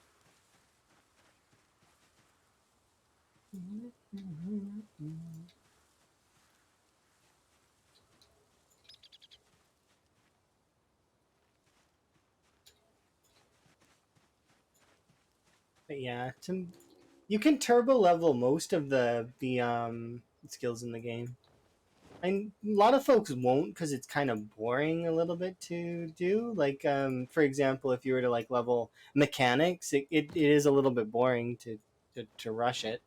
You can though. You just keep spamming the different things, and then you rest for a day, and then you go back and spam the same cars. Um, it's better if you don't damage the car, though, in my opinion, because then you can keep going back to the same car. You just got to give it like a little bit of time in between your mechanics. And then for doing metalworking, so long as you're on a server, taking apart the metal wrecks is good, but taking apart fences is better. So like the big large fences that are around like the storage unit or the racetrack, those are really good fences to take apart for metalworking. And spam your metalworking up to 10 that way.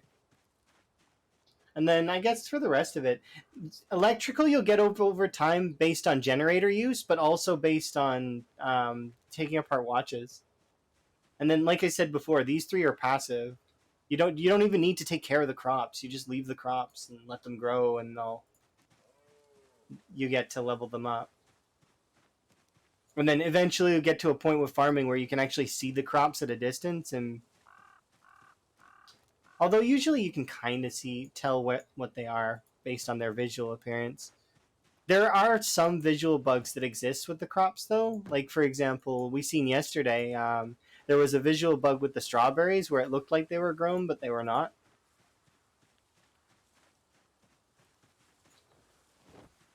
It was just interesting. I tried relogging and it didn't fix it. So,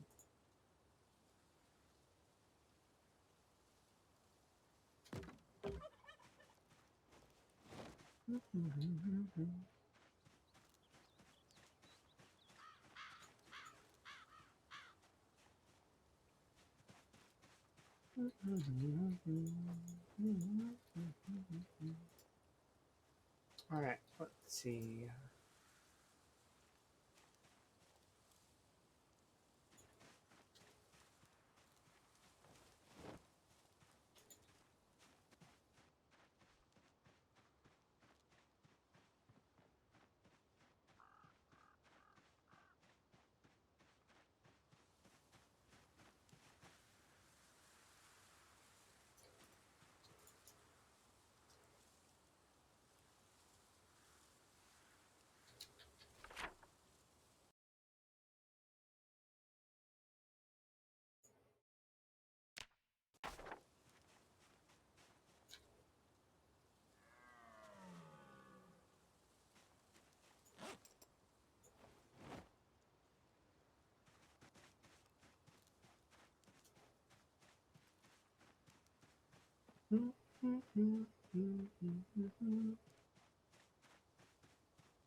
You seem to take the carrying of items to an extreme. What do you mean? I need you to what does that mean? I'm confused. Am I not supposed to be carrying the amount of the items that I'm supposed to? Uh, You carry a lot at once. I mean, yeah, kind of, but not really. Like it's because I'm not in combat right now. I balance things properly so that if I'm in combat, I'm I'm fighting without encumbrance. But if I am in combat, I will, you know. But I'm not in combat right now. You can carry as much as you want, up to like 40 encumbrance maximum, or even more, and your character won't feel like you drop down to 75% HP, and that's it. At least if you're playing without mods. I don't know if there are mods that exist that make your encumbrance worse, but there is a catch, and that is that it uses, when you are extremely heavy load, it uses up your exertion, which will then get your character tired. So you have to make sure that you're sort of balancing it out. I'm not expecting to fight very many zombies right now, so like if because of where I'm located, I know that these cells are generally not dense with zombies. That's all. There's a couple of reasons why I'm building the wall where I'm building it. I'm building the wall here because there's it's open. Like this area is open in terms of space to place the wall, as well as um, these cells are not dense. Even on time 16, they wouldn't be dense. Not that I would ever recommend leaving respawns on time 16. You would just cry and go nowhere, and that is the truth. Even if you were using fire, it would only be temporary, clear, and then that they would come back with a vengeance.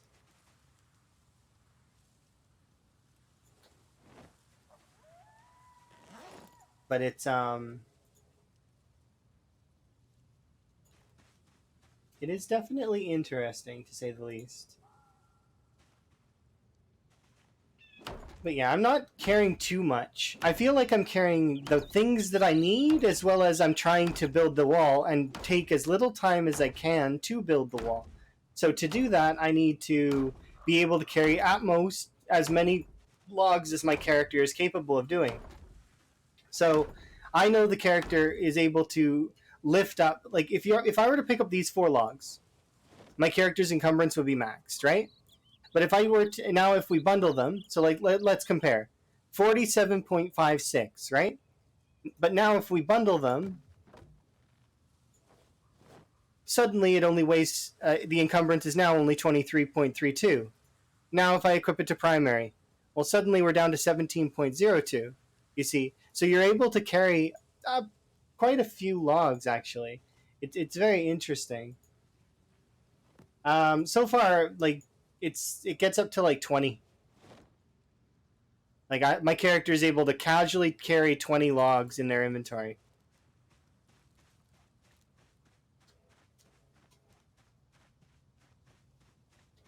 You just be crying outside their starter house.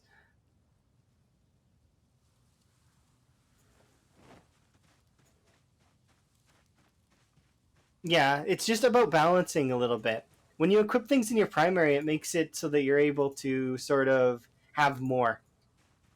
That's another reason why you'll see me dual wielding. You can't actually dual wield in vanilla without a mod, but you will sometimes see my character have like something in her offhand. Well, that's because I will swap it over.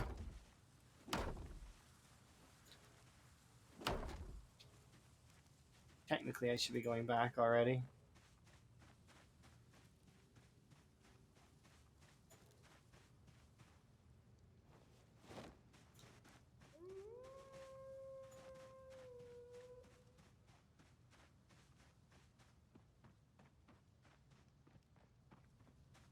Staying out a bit late.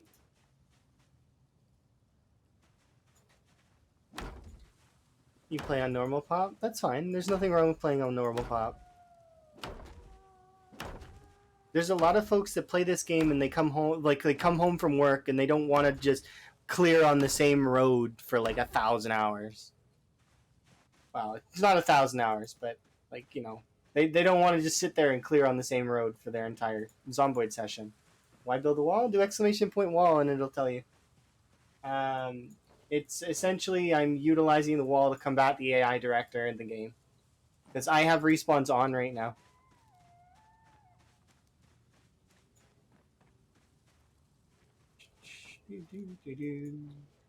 But I have commands so that I can um, help people know what I'm doing and not have to say it every time for the folks that do get tired of me saying it every time. I don't mind saying it every time. I could say it every time 1,000 times over. Um, it's just those things are there in place in case other folks want to use that.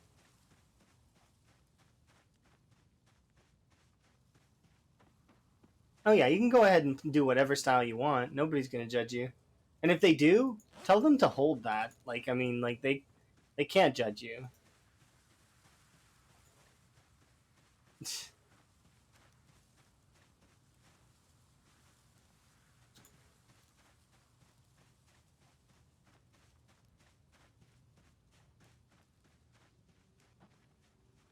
Okay, I need to grab these four. I'm taking things a little to the wire right now, and it's probably not for the best. I don't like having these moodles, but I just want to finish these last couple walls.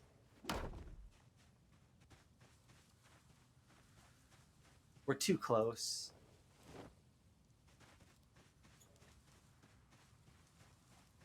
Yeah, you can play whatever playstyle you want though, and nobody really most folks won't be that silly about it. Like you have play with multi-hit, you can play with infection off.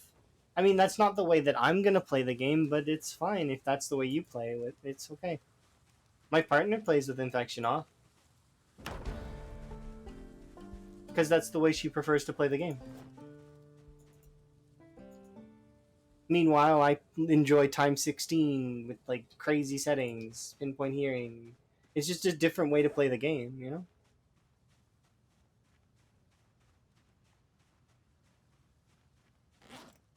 Okay. Turn back.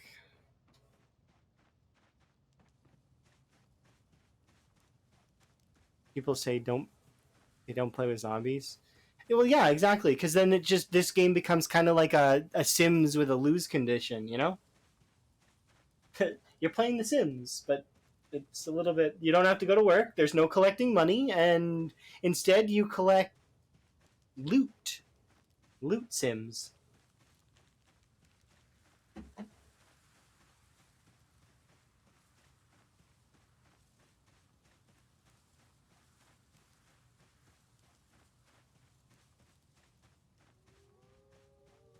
I mean, if that's what you like, I like playing without multi-hit just because I enjoy the style of the combat.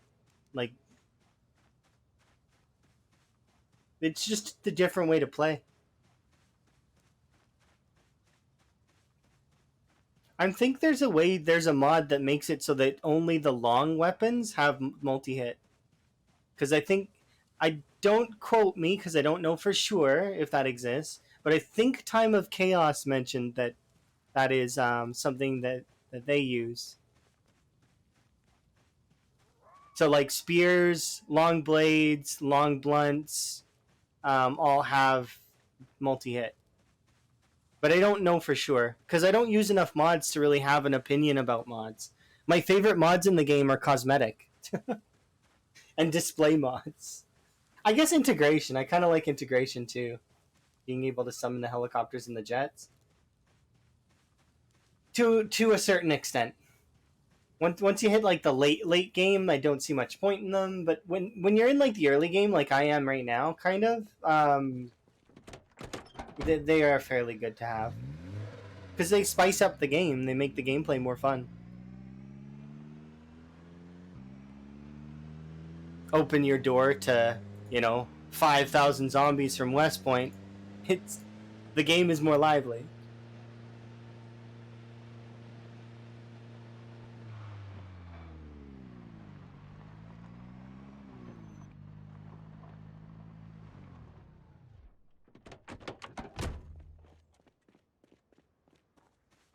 You don't think spears or knives should have it? It doesn't matter.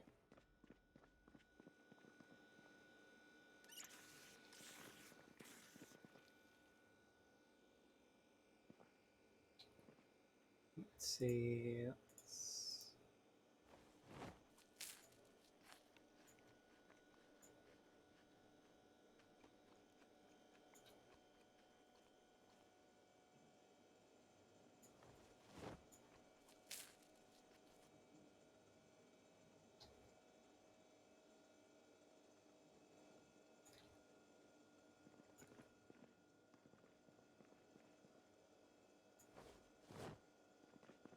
I want to throw these in the trash outside.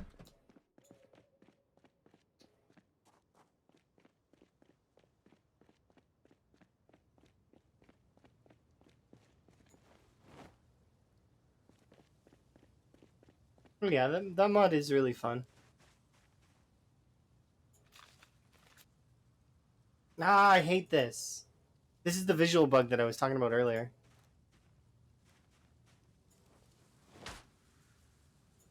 Stupid strawberries and their nonsense.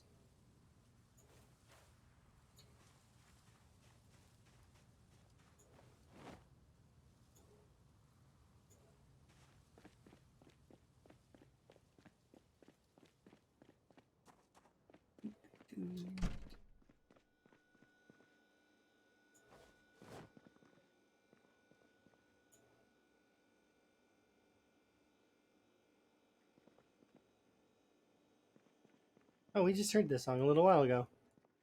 I'm okay with that, though.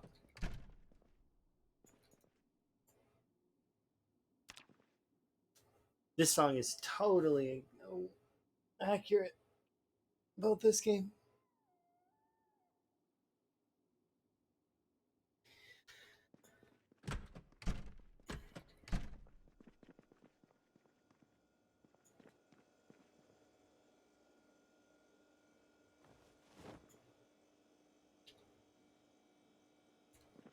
Perfect spot for a bed. I don't like it there, actually. I know that it may look nice, but yeah, I would prefer to sledge all those walls and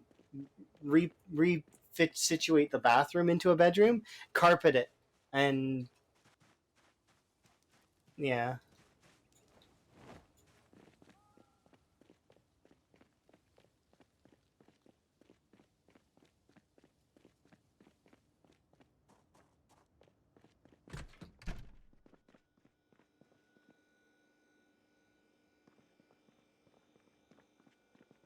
It is kind of cozy though. I don't like the fact that I can't access the other side of it. I'm the kind of person that would prefer to be able to touch both sides of the bed. Yeah, so for me, when I had my bed before, I actually had it in this room here, and I knocked out all the walls, destroyed these toilets, destroyed these, and I had it right here in the center. And then I was planning to put a nightstand there, but that was in the 20. I don't remember if it's 23rd or 24th playthrough.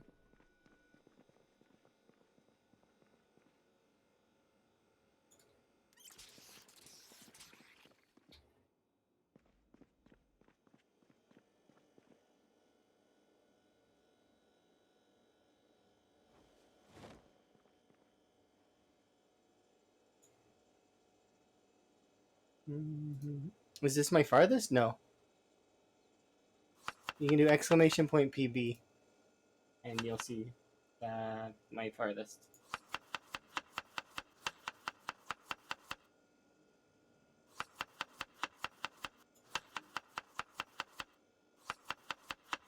It'll take a long time to beat that.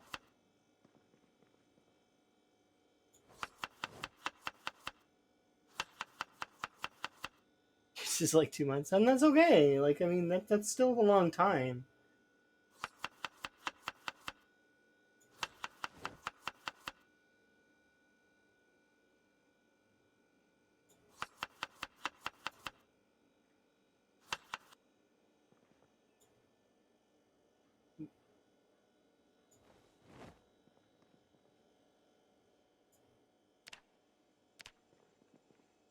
Okay, let's eat these two. Then we'll head out. How can you fix a deep wound? There's a lot of ways you can do it. The first way is just to make sure that there's no glass in it. Then you bandage it with a regular like bandage. Any bandage doesn't matter. So long as you're not playing with mods that have like disinfect or dye, you just bandage it and it'll heal gradually over time. It takes anywhere between 10 and 14 days to heal on its own naturally. However, if you have a suture needle or a regular needle and thread, you can stitch it closed. So all you need is a regular needle, um, and then you can stitch it closed. And then if you want, you can put a bandage on it and then continue.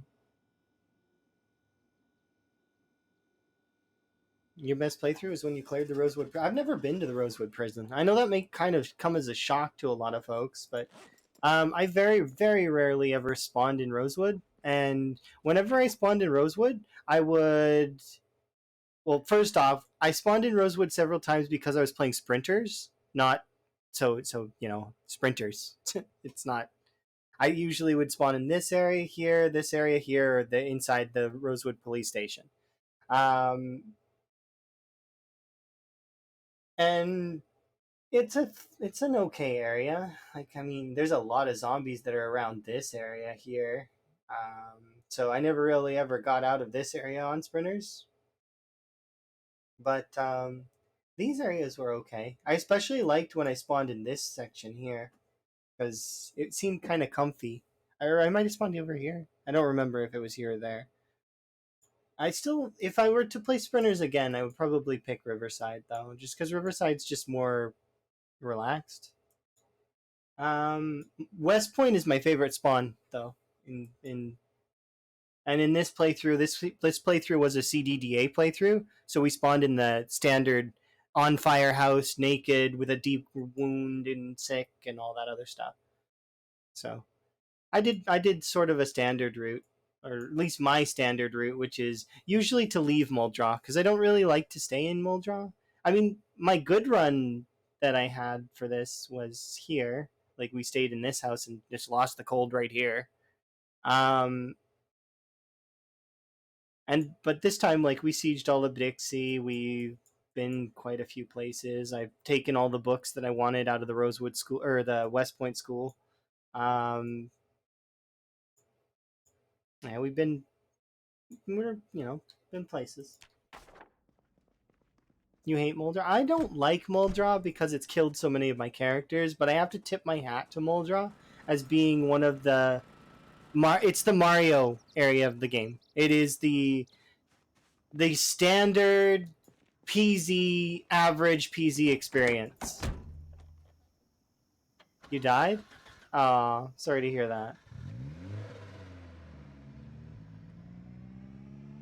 But yeah, in my head, Muldraugh is the standard PZ experience. If you want an average sort of PZ experience, you go for Muldraugh. If you want to play the game a little bit harder, you go for West Point. And then if you want to play it on just sort of a relaxed mode, you go for Riverside or Rosewood.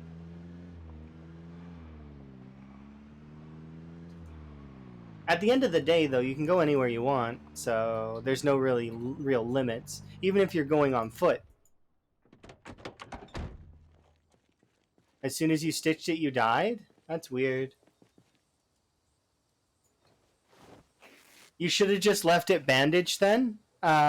Just regular bandaged until you healed back up a little bit. Because it sounds to me like you died because you bled out, but I don't know if that's actually the case. Because I didn't see how you died. But if you had just left a bandage on wherever you had the deep wound, and you could have healed back up a little bit of your health, so long as you have like your not that many other moodles. Like make sure you're fed, make sure you're taken care of, and your character would have healed back to like I think it's like half or something.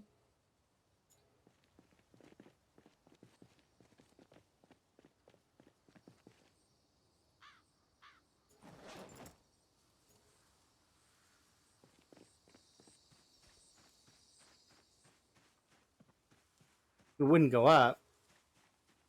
Like your health wouldn't go up. Were you bandaged?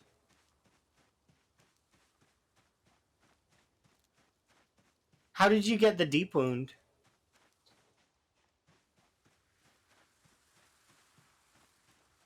And did you have any other injuries? And did you eat anything that was poisonous? It just kept dropping. Did you get a deep wound from the zombies? Glass in your feet. Oh, were you trying to do what I just said just a second ago? Like about the first aid stuff? If you're going to level your first aid that way, you want to, one, make sure that you've got a safe area with lots of food, and then you keep taking the glass out until you move away from the glass, and then bandage your feet temporarily, and then did you drink perfume? Can you drink perfume? Is there a mod for that? You can't drink perfume in this though. You can drink bleach.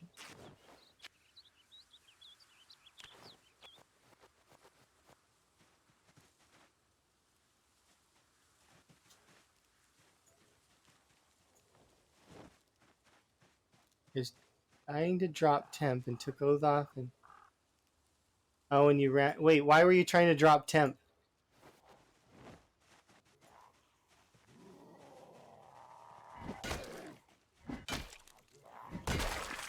There's more to this story than. There's more to your story than you're letting on. I think that there's more to this story because there's elements missing that you were hot and sweaty, but why? Were you wearing too many clothes? You said you took off all your clothes. Was it summertime? Were you queasy? These are all questions that I have that can kind of help me figure out why.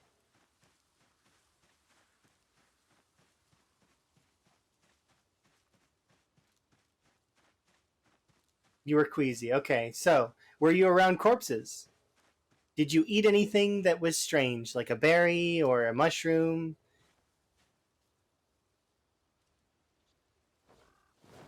You were trying to get rid of it and you wouldn't go away. Okay, so that makes sense to me. Now, were you around corpses? Or, like I said, did you eat a berry or a mushroom? Or did you eat rotten food? You really can't mess around with food in this game. As a side note, only fresh or canned foods. Okay. I'm trying to think of what else it could have caused it. Because corpse sickness would affect you, but did you sleep in the road with the corpses?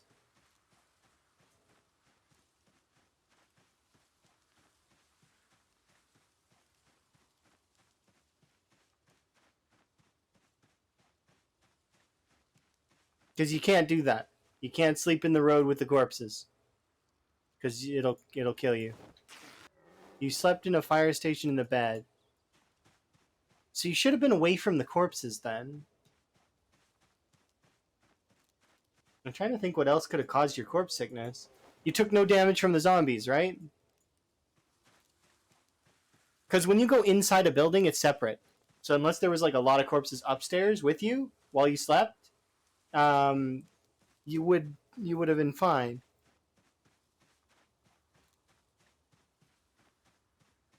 Oh, if you were bit, that you were dead. A bite in this game is 100% death. Oh, but you have no infection. That still will. You still need to heal up the bite. With infection off, you still need to heal the bite.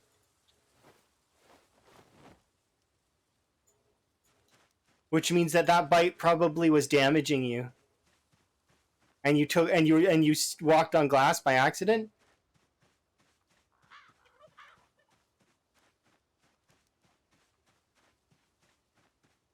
You were full to bursting though, so that should have countered it a little bit. And the bite was on your chest was bandaged, right? So long as it was bandaged, you shouldn't. And you have infection mortality off, you said. But it doesn't sound like you had infection and mortality off. Are you sure you had infection and mortality off? Or do you have it set to saliva?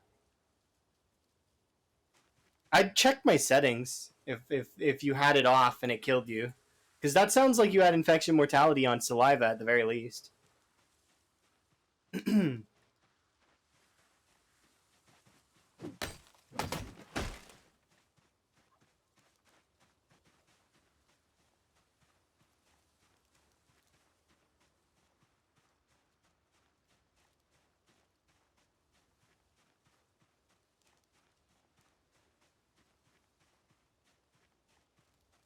It still makes you really sick.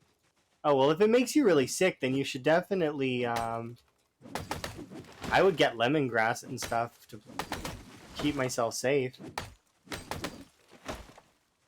I don't know because I've never turned off infection mortality, and if I ever get bit, like I die. So that's an area of my knowledge that's kind of like a space in my knowledge.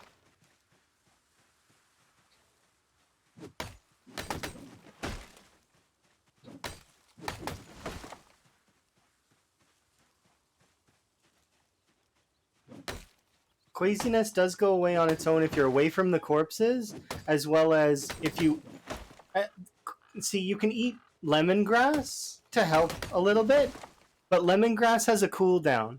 So you need to I think it's a 2-hour cooldown, but I don't know for sure. And lemongrass doesn't do a whole lot, but it does help a little bit. So if you're going to have it if you're going to get sickness from being queasy, make sure to have lemongrass nearby. Lemongrass is a medicinal herb that you find through foraging. Looks like this. Um, right here. See? This is lemongrass.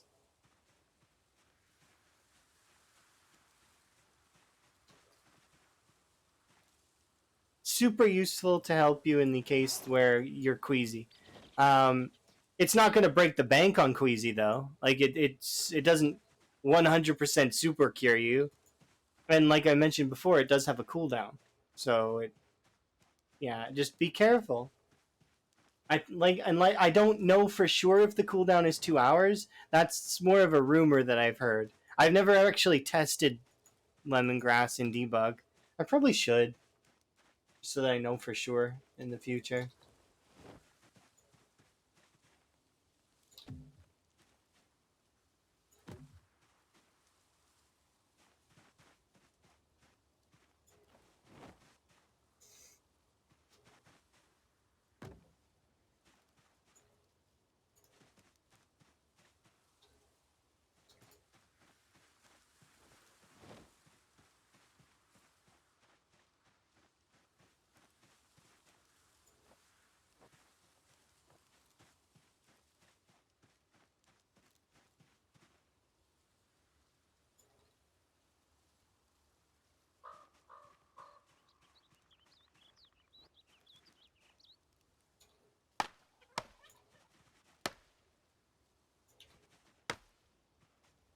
Get rid of these.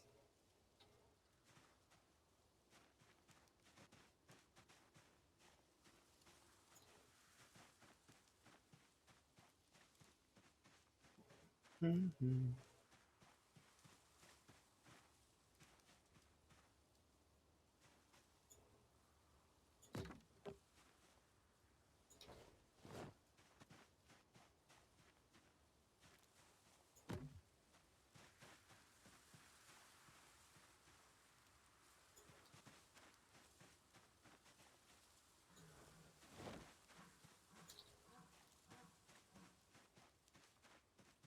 Yeah, if we can all survive much longer, that's kind of a cool thing in my mind. Like we could all be like crazy, like on our PBs and stuff. Everybody can do it.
Let's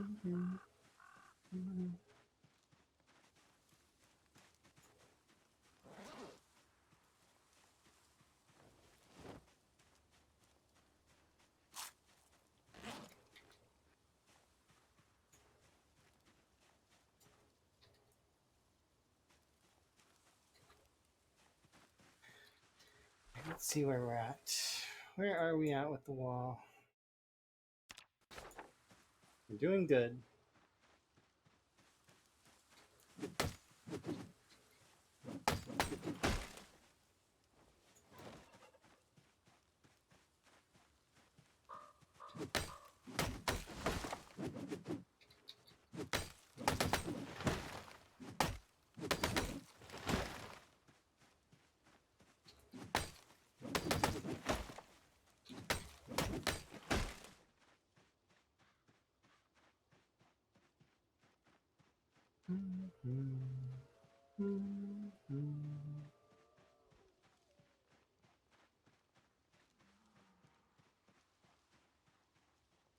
Jeez, you're amazing. Thank you very much for the follow.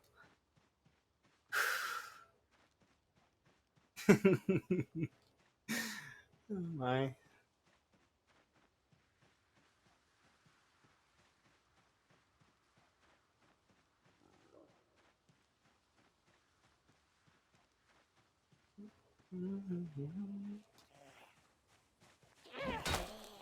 A little bit, yeah.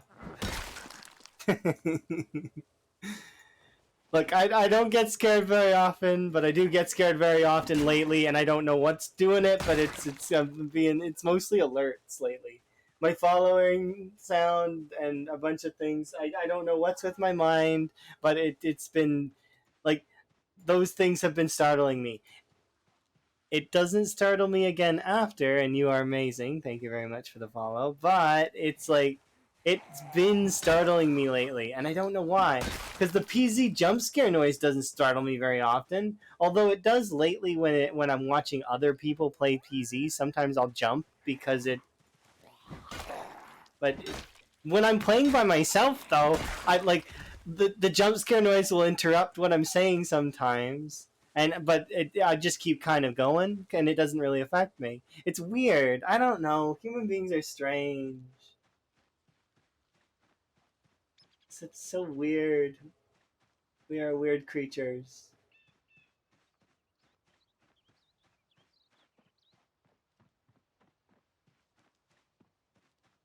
Maybe it's because my guard was down. Like in terms of, I expect to see zombies, but I don't expect to see hear stuff.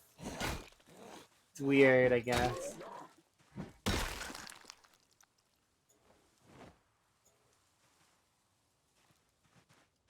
Yeah. The reason why I'm going out here, by the way, is because I want to kill some of these zombies that might get attracted to me while I'm fasting time and chopping trees. So it's more of a preventative measure than anything.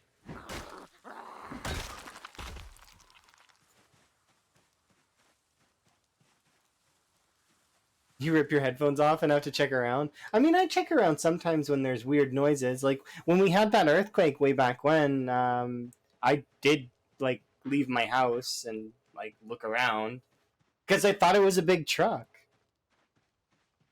It's like, what kind of big truck is vibrating the earth, like my home, like everything. Is this as far as I gotta go? Kinda. So this is where I will be cutting the trees to the road. To be back at this stage, I'm really happy because this is where we died last time. I need a marker though. We died at this stage last time because of jank, but still, it was my own jank that I had to deal with.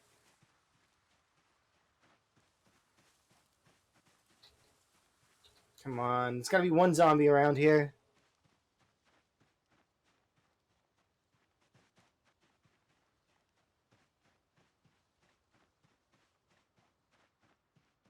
You.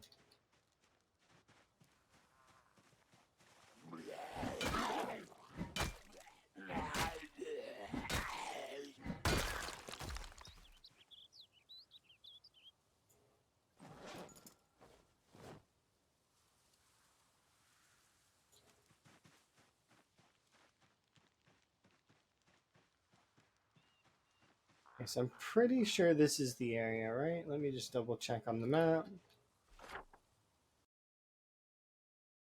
No, actually, we want to go a little bit more to the right. Is it here? No, a little bit more to the right. Here.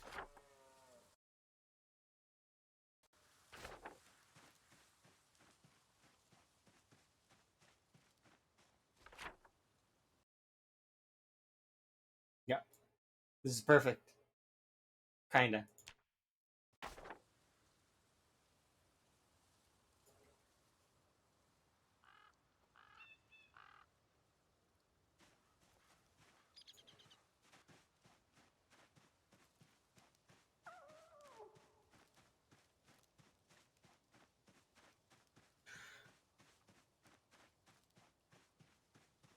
15 days and 75 kills is still decent.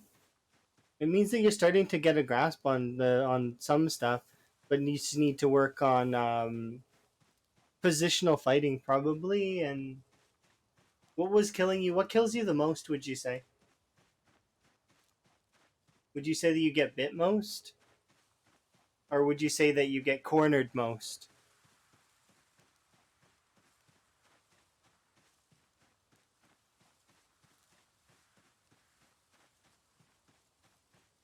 So is it a cheeky flank bite that kills you, or is it like you get cornered and you can't get out?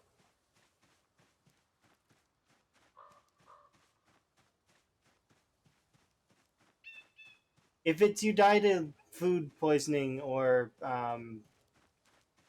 like fire, then those things are that's separate. But not knowing the crafting recipes,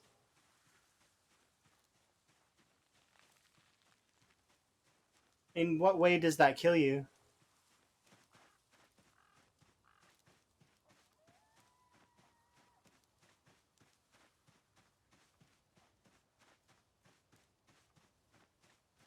Oh, you only started 2 days ago. Yeah, just enjoy the honeymoon period with the game. There is a rite of passage that exists with Zomboid where everybody dies like between a few hundred times. Don't worry about it. You just started. Yeah, not knowing crafting recipes is not the biggest concern. Learning how to eat, how to drink, and how to like play the game in general is the best part. Yeah, not learning about like corpse sickness is not even that important for you right now. In my opinion, what would be important is learning the how to Moodle management and how to like sate everything. So like where you get your food, your water, your the basic necessities. Boil the game right down to basic needs first, and then work on priority setting from there. So like your basic needs, then you can start going for like slight luxuries but nice luxuries like power cars, backpack that's bigger, stuff like that. Those are all luxuries, but they're nice things to have as well as things to level with.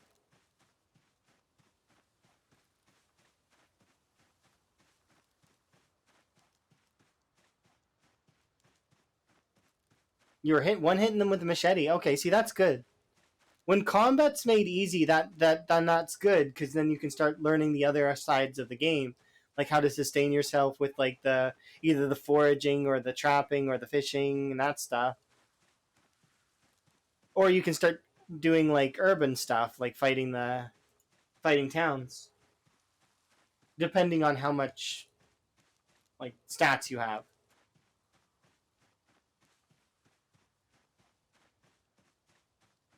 We've been going back later and later.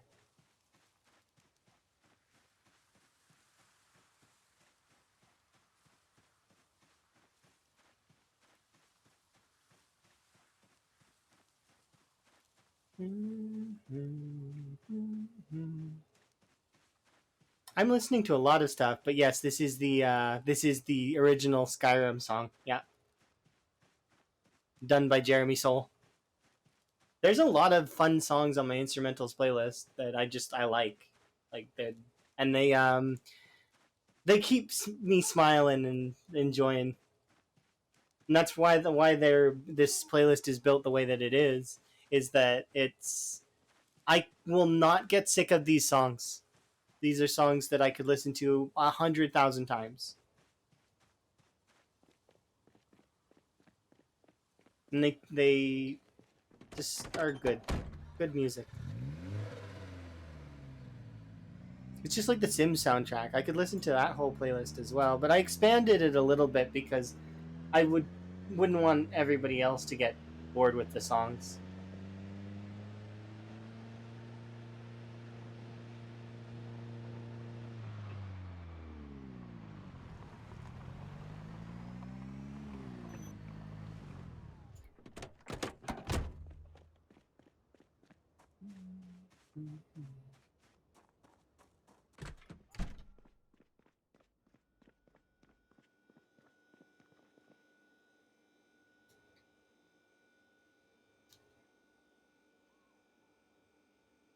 Oh, we can actually take out all the fish now.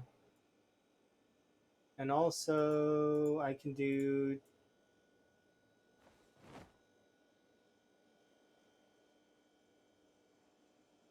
We can do like 20 tomatoes, because that's what we're supposed to have up here.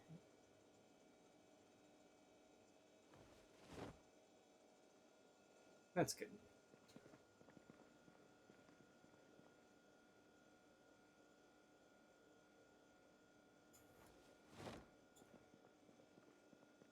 No, my power is definitely off. I start the game with power off most of the time. It's not just rainwater. You can also get water from rivers, ponds, pools, everything. Right now, in the current state of the game, you can also fish in pools. Like, so like there's a lot of interesting stuff. But see, this is my generator. I placed it there specifically so we could have the Spiffo sign lit up. Like, look, it's Spiffo's open, and I think it's rather fitting that my character is a burger flipper that lives in a Spiffos. It fits. It fits. I am now the owner and proprietor of this Spiffos. Welcome to Spiffos. Would you like some fish and or rabbit, depending on what we have on our menu? It's chef's choice always. Unfortunately, none of the patrons really want, and they're busy really wanting to kiss the cook. Oh, my hair grew again. Makes me look weird, doesn't it? I look like a different person. Let's fix that. There we go.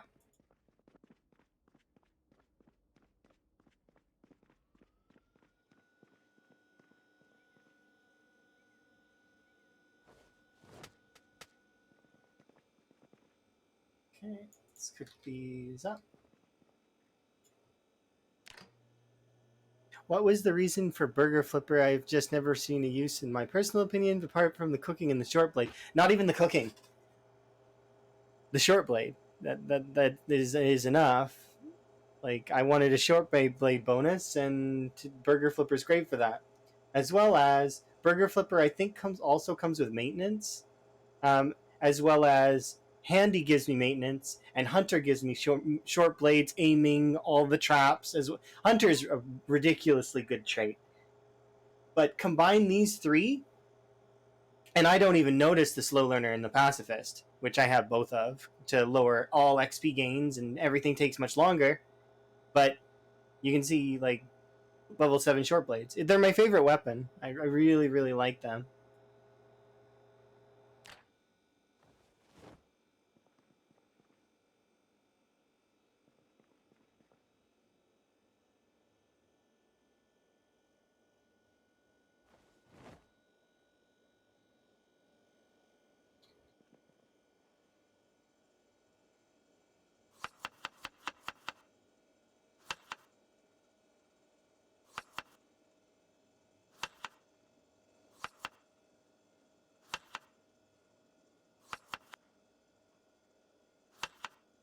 You really like long blunt, and then axes and long blade, so you can get bonuses in all of those, right? and then it's all about leaning into your preference from there. Because you only really need one weapon skill. You don't need to train them all. Training all the weapon skills is a flex. It's not really something that you need to do. You can get by just fine on just one weapon skill. Thanks, Kurumi, but you know that I haven't updated it in a while. You just teasing? I I still need to update, but I want to update it at the end of the stream.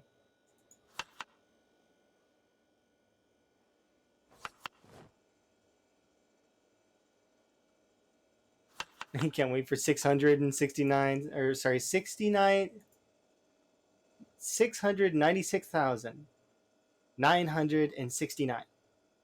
Sorry. That broke my brain for a sec there. Like lots of sixes and nines.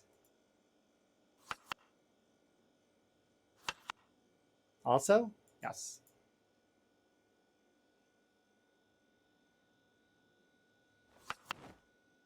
Did you break 700k too? I have successfully cleaned my computer. Did you fill it with milk? And now it doesn't work?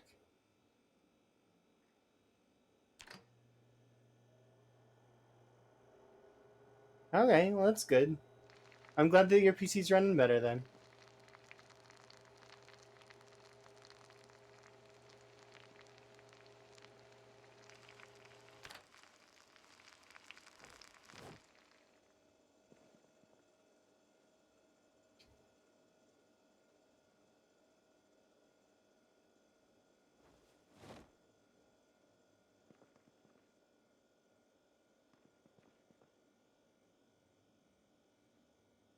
There we go.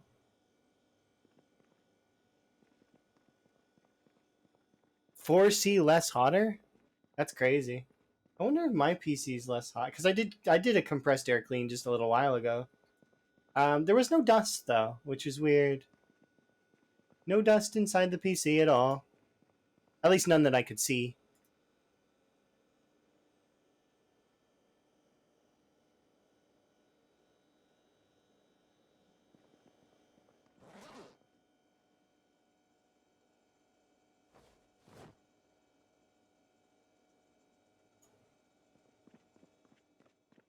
If that goes stale in my inventory, I'm gonna be a little annoyed.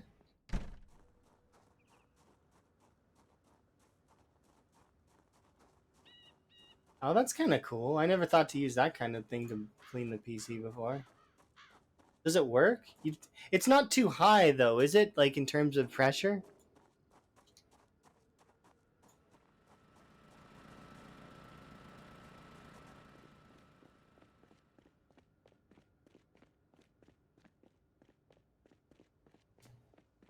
Not the one I use. Okay. Do we have farming? Yeah.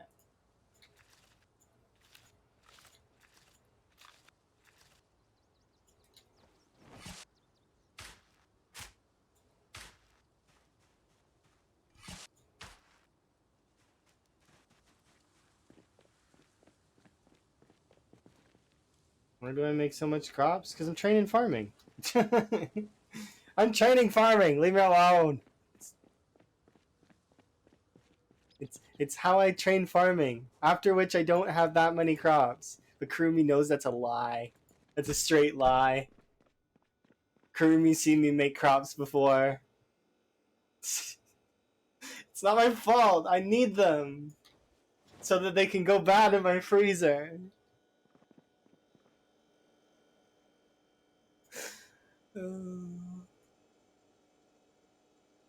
No, I don't do that. And you know I don't do that. What's the best layout for crops? Actually, it's the crop layout that you see my strawberries in is the best layout for crops. However, the reason why I don't do that layout is because I don't need to. I gain so many crops as it is that it doesn't really matter. So here, I'll show you. The best layout for crops is, without a doubt, this layout right here. This one. Because they're not, they don't get each other sick this way. However, you'll notice that a lot of my crops are not like that. Why? Because I just don't care. I don't need to care because they will produce more. These will produce enough to feed a player. Like, this is fine. Because as you've seen, I harvested the first 6 here, right? Now I just wait for these ones to seed bear, and I'll harvest them. Utilizing the seeds from this, I can replant the plot, and I'm also gaining more seeds that I'm losing.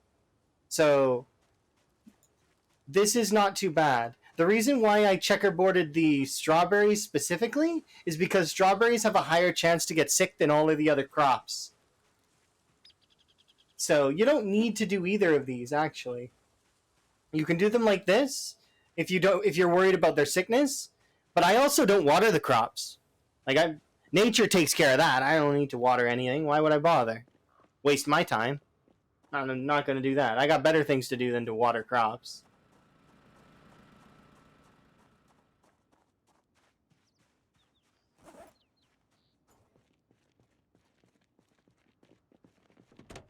Like build a ridiculously long wall.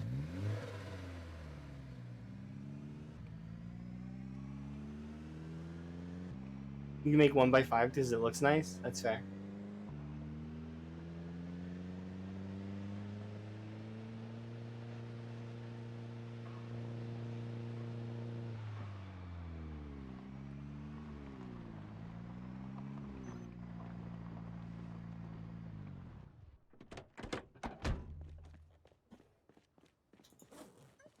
And we return to the wall.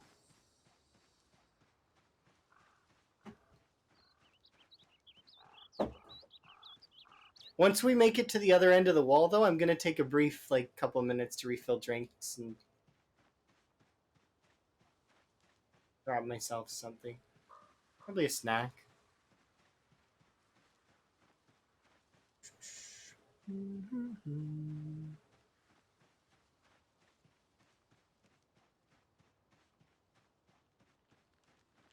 Like I said, though, it's once we get to the end of the wall.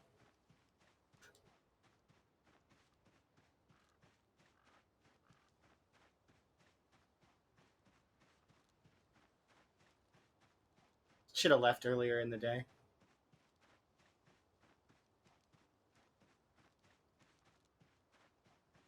But never starts? I'm not sure about servers. Server stuff you would want to ask somebody who's not me, because I'm not really, like, I don't make my own servers usually. Um, there's folks that help me make servers when I make them. But you can ask in the PZ Discord would be the best place to ask for them about that kind of stuff. They're very helpful in there, and there's a lot of people that are really nice.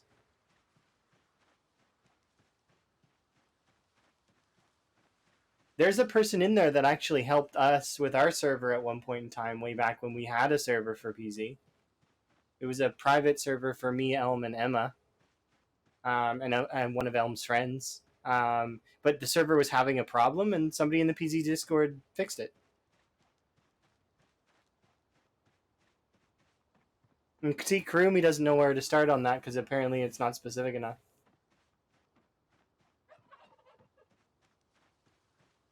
Needs more specifics.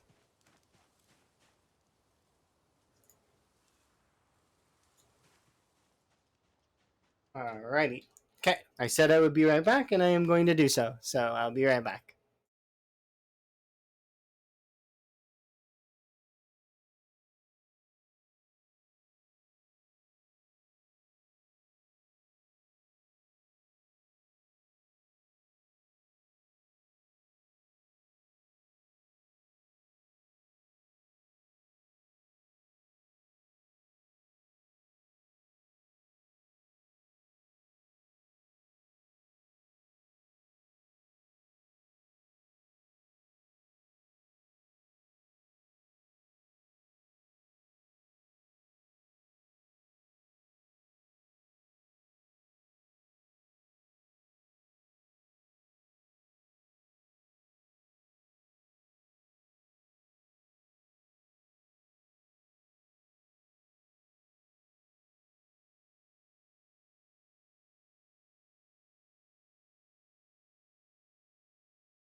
Alrighty, I win there again, timer.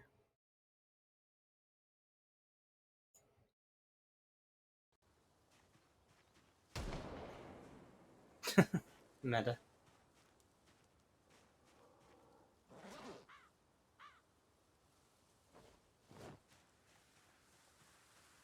I'm gonna eat this now while it's fresh, so I don't have to think about it.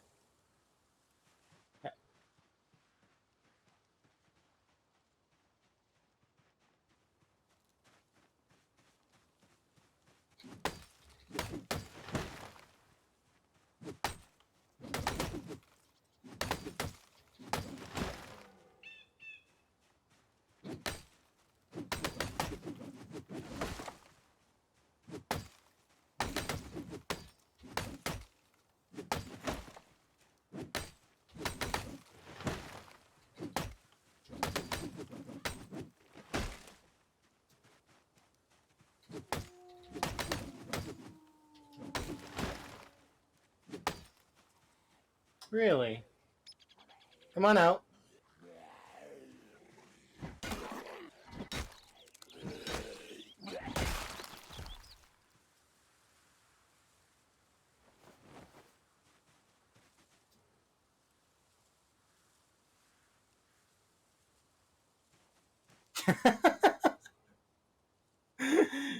Kinda, yeah. That does happen. It's down to a science now. Slightly bigger trees, this many swings, that many swings, based on like, the amount of exertion and how like everything. I'm.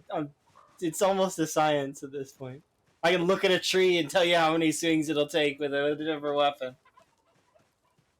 Well, sort of. With axes, meat cleavers, and machetes.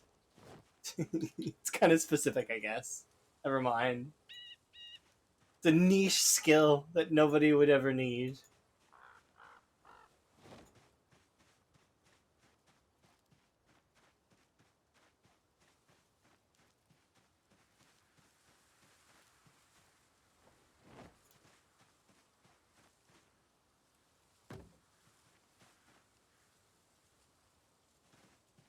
Barbell. I have no idea. Prove me. You win. Like I don't. I wouldn't have any idea how many swings it would take on a barbell. Is a barbell equivalent to like?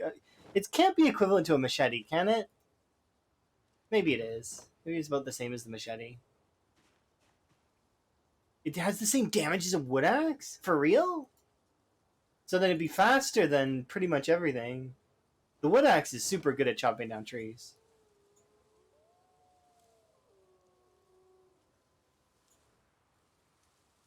That's why I was hoping that when we get to the storage unit, we would be able to use a wood axe. But we had so many regular axes that I felt like it would be a waste to not at least burn through all of the regular axes we have for right now.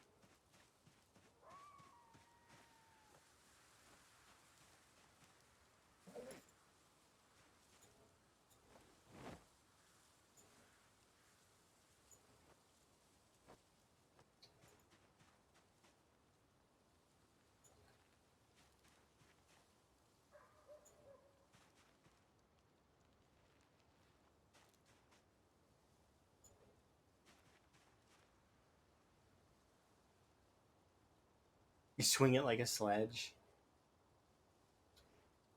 I mean, but that's you still only need to swing 3 times, right? As opposed to the fire axe requiring like, depending on the size of the tree, anywhere between 3 and what is it? It's 10 or something. I don't remember. I don't even think while doing it. Like something like that. Is it 10 or? It's gotta be 10. 14? I don't know. Well, let's count. 2, 3, 4, 5, 6, 7. That wasn't a big tree though. Where's a big tree?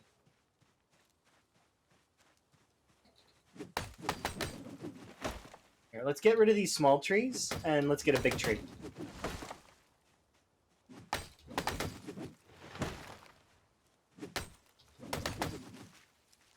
Good job for counting this out. Shut up, Kurumi. That's mean. So mean. Why are you so mean to me?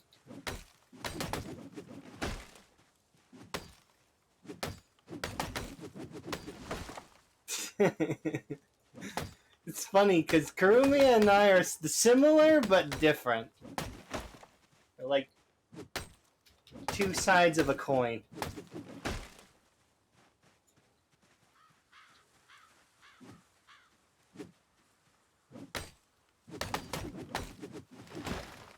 Very, very interesting. Yeah. It's funny because you're sarcastic and I'm sarcastic sometimes, but most of the time I'm quite literal. So it's like, yeah. If I could have a twin, I think it would probably be Kurumi. The wall goes good. We're making progress.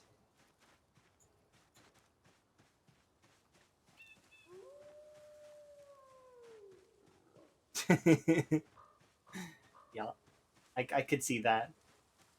It's very strange as well that we somehow ended up with usernames that have the exact same amount of letters. Yeah, even the underscores even in the same location. It's weird because we didn't plan that. That wasn't planned out. It just happened. Stars aligned.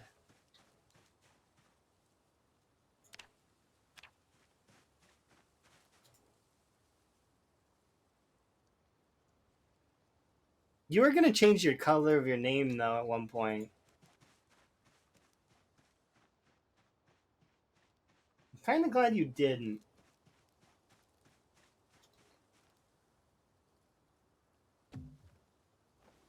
Probably a joke. And then I'm kind of bad at reading those kinds of jokes.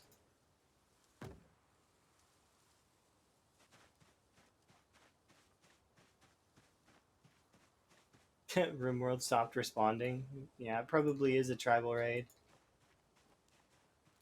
Good old Randy throwing his raids around for fun. Have you ever seen that video, Kurumi, with where it plays the different like I should send that to you. It's a RimWorld video that's really funny because it's like Randy in a nutshell.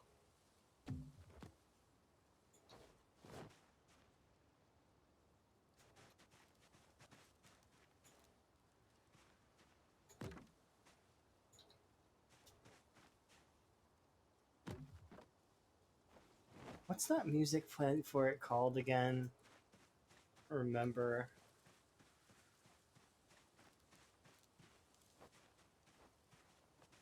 What's it's on the tip of my tongue. It's one of those times where I'm trying to remember what kind of music it is. It's a classical piece that's very frequently utilized for the can. What is it called? It's like I could look this up, but it's like it's dangling at the tip of my tongue.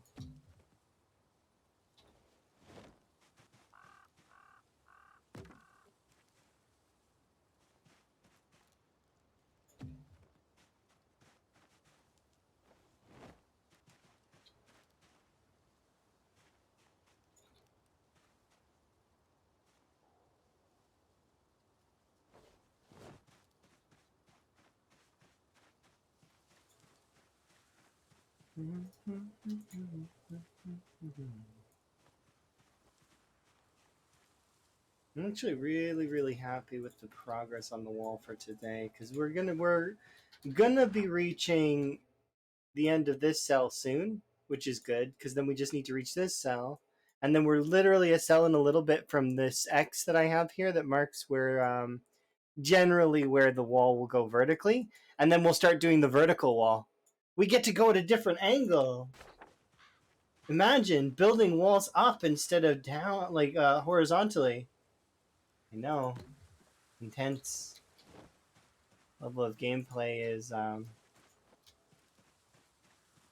insane. I gotta slow down and enjoy this right now.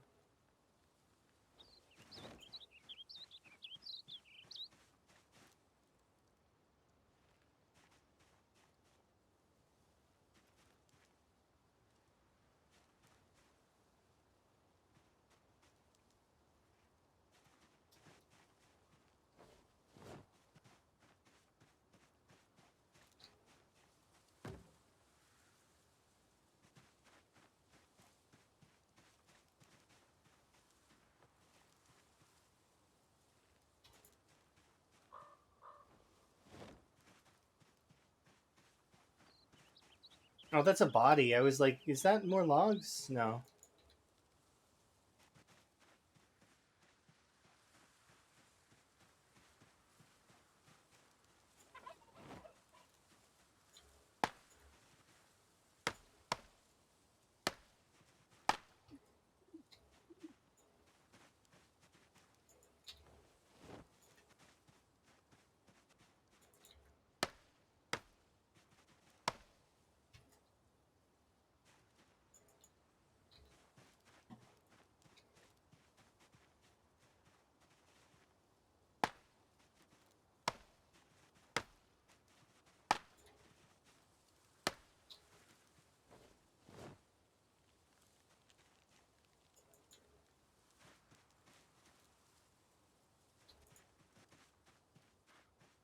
That sorts out that.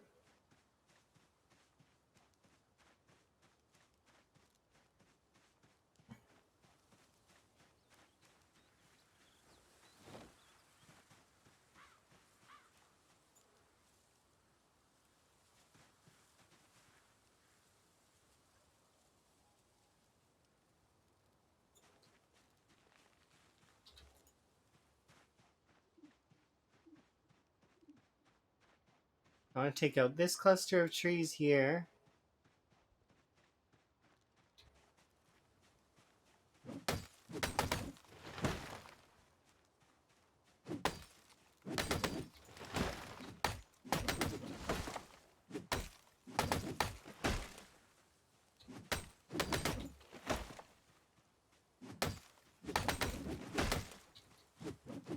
Oops, come on.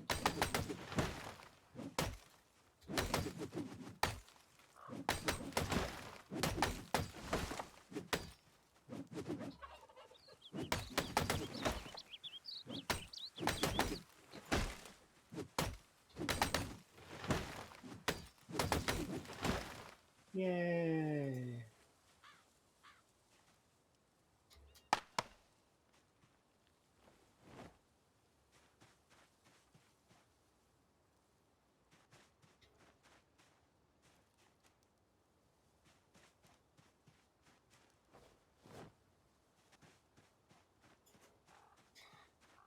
Alright, so that's that. Be able to bring that stuff here. It extends the wall by a little bit more.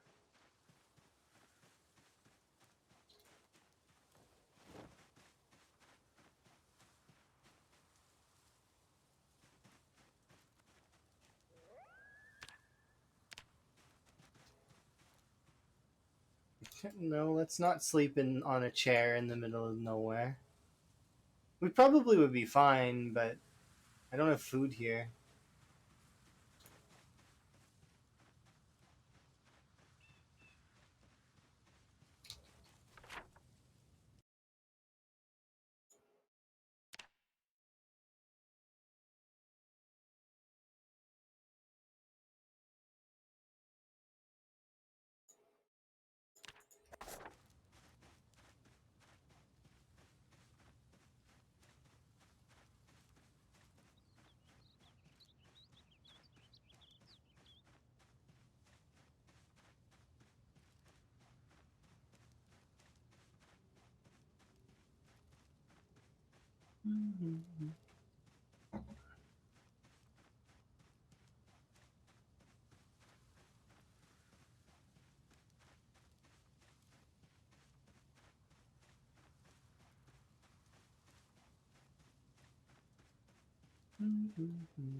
The Great West Point Wall.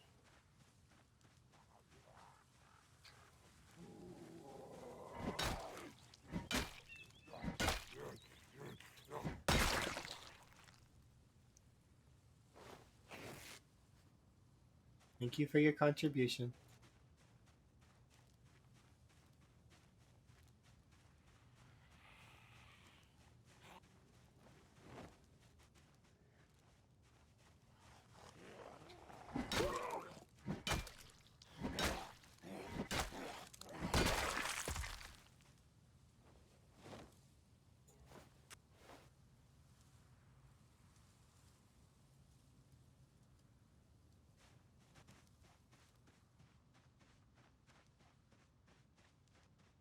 No, no, no, no, no, no, no, no. Get off there. Get off there right now.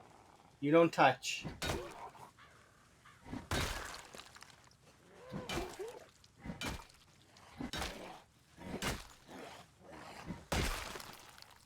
No, they're not sieging. They're trying to help me build, but they're incompetent. They just mean well, but it's not their fault. They mean well, but you know they don't realize that that section's done. They should work on the other half.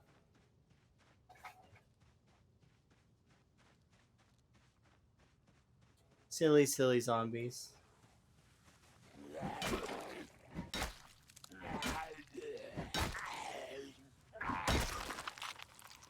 Okay, we could rip more of that. Jeez, though. Okay, well, now I'm gonna have to...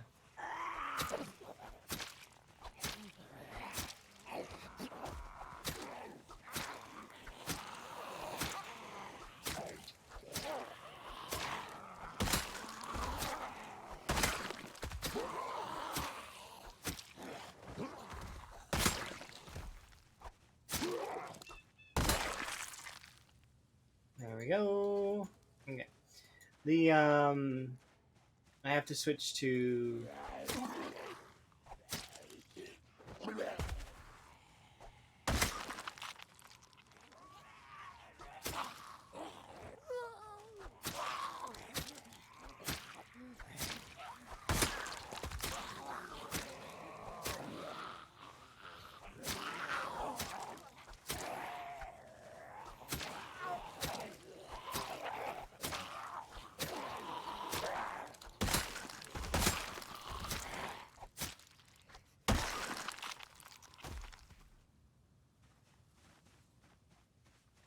Definitely more than I expected. What? Where did you come from?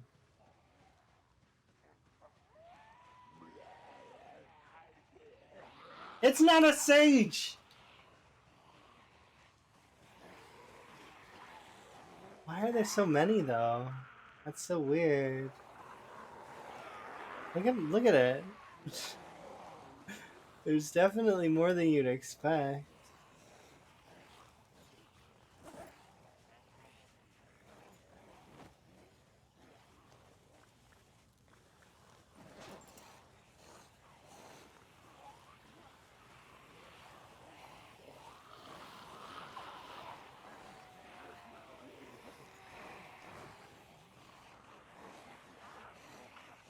Okay. So, I need all of you zombies to follow me.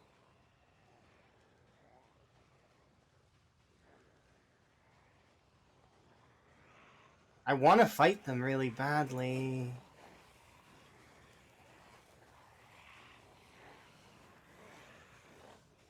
But I don't want to mess up my sleep schedule. Nah. Why? Okay, tell you what, zombies. We should be close to the road. I'm just gonna leave them. We'll have a sleep, and we'll fight them after. Hopefully they stay by the road. Why are there so many there, though? That's a surprise. That they'd be on this side of the wall and not the other side.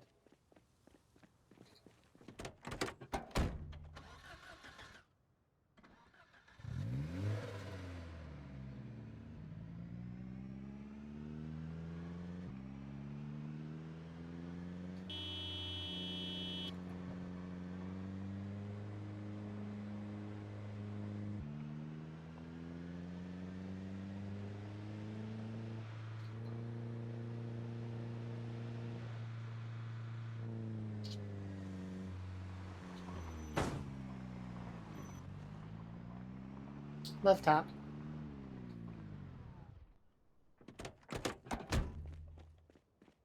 Yeah, I don't want to mess up my sleep schedule.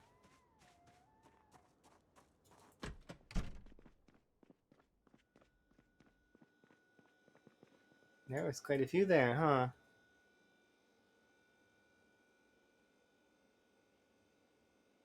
See you.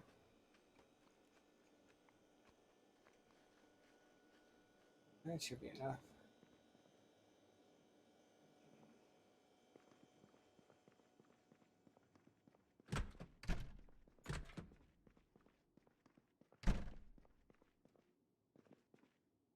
Good night.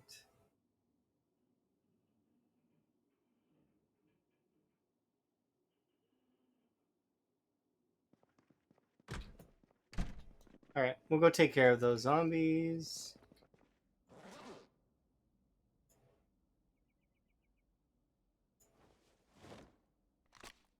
In the best way I know how.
Okay.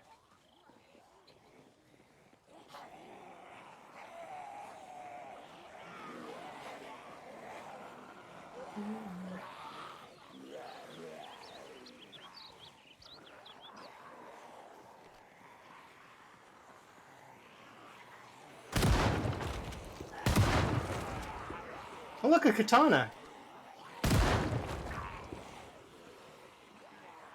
Ooh, a piece of candy.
There.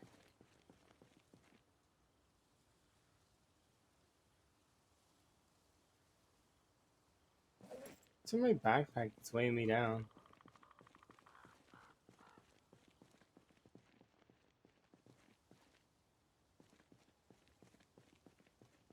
I suppose I don't really need the shotgun.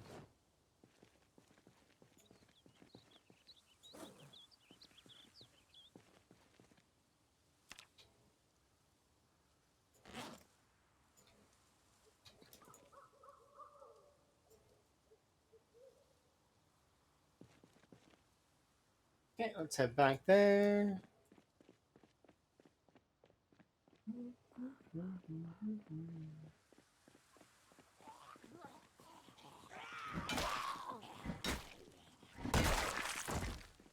I didn't want any messes for myself to have to clean up.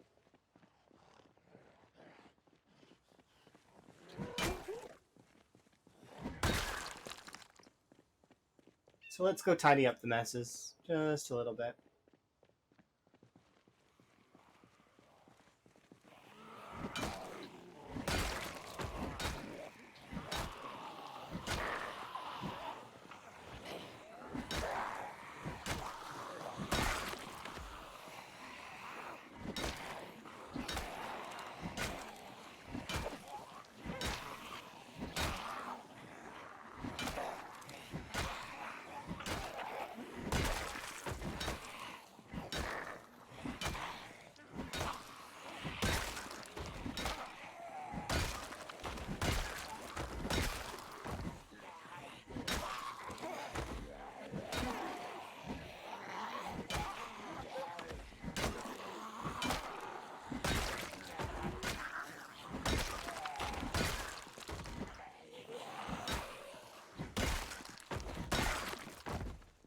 Okay, nice and tidy.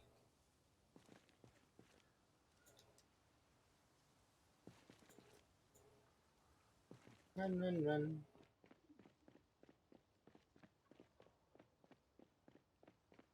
I wonder where those ones are from. Are they from the crossroads? And then they just kind of went over? I mean, the crossroads does have some zombies. It doesn't have a lot, but it's some.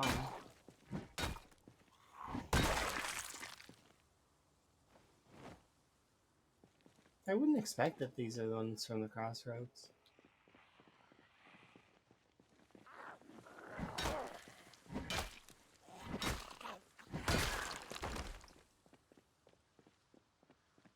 At this rate, we're not making it all the way back there. I'm going to be playing cleanup for this day.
Why the wall? Exclamation point wall.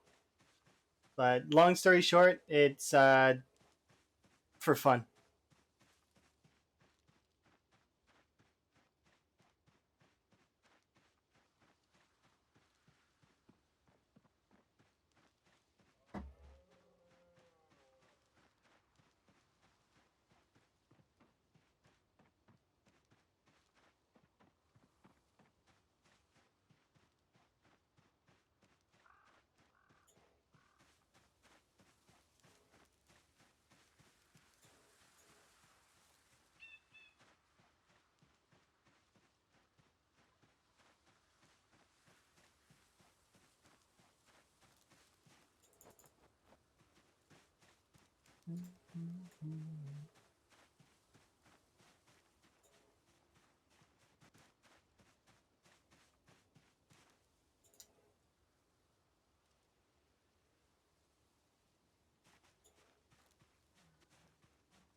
Goodbye, shotgun.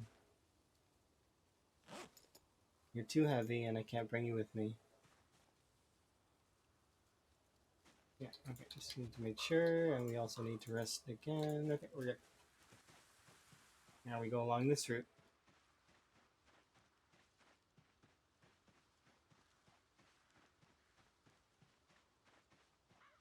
We're doing just a quick wall patrol for the in-game day, because, well, you've seen how many there were suddenly. I'm just making sure that there's none on this side to bother my wall when I'm running back and forth. It's super annoying. But eventually it won't matter, because I won't be in this area, so they won't be able to affect the wall at all. Because when you're far away from zombies, they lose their ability to do stuff. They do not function. Their animations are void.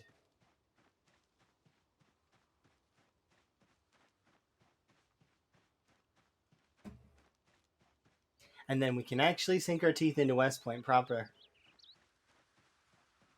It'll be fun.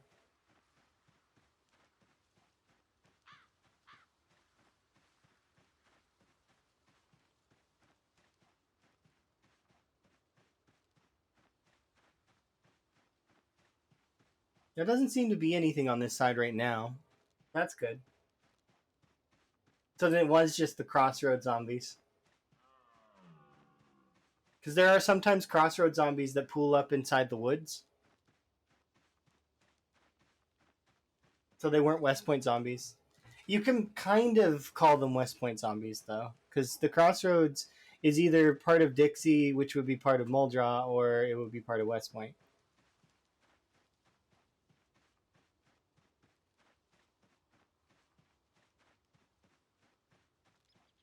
But yeah, those are definitely crossroad zombies.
Solid.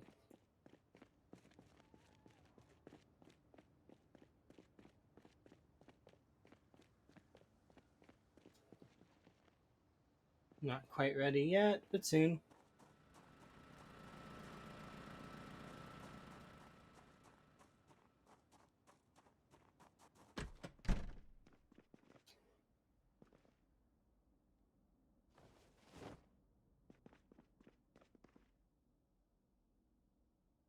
Well, that reminds me, I can actually repair those sports clothes.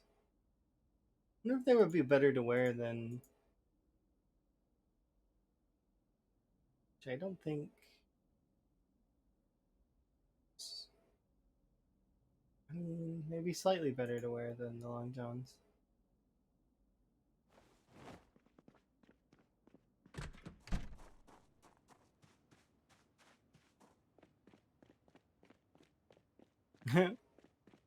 I'm well. Hopefully you're good. Enjoy your raid.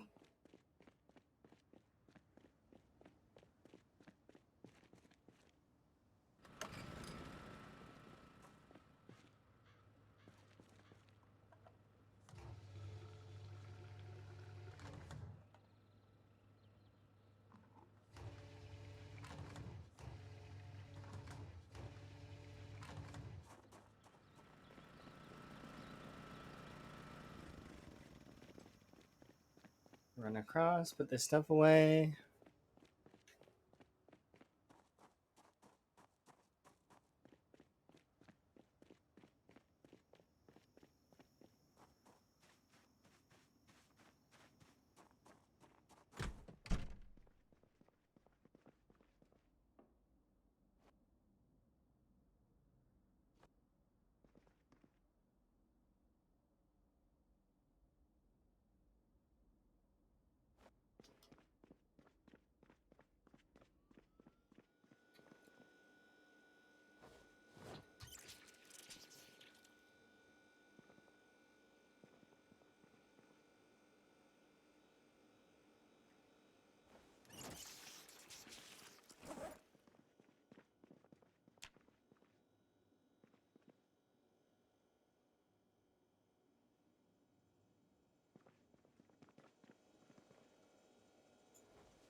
Perfect.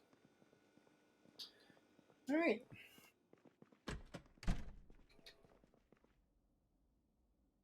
So let me double check something really quick. Yeah, we've got about. Okay, so I am gonna want to get it ready.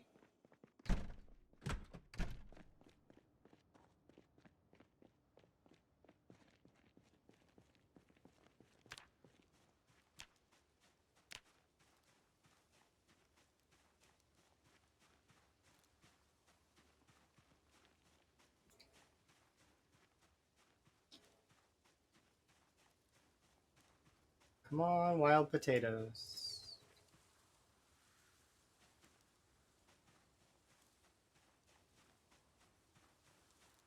times.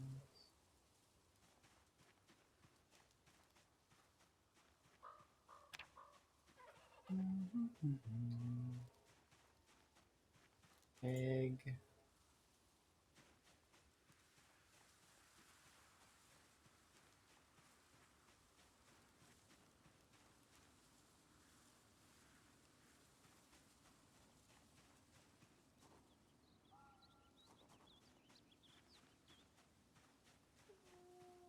I mean, they're wild carrots, but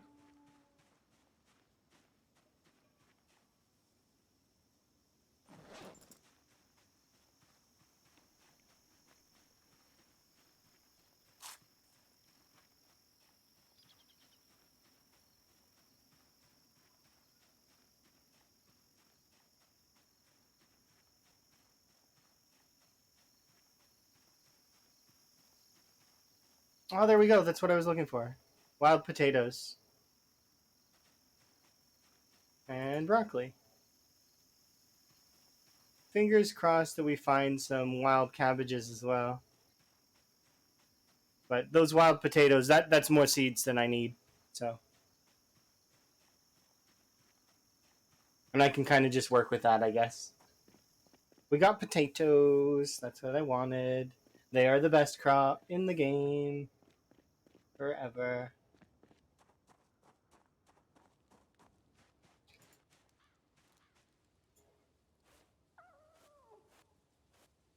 There we go.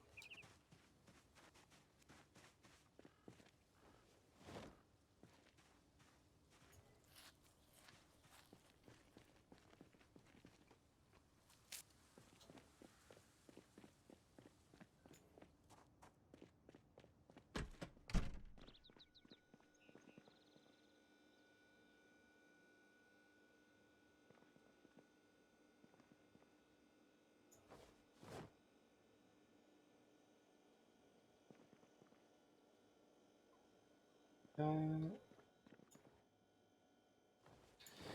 right. So, not. Hmm.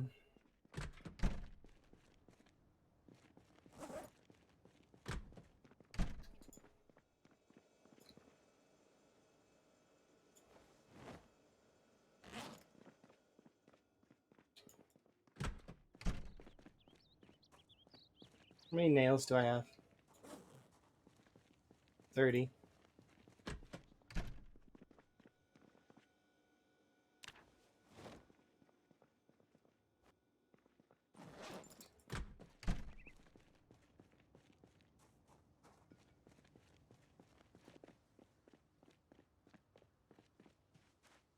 Okay, let's go over here.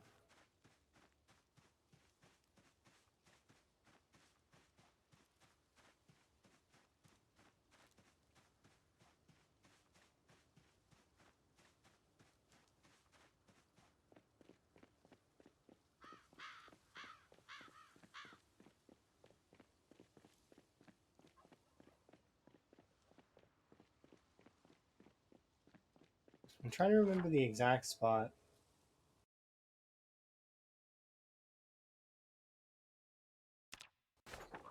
Don't remember it offhand.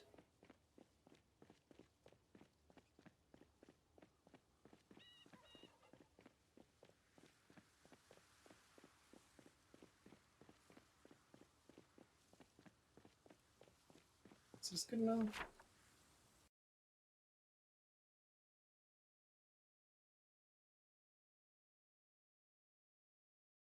I think to just be on the safe side, I'm going to take it to the full end of this.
I'm doing good, Duke. How are you doing? I'm just I don't know if I tried to talk to you earlier. I'm not sure.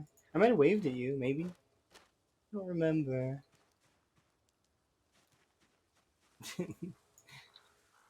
I think you emoted at me, right?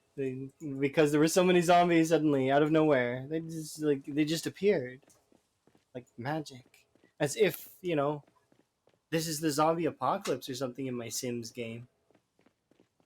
It's crazy. Do you imagine? Here I am trying to build a wall, just enjoying the Sims, and suddenly there's zombies everywhere. It's a shock. I'm in shock.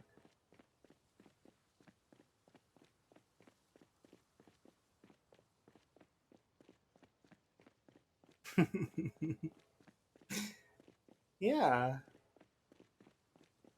We're doing really good on the wall, though. The wall's coming together really nicely. I need to do the math on it for real this time to see exactly how much percent we're on. I kind of threw a number out last time because I just rough math, but I'll do the actual math this time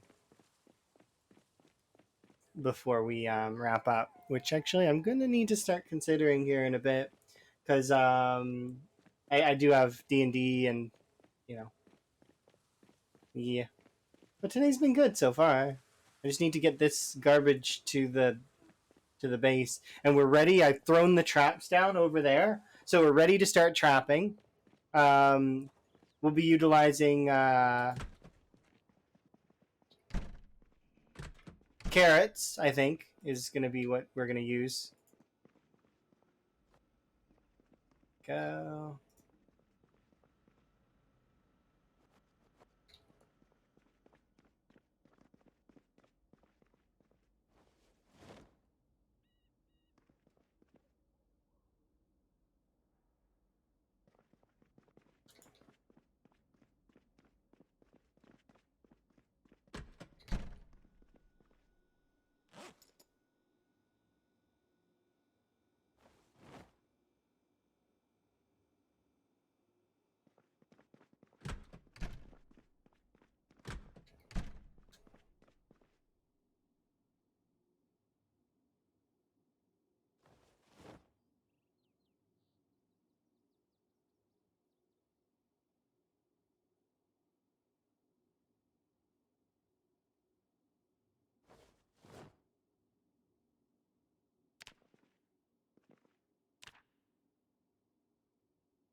You know what? We're gonna put away my long johns, and I'm gonna wear this because it's summertime, and I want to wear clothes, so I'm gonna wear these.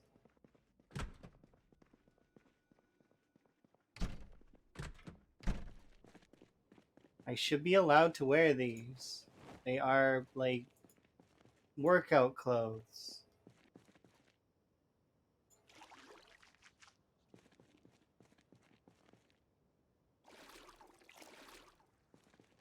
So I repaired them and everything. Look, they look kind of nice, right? I still prefer the Hawaiian shirt, but these are good. And I got them because I seen a zombie with them on, so I was like, I'm taking those. Those are totally mine. The zombie didn't know it, but they were wearing my clothes.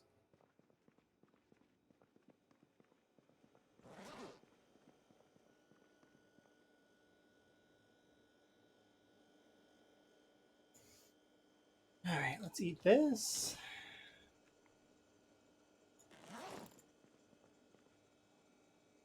And go there. This is an extra screwdriver that I don't need.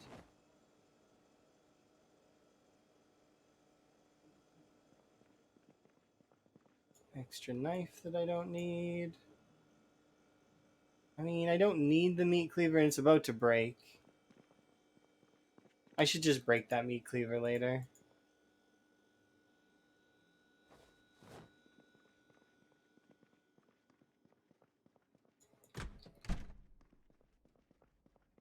We are basically set up and ready, though.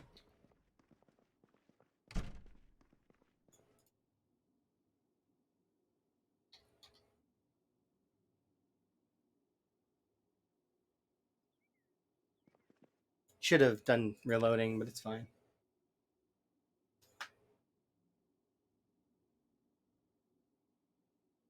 All right, let's take a look. What are we at? So we are at 10,400. Survived 6 months, 5 days. Let's edit this. 20 hours.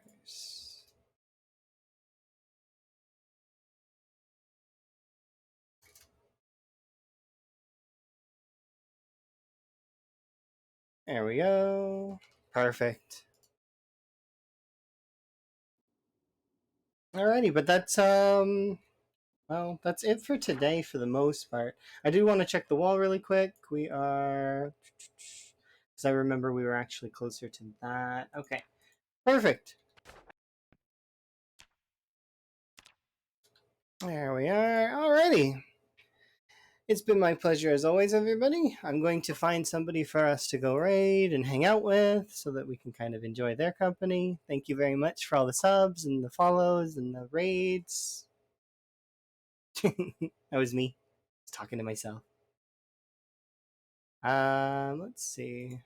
Who can we go say hi to? Who I know. We can go visit one of my friends who's streaming. I'm going to go visit this friend. So you guys can go hang out with them for a bit. I don't know what kind of game they're playing, but I mean, either way, we can go raid Pariah. All right.